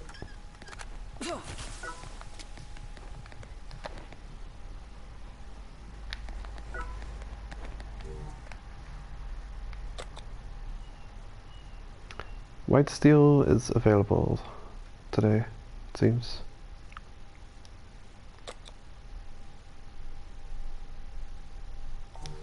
The Into the Pit event is almost over again. I think there's just one or two more days left of that event. Let's see, is there anything I really need to defeat those guys? No, I can think of something that'll make it a lot less hassle. The fishy. Bring some of those with me.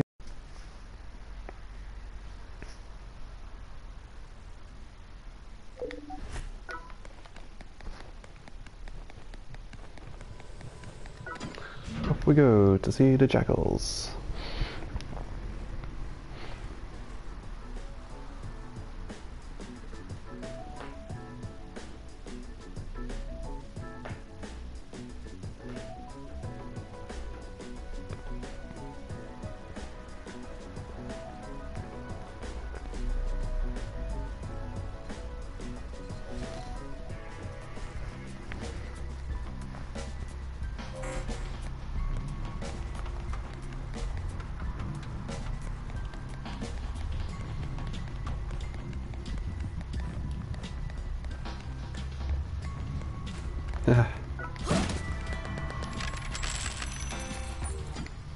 Yeah, the hockey stick.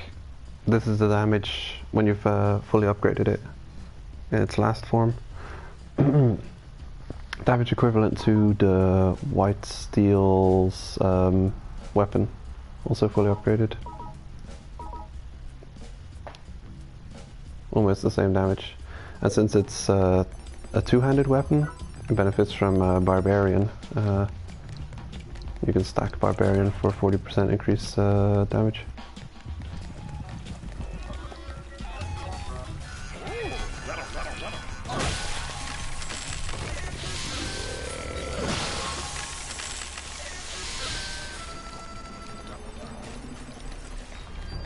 Actually, why did I remove Barbarian? I don't want to defeat the Jackals with that, right? Oh no, I'm going full white seal, that's right. Yeah. Only damage increase I have is superhero.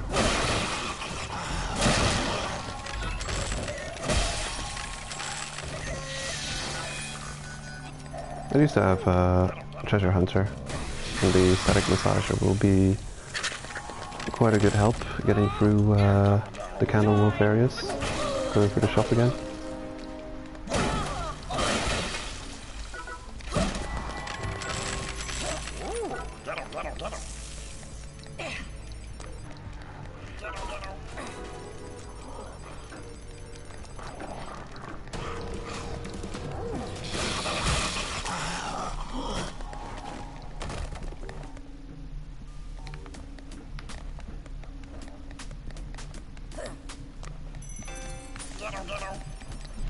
Shop days are actually some of the easiest ways to get milk blue. Milk blue can be a really tough one to get. Some high-level armors require a couple of milk blue to upgrade, surprisingly.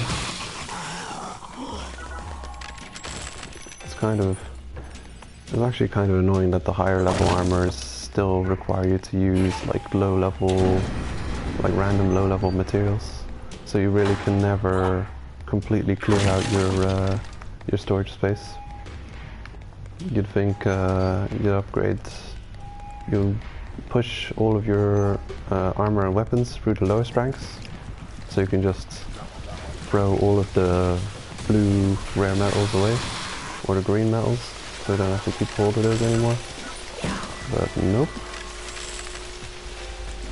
There's still requirements. Some higher level armors randomly cost both the red rare metal and the lower tier rare metal for the same type.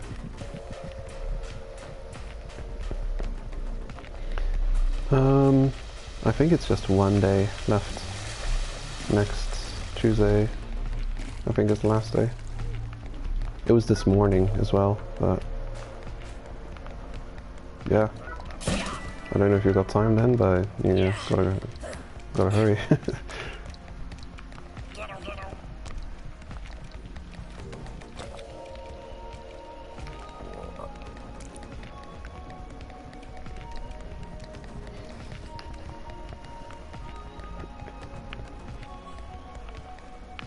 What blueprints? Are you still farming from Into the Pit, Destiny?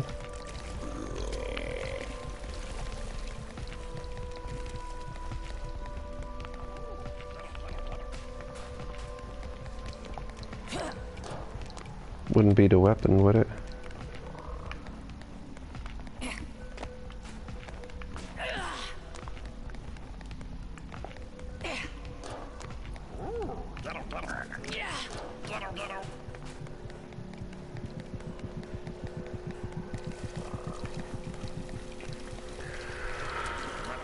I'm kind of playing without sound, so I have no idea when the jackals are going to spawn.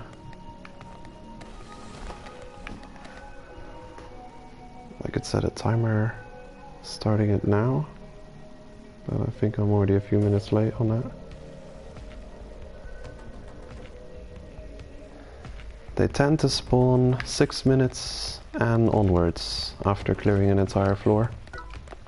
Wait for 6 minutes at minimum, and if you're unlucky, I think it can go up to 10 minutes or 8 minutes before the first spawn. Oh man, that seriously sucks. I'd say that's the most valuable blueprint to get from Into the Pit, since it's an extra weapon which has equivalent damage to the other motorcycle weapon, so you can bypass the cooldown by just buying both of them if you have the kill points for it. I haven't used that weapon in a while actually. I should want it for its collectible value.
I don't have any game sounds on, so I have no idea if the jackals have spawned yet.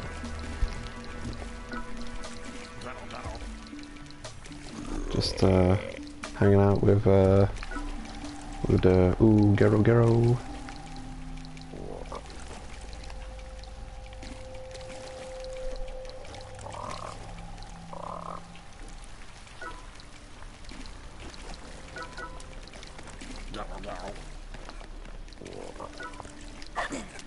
Come with me if you want to live.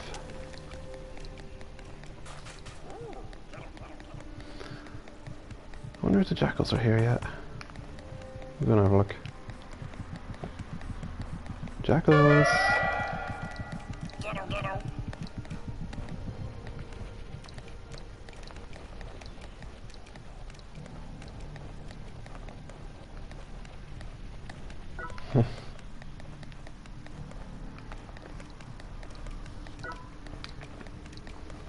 I feel like that about the decals that were made available to everyone for only a limited time, that were purchasable from the Mushroom Magistrate. I feel like I may have missed out on those.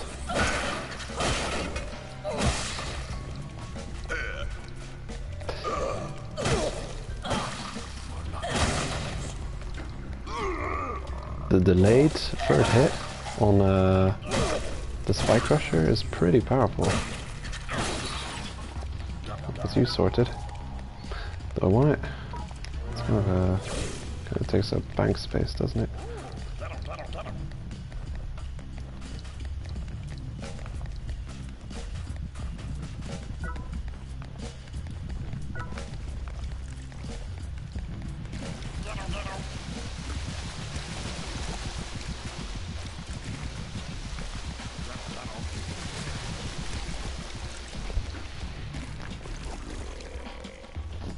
I'm sure the jackals are grateful that the fish have been nerfed. I'm sure people would be farming them like mad if you could still get fish as easy as you used to. Man, those were easy to farm back before the change to mushrooms. Just went to any Jackson area. There were a couple of places where you had the trenches. We could catch 2 fish in a row. Just farm those for a couple of times.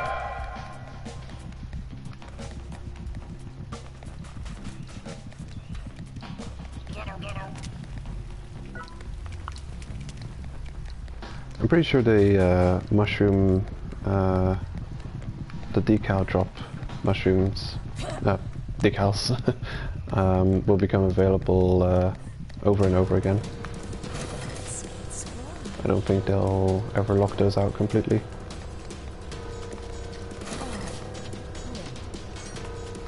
Alright.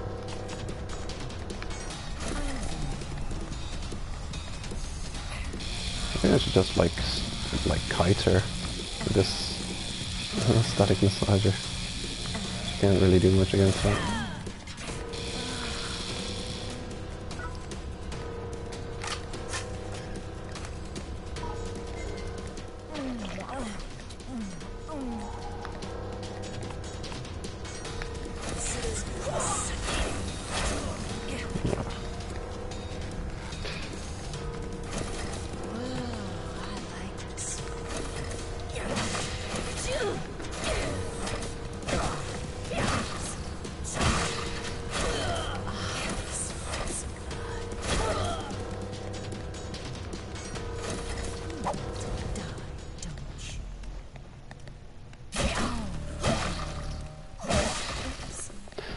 There, I had to do it.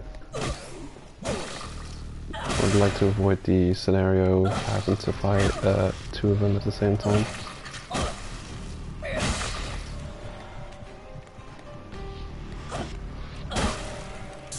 If they would abide by the rules of the game, it wouldn't be too, oh, hello.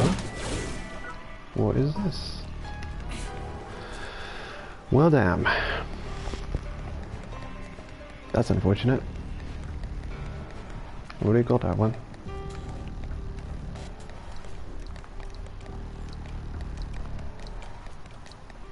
You getting fish through expeditions, I'm guessing? I found, I think I've only found one fish so far out in the wild. That was the regular old fish. I don't have every armor. I've got every, yeah, I've brought the blueprint back to the store for every weapon and armor available so far in the game, except the Jackal stuff. I'm still missing the Jackals, some of the Jackal's armor. Oh, speaking of who? Try it. Aha, perfect. See? They just tank through your hits. It's no fun.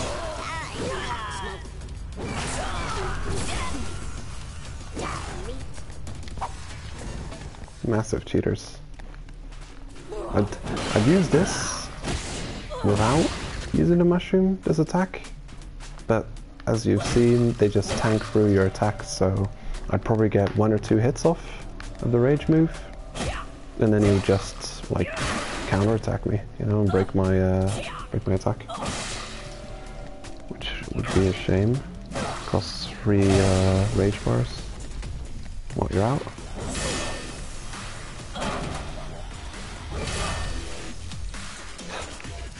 Perfect guard is pretty bad actually. Like, it takes you almost as long to recover from perfect guarding as it does the enemy. They're often ready to attack before you are. Well, that felt extremely worth it.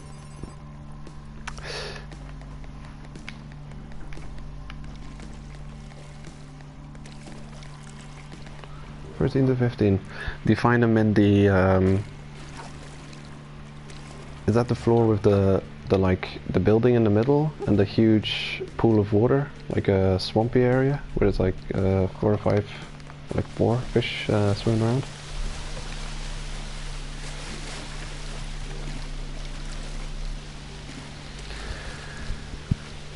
$13 to $15.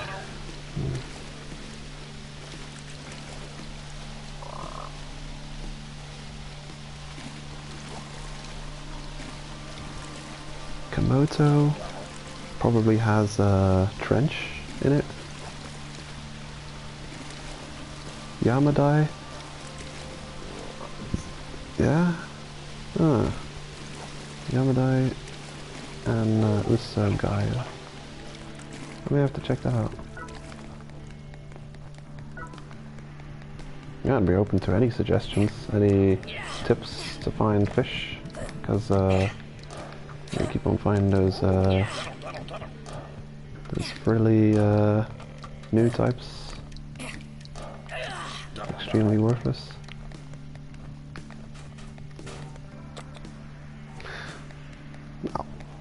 I've kind of I kind of own this floor now, don't I? Like, who's gonna stop me from claiming this floor as my own? The jackals are gone. The enforcers are dead. What are they gonna send? They're gonna send white steel at me? Like red steel? I don't know the name of the new horseman. Gotta wire it in my mind.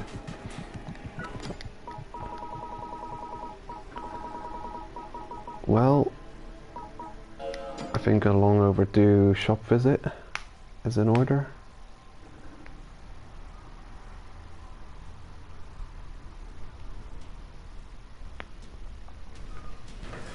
Yeah, it's a tile which has three pools of fire on it. A C-shaped like a narrow corridor with water in it, and there's always two fish to be found there.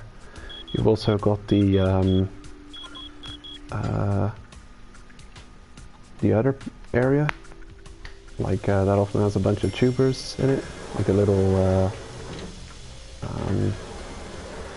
yeah, what do you call that?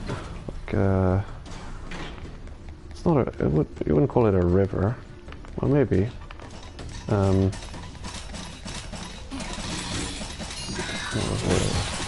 Sewer. Yeah, it's like a sewer area where you can also find a couple of fish.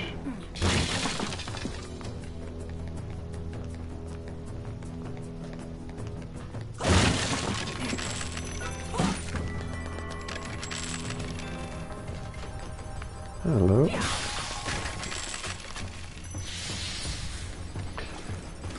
New fish.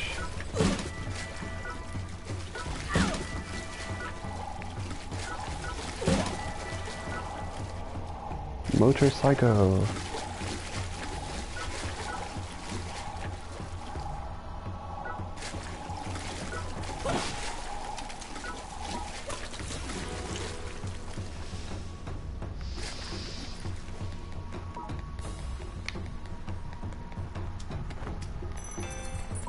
Actually, I think I'll leave this guy with a Fen Grimer. Eat it.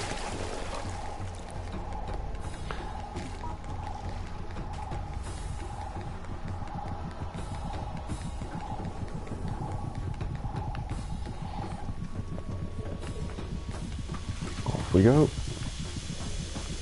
And again, I'm using my character with the least amount of stamina to get through the longest floors, because yeah, that makes a ton of sense. Let's check this way.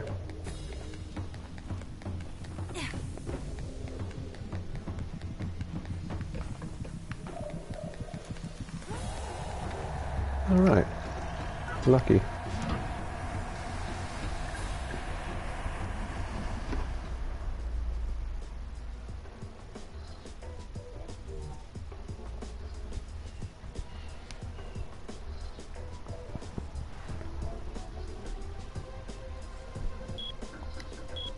I think this maintenance staff decal will come in quite handy, actually, specifically for grinding the Candlewolf Red metals from 36th floor go to 9. Having those elevator rides be 2/3 as cheap as normal will That'll definitely lighten the strain on the gold cost.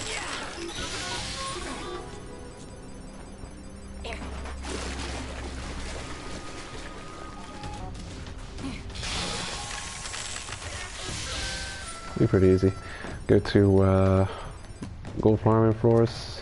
One of my lucky star characters. Hello. Oh, squishy.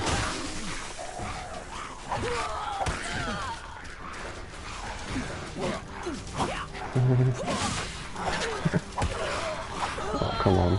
Stop it, you bullies.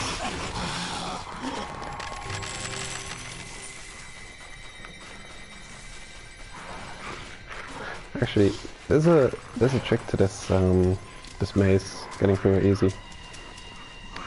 What you have to do is stick left and go that way,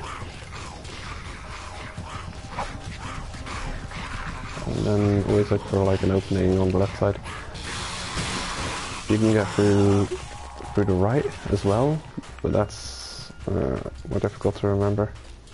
It's more of a windy path that takes you through below the bridge in the middle. I can never really figure this side out, but I think I've got the left way figured.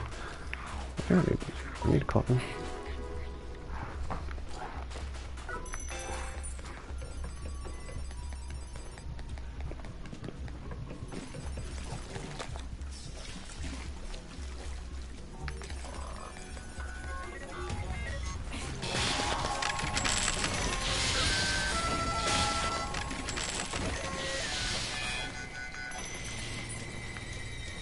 Yeah, this range weapon from White Steel is probably the weapon, well, the White Steel gear I buy the least. Very rarely buy that.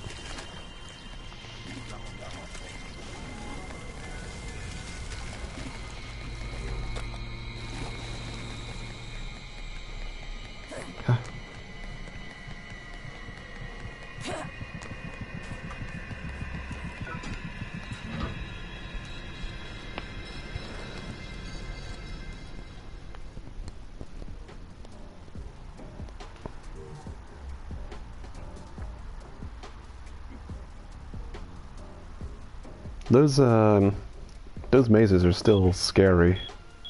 Like at any level, just getting through those. There's often a hater spawning in or around the maze, and you know there's enemies on this on these floors with the flaming sword. That's a really easy place to die in that maze. Just getting lost, having screamers just physically block your character from budging, from getting any further in the maze, blocking your exits, and a nasty hater with strong weapons ready to finish you off.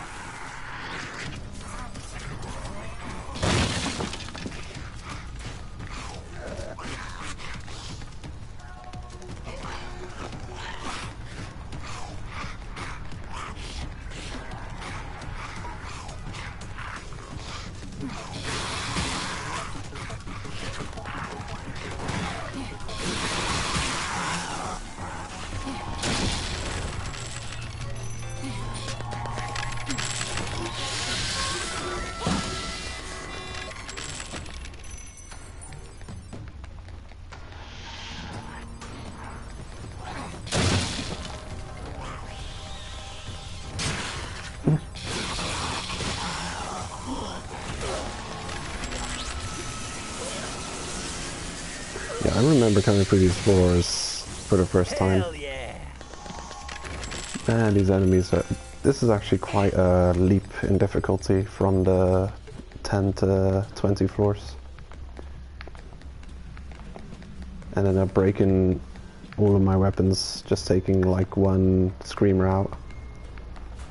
So what I'd often do is I'd train a bunch of screamers together and let the the ones wielding the lances just do their horizontal sweeping attacks to do chip damage to the group. Let them defeat each other. The ones with the fire swords are pretty good at that too, because they'll set their friends on fire. Yeah, you are definitely a pro. There we go, getting that. I'll need a ton of that. Bone metal, sure. If you're offering. And some cotton. Real pro choice. Should do it. Nope, I don't think you can go wrong with that one. I'll see you around. That's pretty much on the hour. So it'll be easy to remember when I have to go back for more.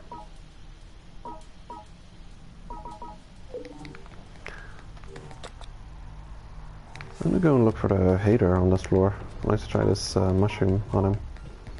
See if it'll finally work.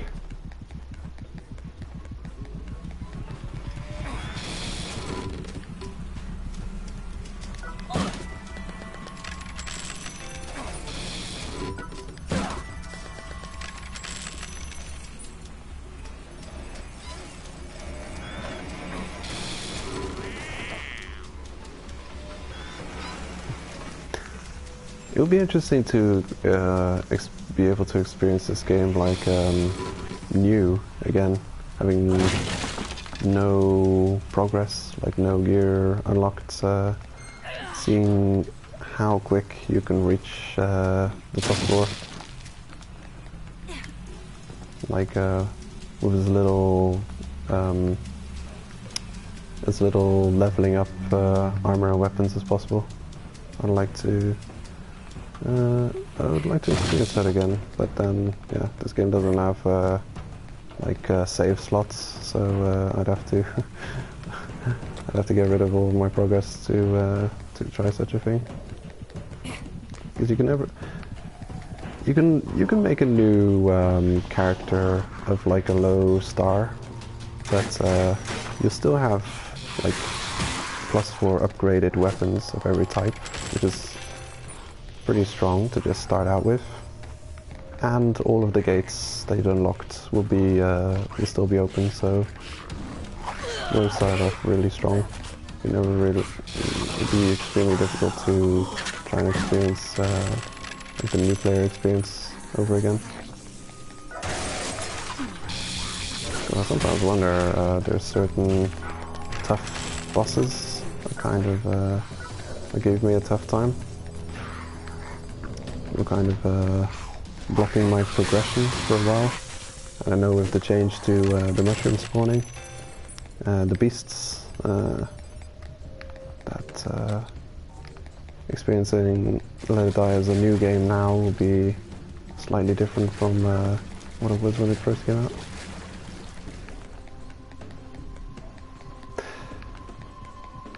I could make another profile. Let's try it out like that. That's a good idea.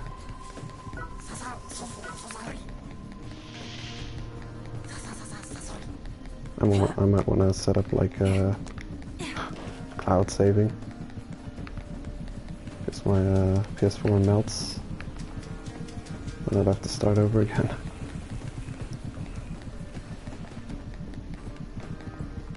And yeah, that would be crazy. Considering the amount of grinding you need to do to get the materials to upgrade things to the highest rank. You know, if you'd focus, it would be quite manageable actually. Like, if you'd really stick to one specific armor set, like it would be a bit bland, but you could stick to the first set, like a DIY armor, the one with very little strengths and weaknesses. Stick to that armor set, and just never spend any resources on upgrading anything except for that, and then maybe 2 or 3 weapons, which would take you, which would be enough balance to get you through the bosses. Like, one weapon would take you far, thing is, you unlock a lot of different weapons, a lot of very versatile weapons in the 30+ floors, like pitching machine. I'm thinking of pitching machine as being one of the weapons which could make the certain parts of the game really much easier.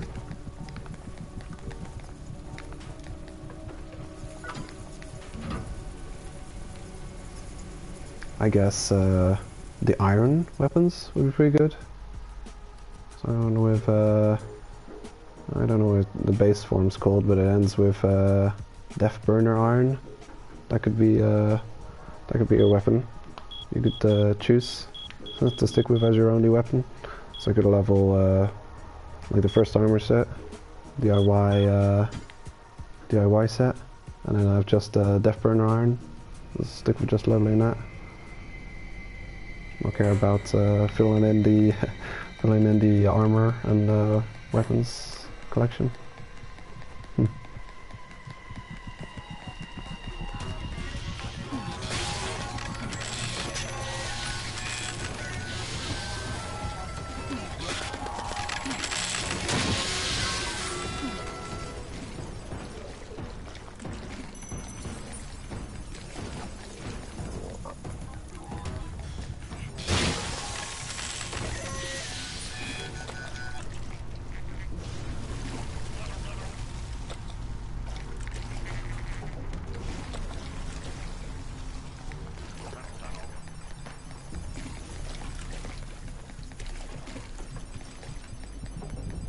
I think I'll pop by floor 5 and see.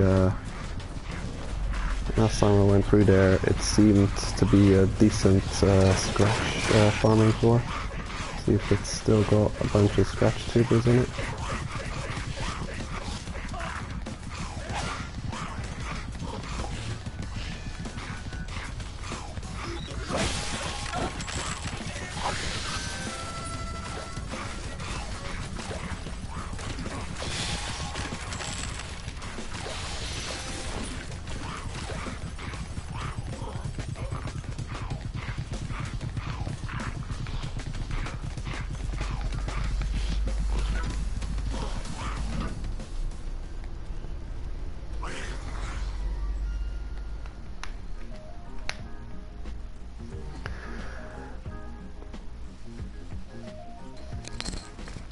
Gonna go to the waiting room, set up my fighter with some decent weapon and decal.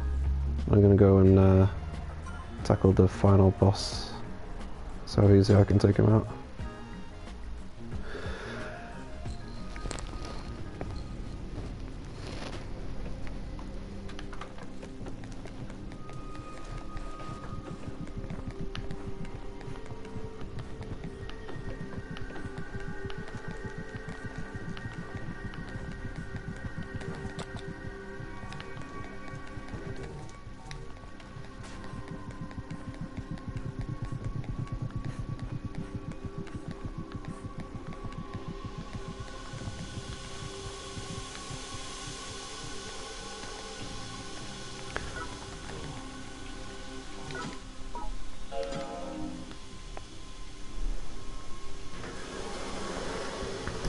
Yeah, the guard streams did make things very easy.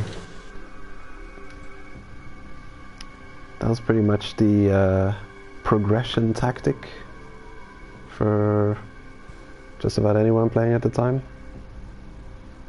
It was like, don't care about armor, you can go through the 30 floors naked, just bring 10 guard shrooms and 10 sting shrooms to a boss fight that's giving you trouble. And you've got 5 minutes to take him out. 5 minutes of invulnerability, no problem. It was kind of broken though, like...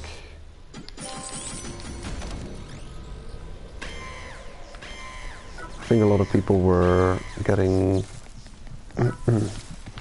getting a bit salty about that. like saying, "Oh, this game isn't fun. You know, you just have to bring 500 mushrooms with you, and that's how you beat a boss."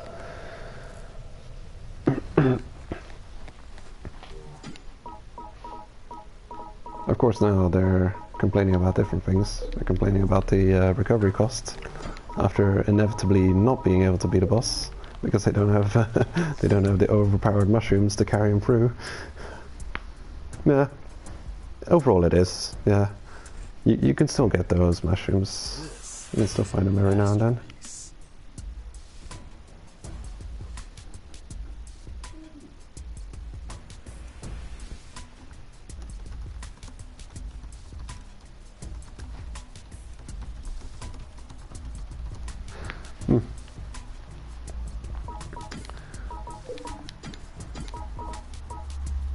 That doesn't really sell for much, unfortunately.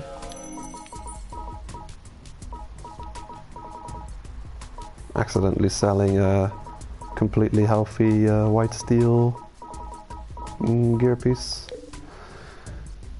That would be not fun. Come back anytime.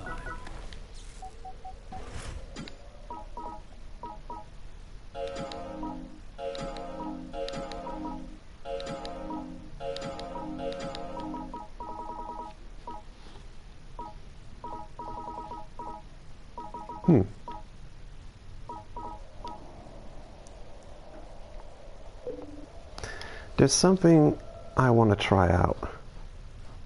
I think I'm gonna fight the hard mode white steel with my defender and see what happens.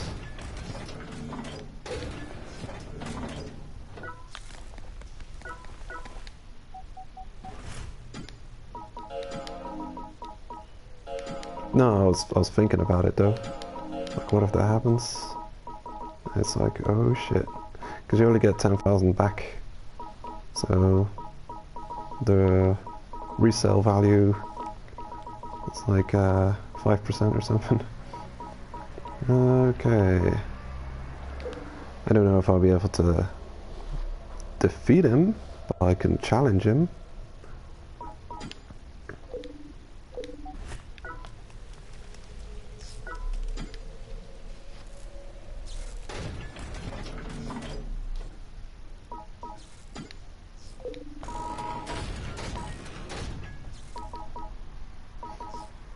Here he is.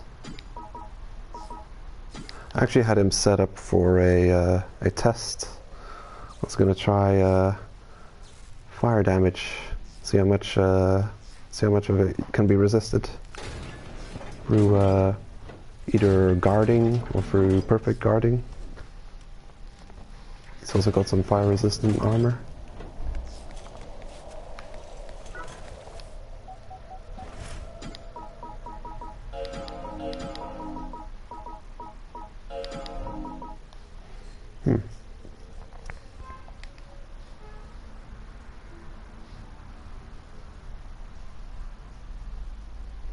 You may need a decount Decal to use the spike crusher.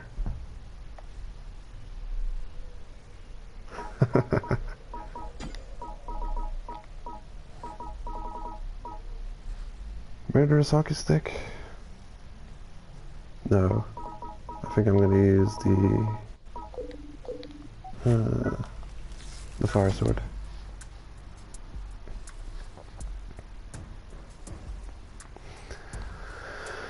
Well, Come back anytime. they're all 5-star, so they were all technically equally strong, but they're different classes, which have got different strengths and weaknesses. I mainly play collectors. If I'm farming bosses, I'll be on my strikers. I've been playing mostly on my striker today, which was kind of the wrong choice, because if you've noticed, the sprinting has been difficult, seeing as strikers have pretty relatively low stamina, I should have been on my collectors for that, because I have decent level of stamina, and my collectors are also equipped with the marathon runner, which further decreases the rate at which the stamina drops. It's kind of a bad call on my part. But this character is a defender, and I've not really challenged White Steel as a defender yet, but I'm curious as to how it's gonna work out. Because yeah, they take the least damage from attacks from all the classes, because they're built for tankiness. So I'll be going with this guy. Put on some damage resistance decals.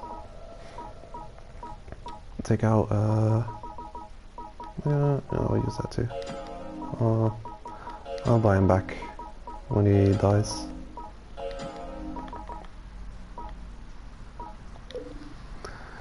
How much was it for hard mode? 30,000. Also need 15,000 to buy the Dragon Buster S.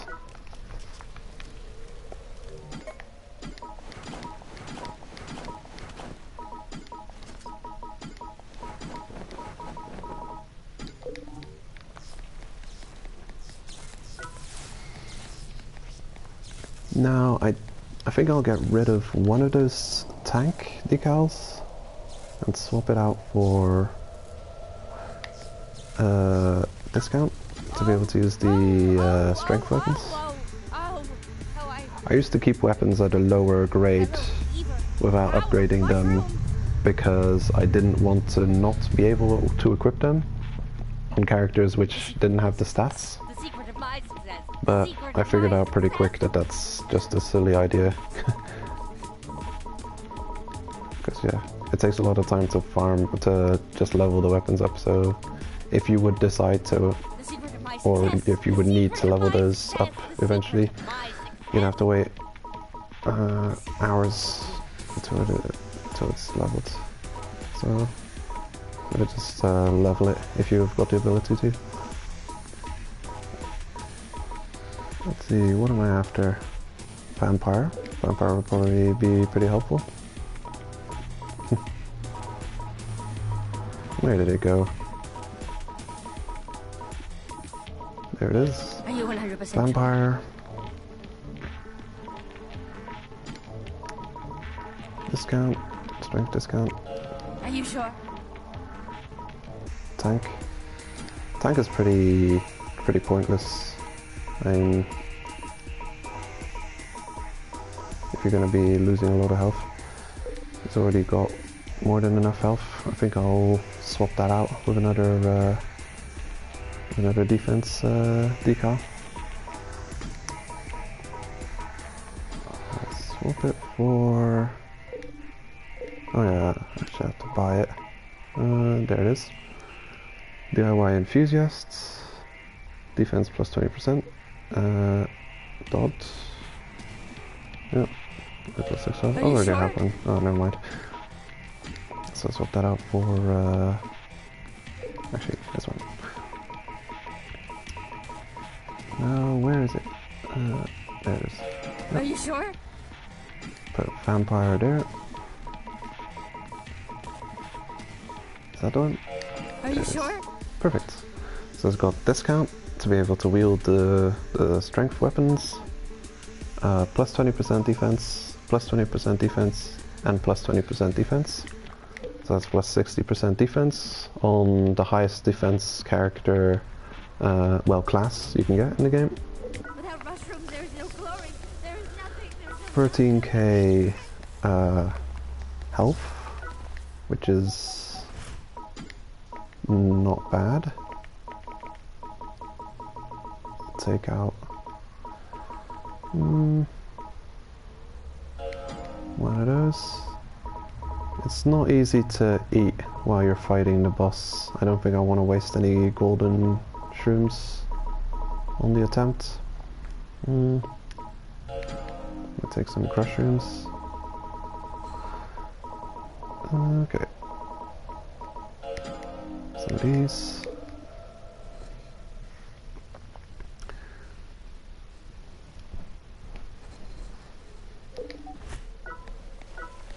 I was gonna do a video on the Into the Pit event with this character. I'm gonna try a challenge, see if I could defeat it without attacking, if I could defeat it by only defending.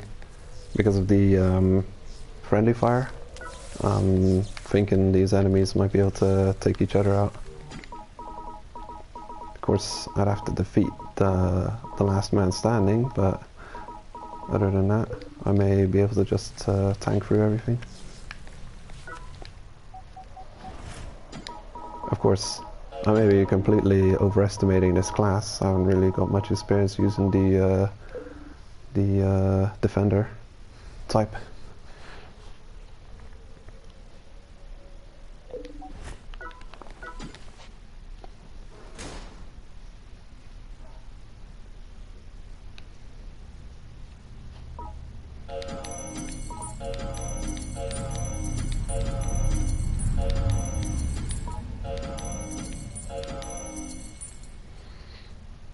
Okay, one more.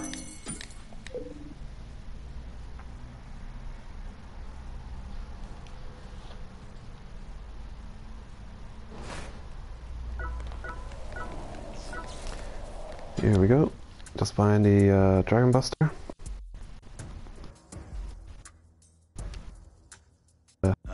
Interested to see what kind of damage can be expected from the counterattack.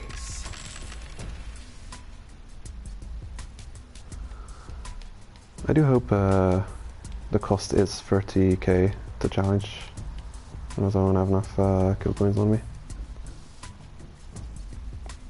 Come back anytime.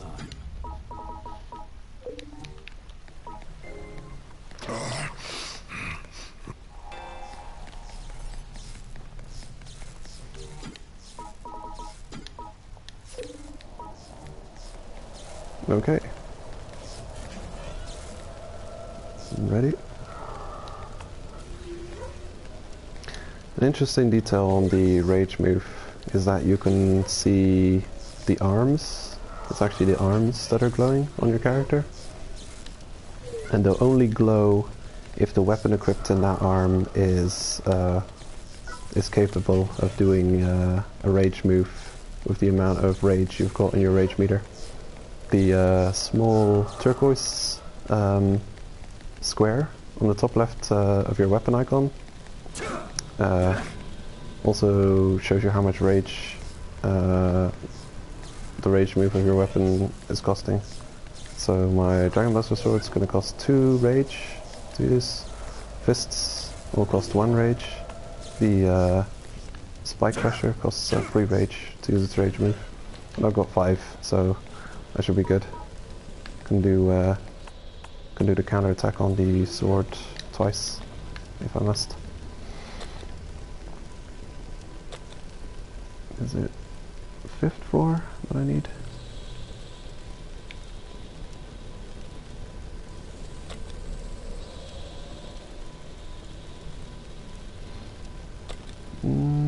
Nah.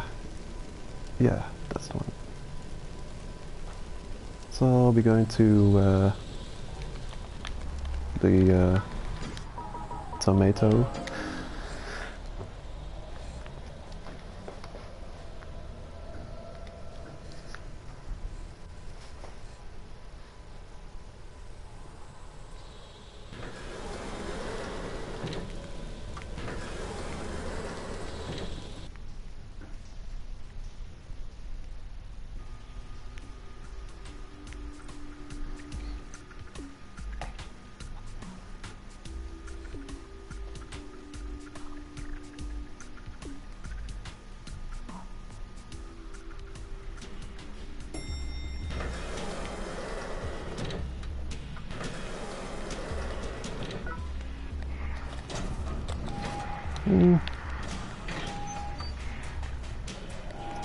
I don't think it's gonna be this way. The up escalator I'm looking for. Going for green up.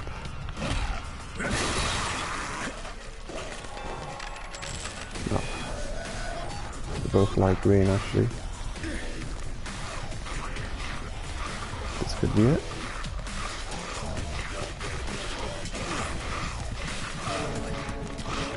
Hello. Fancy meeting you here.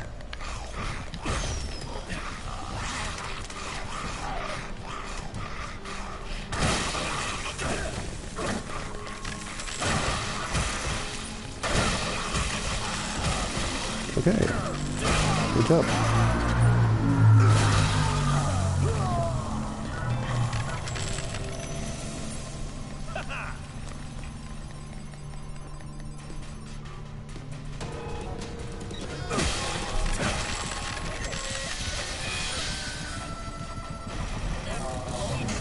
It could be here.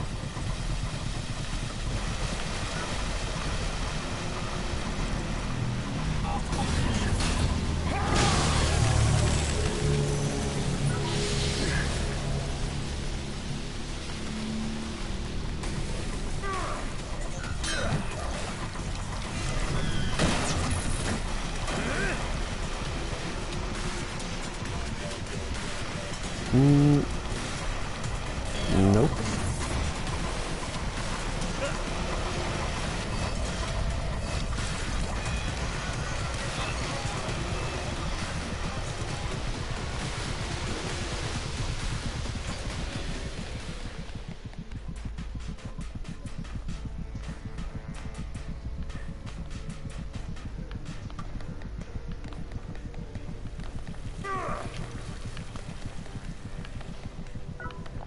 There's probably an easy way to figure out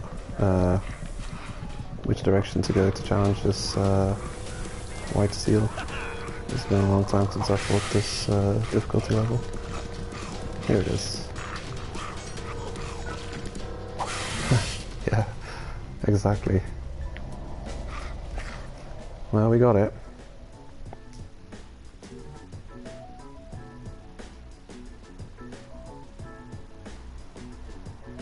Hey, here it is. We finally discovered this floor. I wonder what could be here.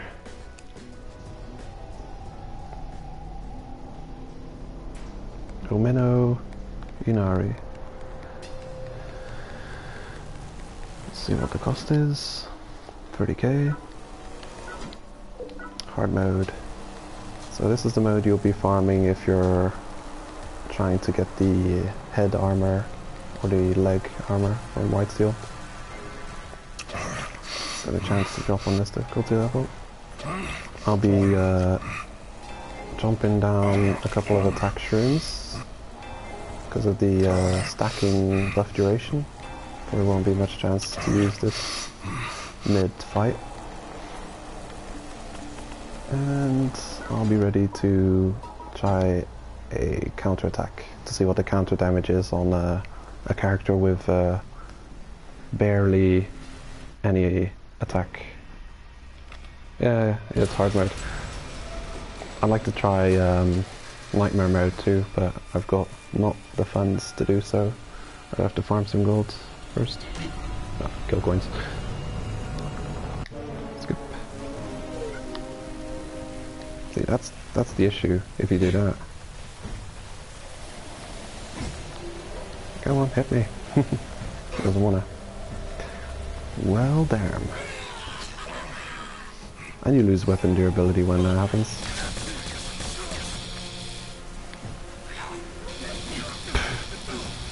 It's good to know you can counter his ranged attacks as well.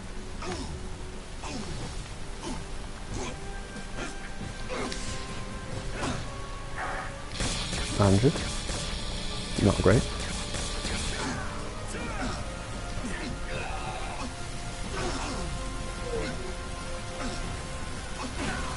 Seriously? He's like never been this passive with me. He's always constantly attacking. Well, if you're passive anyway, you're not attacking me. Bonk.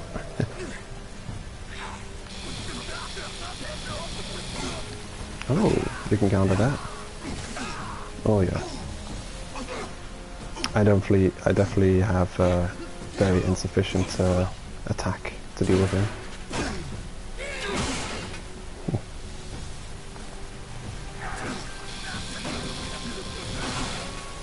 He doesn't have a lot of health, but since my weapon isn't doing that much damage, I'm also not recovering much from my vampire decal. How dare you?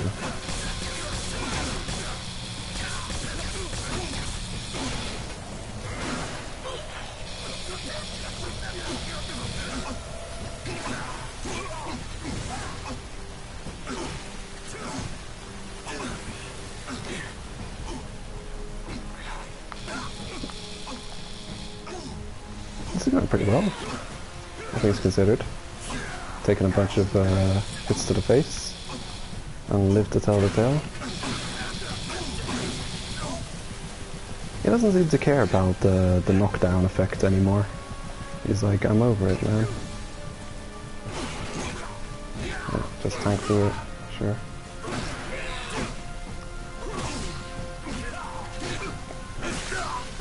Any more masters?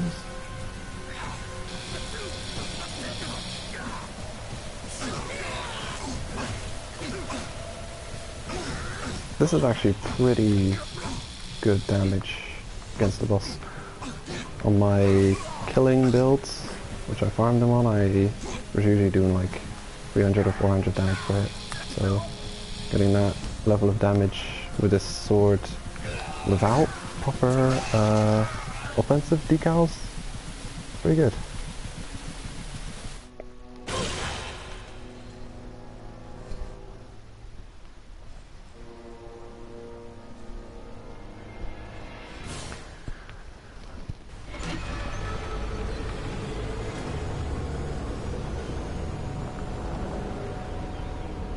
I wonder what's down there. An infirmary or something? Gonna patch him up for the next fight.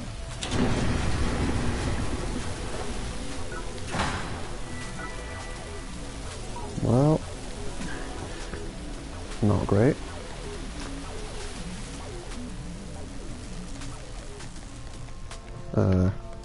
Dod blue would have been handy. I need dod blue.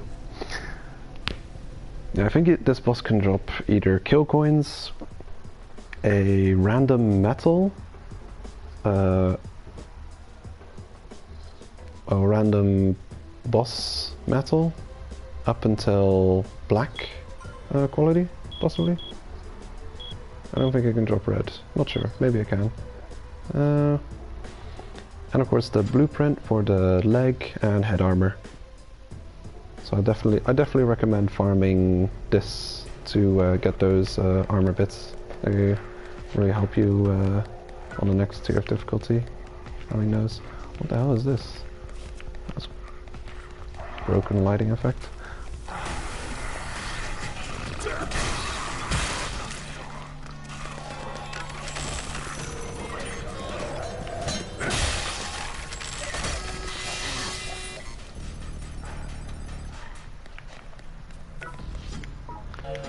Okay, that's pretty good.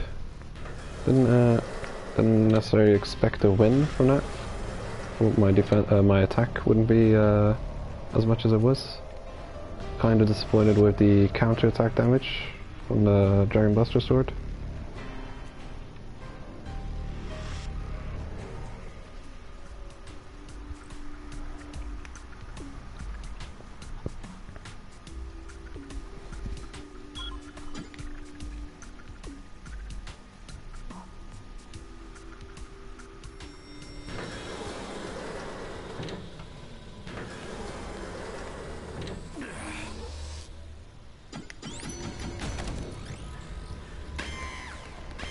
I don't have much attack increasing effects on my character though.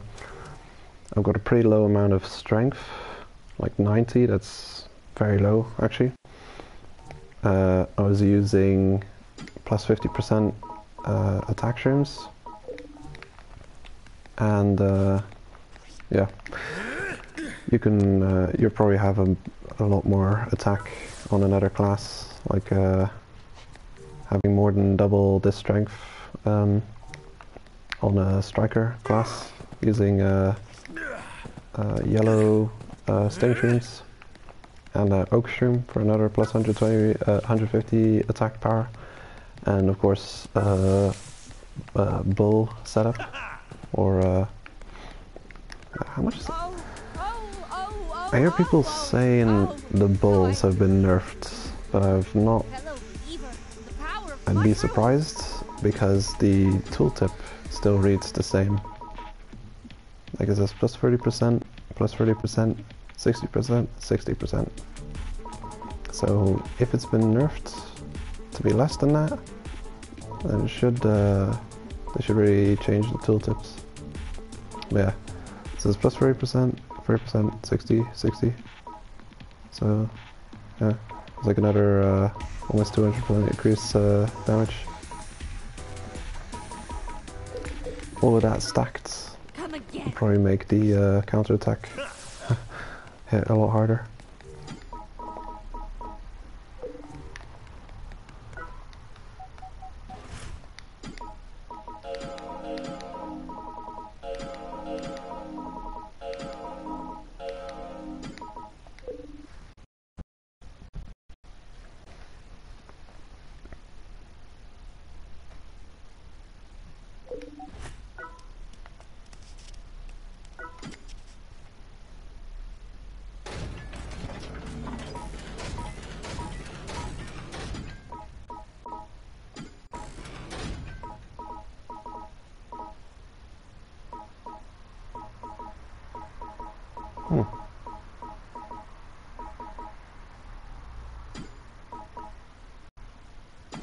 Okay.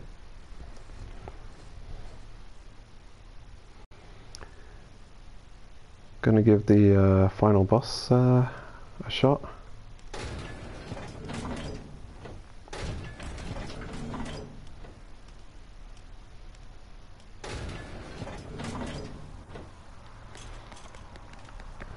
I'll probably swap out the treasure hunter for another attack decal.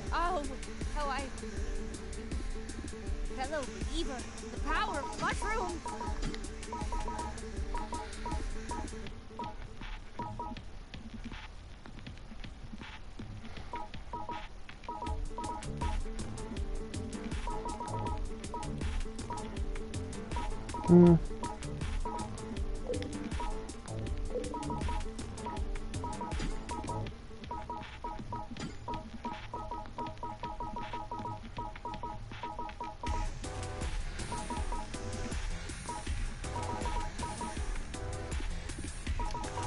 I'm not sure which one to go with.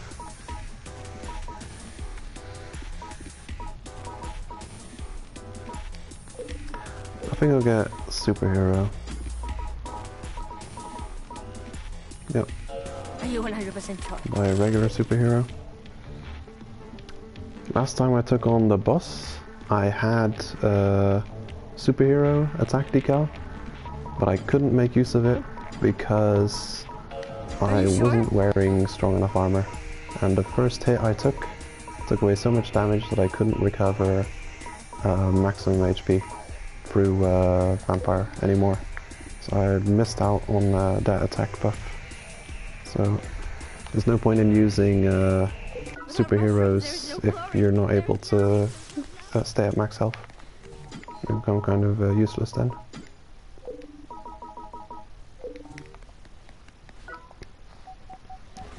So I'll take out a strong enough armor set to keep me at full health, or to at least stop me from taking enough damage.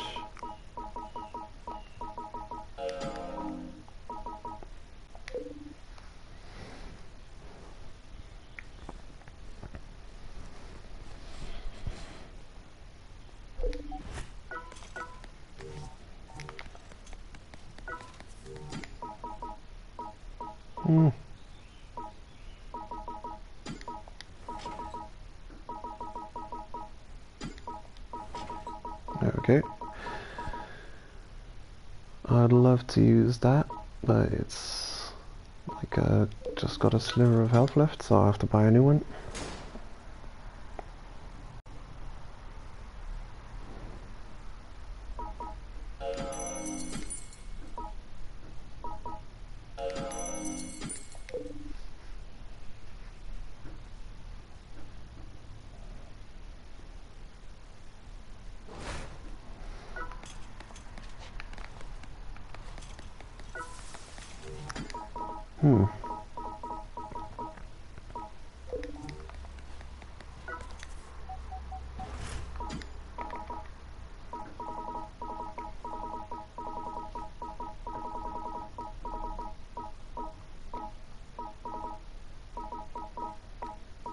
I'll take a golden snail with me, just in case. I may lose health during the sumo portion of the fight. Come to think of it, I haven't got my armor equipped. There we go. I can use that to recover to full HP.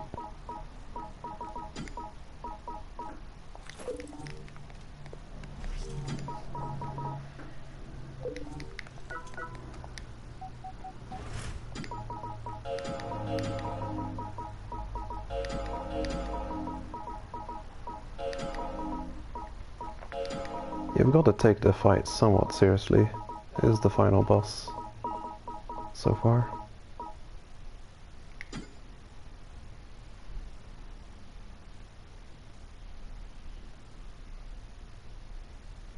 Okay.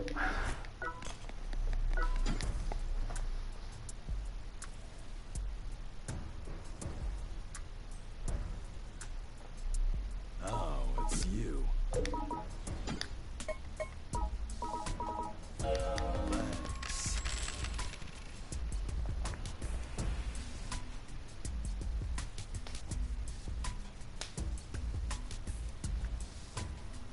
Going for the Berserker helmet for the 14% attack bonus.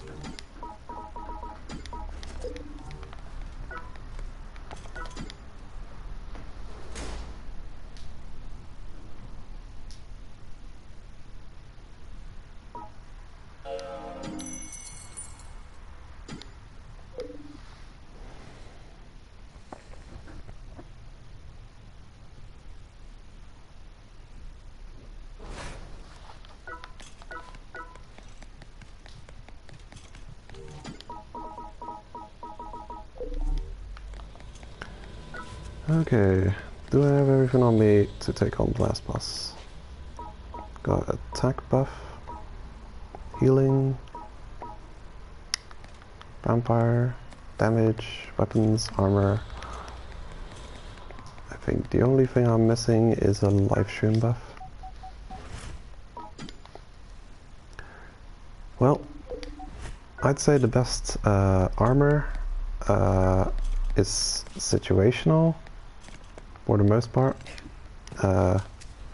but for striker, the best hat would be the warrior or berserker helmet, because of the increased strength buff being the highest so far in the game, with a 14% strength buff.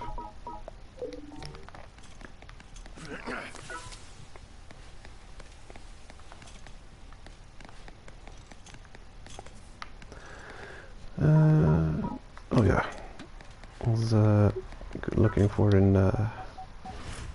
revival shroom. There it is.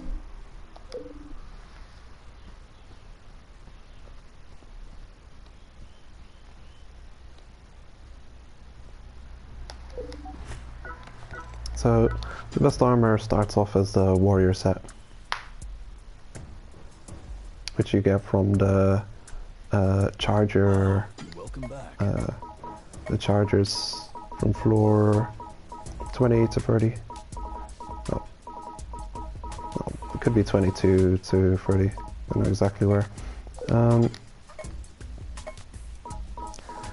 And it starts off looking like this: warrior helmet, warrior armor, warrior leggings, and the chargers also have a chance of dropping the blueprint to make the lightning wand. Come back anytime.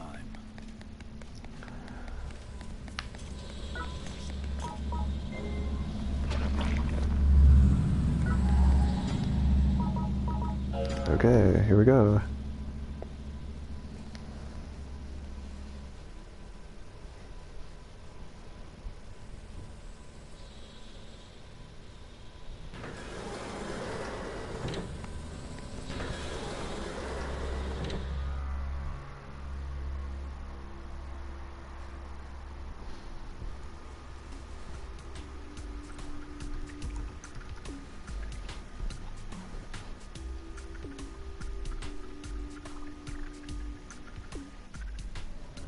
I'm wearing the final upgrade. It looks drastically different from the warrior's helm. It's the berserker's helmet. If you check the stats, it has minus 9% to health, plus 5% to vitality, which is armor, and plus 14% to strength, which will buff your physical attack. I'm not wearing the entire set. I've got silly pants on. I had no idea you'd make it this far. Are you some kind of a pro gamer? But I've already been here. Much respect. Word up, buddy. You're coming up on your final challenge. Apparently, you can't equip anything from this point forward. I'll hold on to your items for you in the meantime. Go on. Don't be shy. Come on. Take off your equipment. Yep.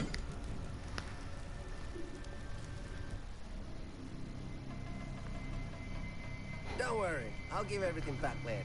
Good luck in your fight.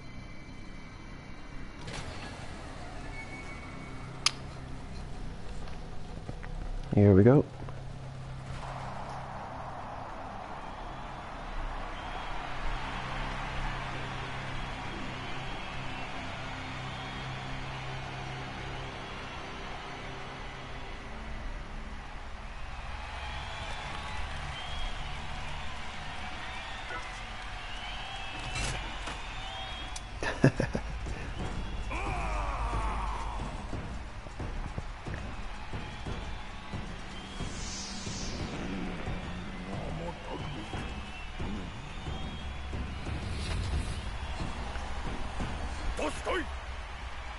Doskoi. Domo Dosukoi. You must be quite the sumo wrestler to have made it this far. Our fighters seem to all be here, so let's proceed with the first match of the day.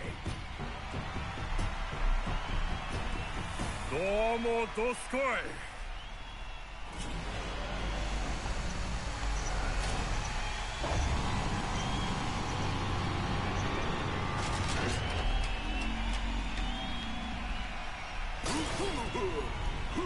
Having good gear is actually making this fight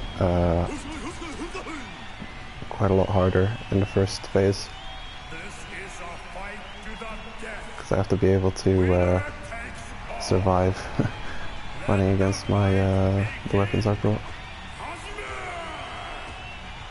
Whoa! Sorry, senpai. All your equipment got stolen. If you can survive, you should be able to get it all back. Oh, come on. No? Get up? Yeah.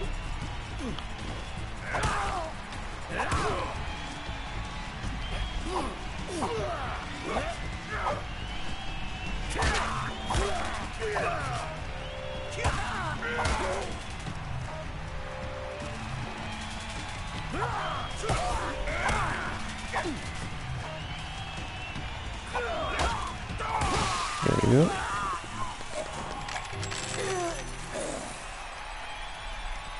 I'm surprised there's still people invading this place.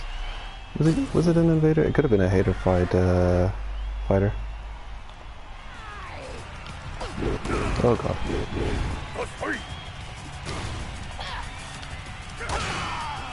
Of course.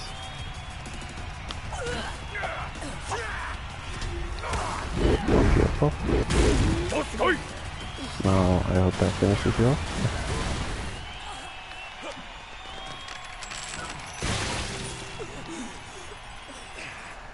Phew.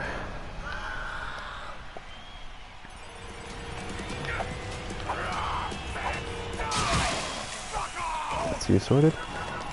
You can do durability damage to your own armor at this point, which is pretty nasty, quite unforgiving.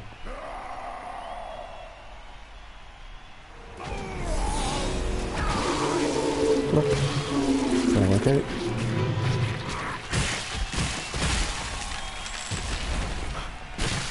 Coming in a diaper is always a hilarious sight. Looks like I won't have to use my golden snail. We meet at last for the final fight.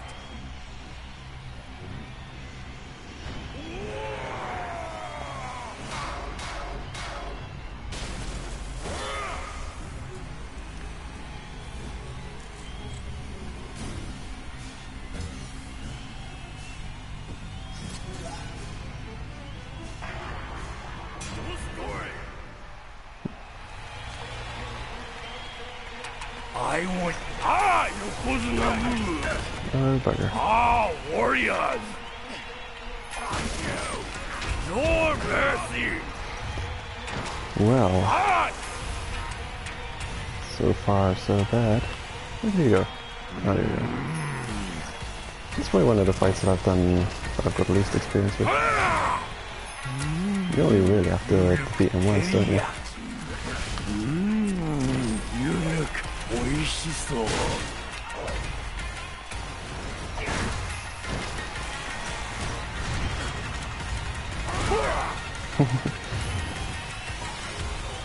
The damage is happening though.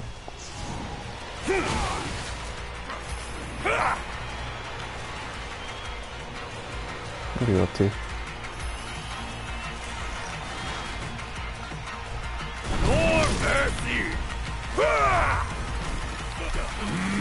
Delicious. Ah, Yokozuna move. I believe turning the analog stick is the way to break through that ice effect.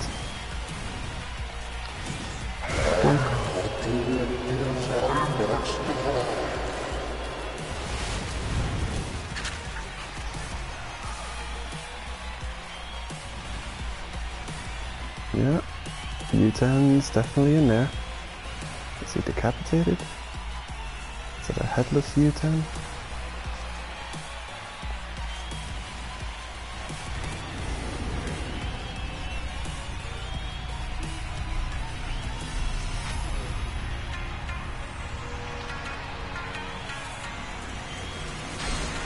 That's gonna hurt. Ice skates.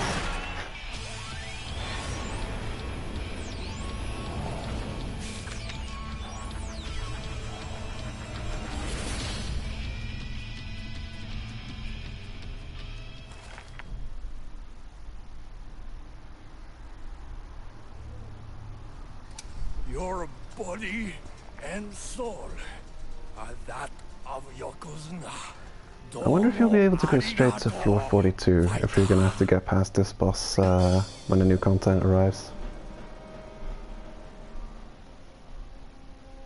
Wouldn't surprise me if you'd have to go through this guy again.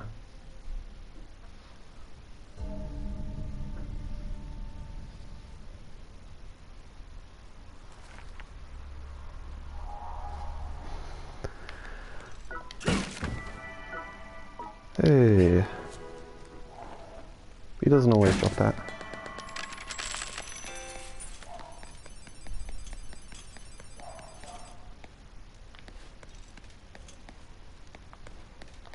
Can I go the other way?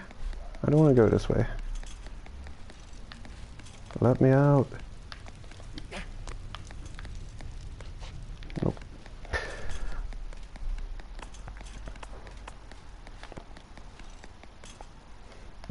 Congratulations! Hey, Darren. A little strange timing. I'm actually going to close off pretty soon. Just finishing off the stream. No way! You gotta be The kidding first few me. hours were spent on farming kill coins and spliffium, going through some tips and such.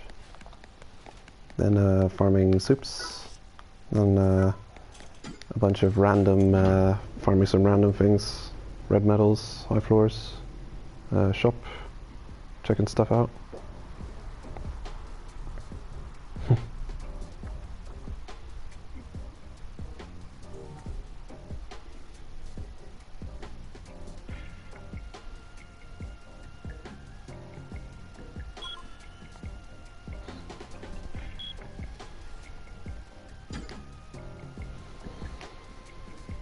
I am planning on streaming when the new content hits. I'm gonna stream my blind playthrough, first experience with the 42 floors and plus. Sponsored by the Yotsuyama Group. When it's released. If it's out on time. If it is next week Friday or Thursday, it might be Friday evening I'd be streaming it, or Saturday late morning I'd start, if it's out on schedule. Is none other than Uncle Death, a messenger from the underworld. Death was long ago entrusted with the task of strengthening the souls of... Does it skip the entire thing? Or does it skip just this one?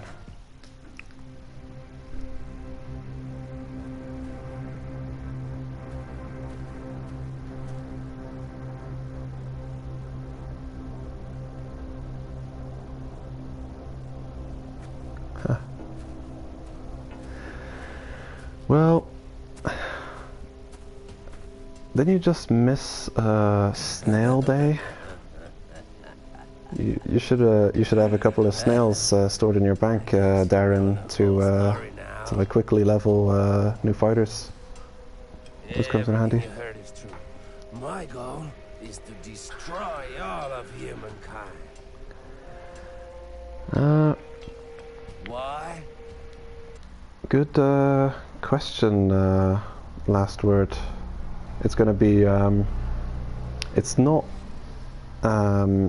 not that easy, actually. I've only recently discovered where you choose the option to remove stamps, and if I'm not mistaken, I can quickly have a look.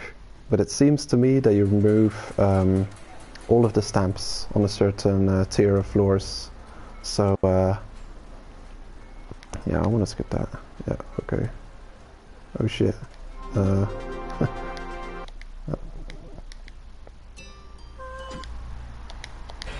Let it die.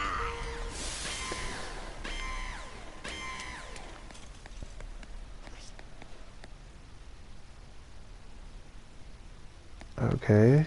I hope that didn't mess with the stream. I hope we all got through that blocked scene unscathed. Here it is. It's this little area here where you can reset the stamp situation. I can give it a shot, see what happens. First floor, first to 10th floor.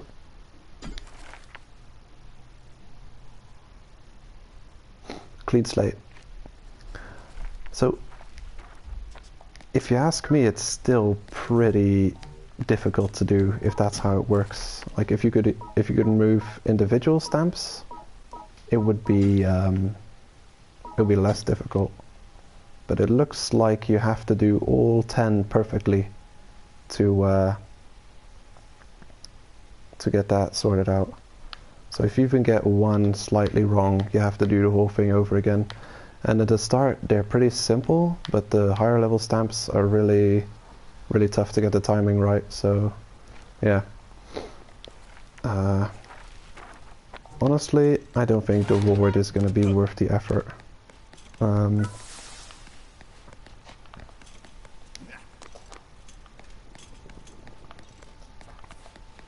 Yeah, I just literally yesterday I discovered this. I was walking around, just running around in circles, looking at stuff, and then I discovered this little prompt popping up, and you're like, option. It's been around for a while. It may even be part of the vanilla game. The option to redo stamps. I think it becomes available once you've like beaten the final boss or something. Like when you get back to the waiting room, it'll say, "Hey, you've now unlocked the option to redo stamps" or something. There might be a tutorial somewhere about it. There's quite a few there's quite a few obscure game mechanics like that, like the way the dropping weapon option. Like in hold the weapon, you can just drop it on the floor next to you. That's something that I also just like recently discovered. It's like an almost basic mechanic in the game, but I guess it's not many people know it.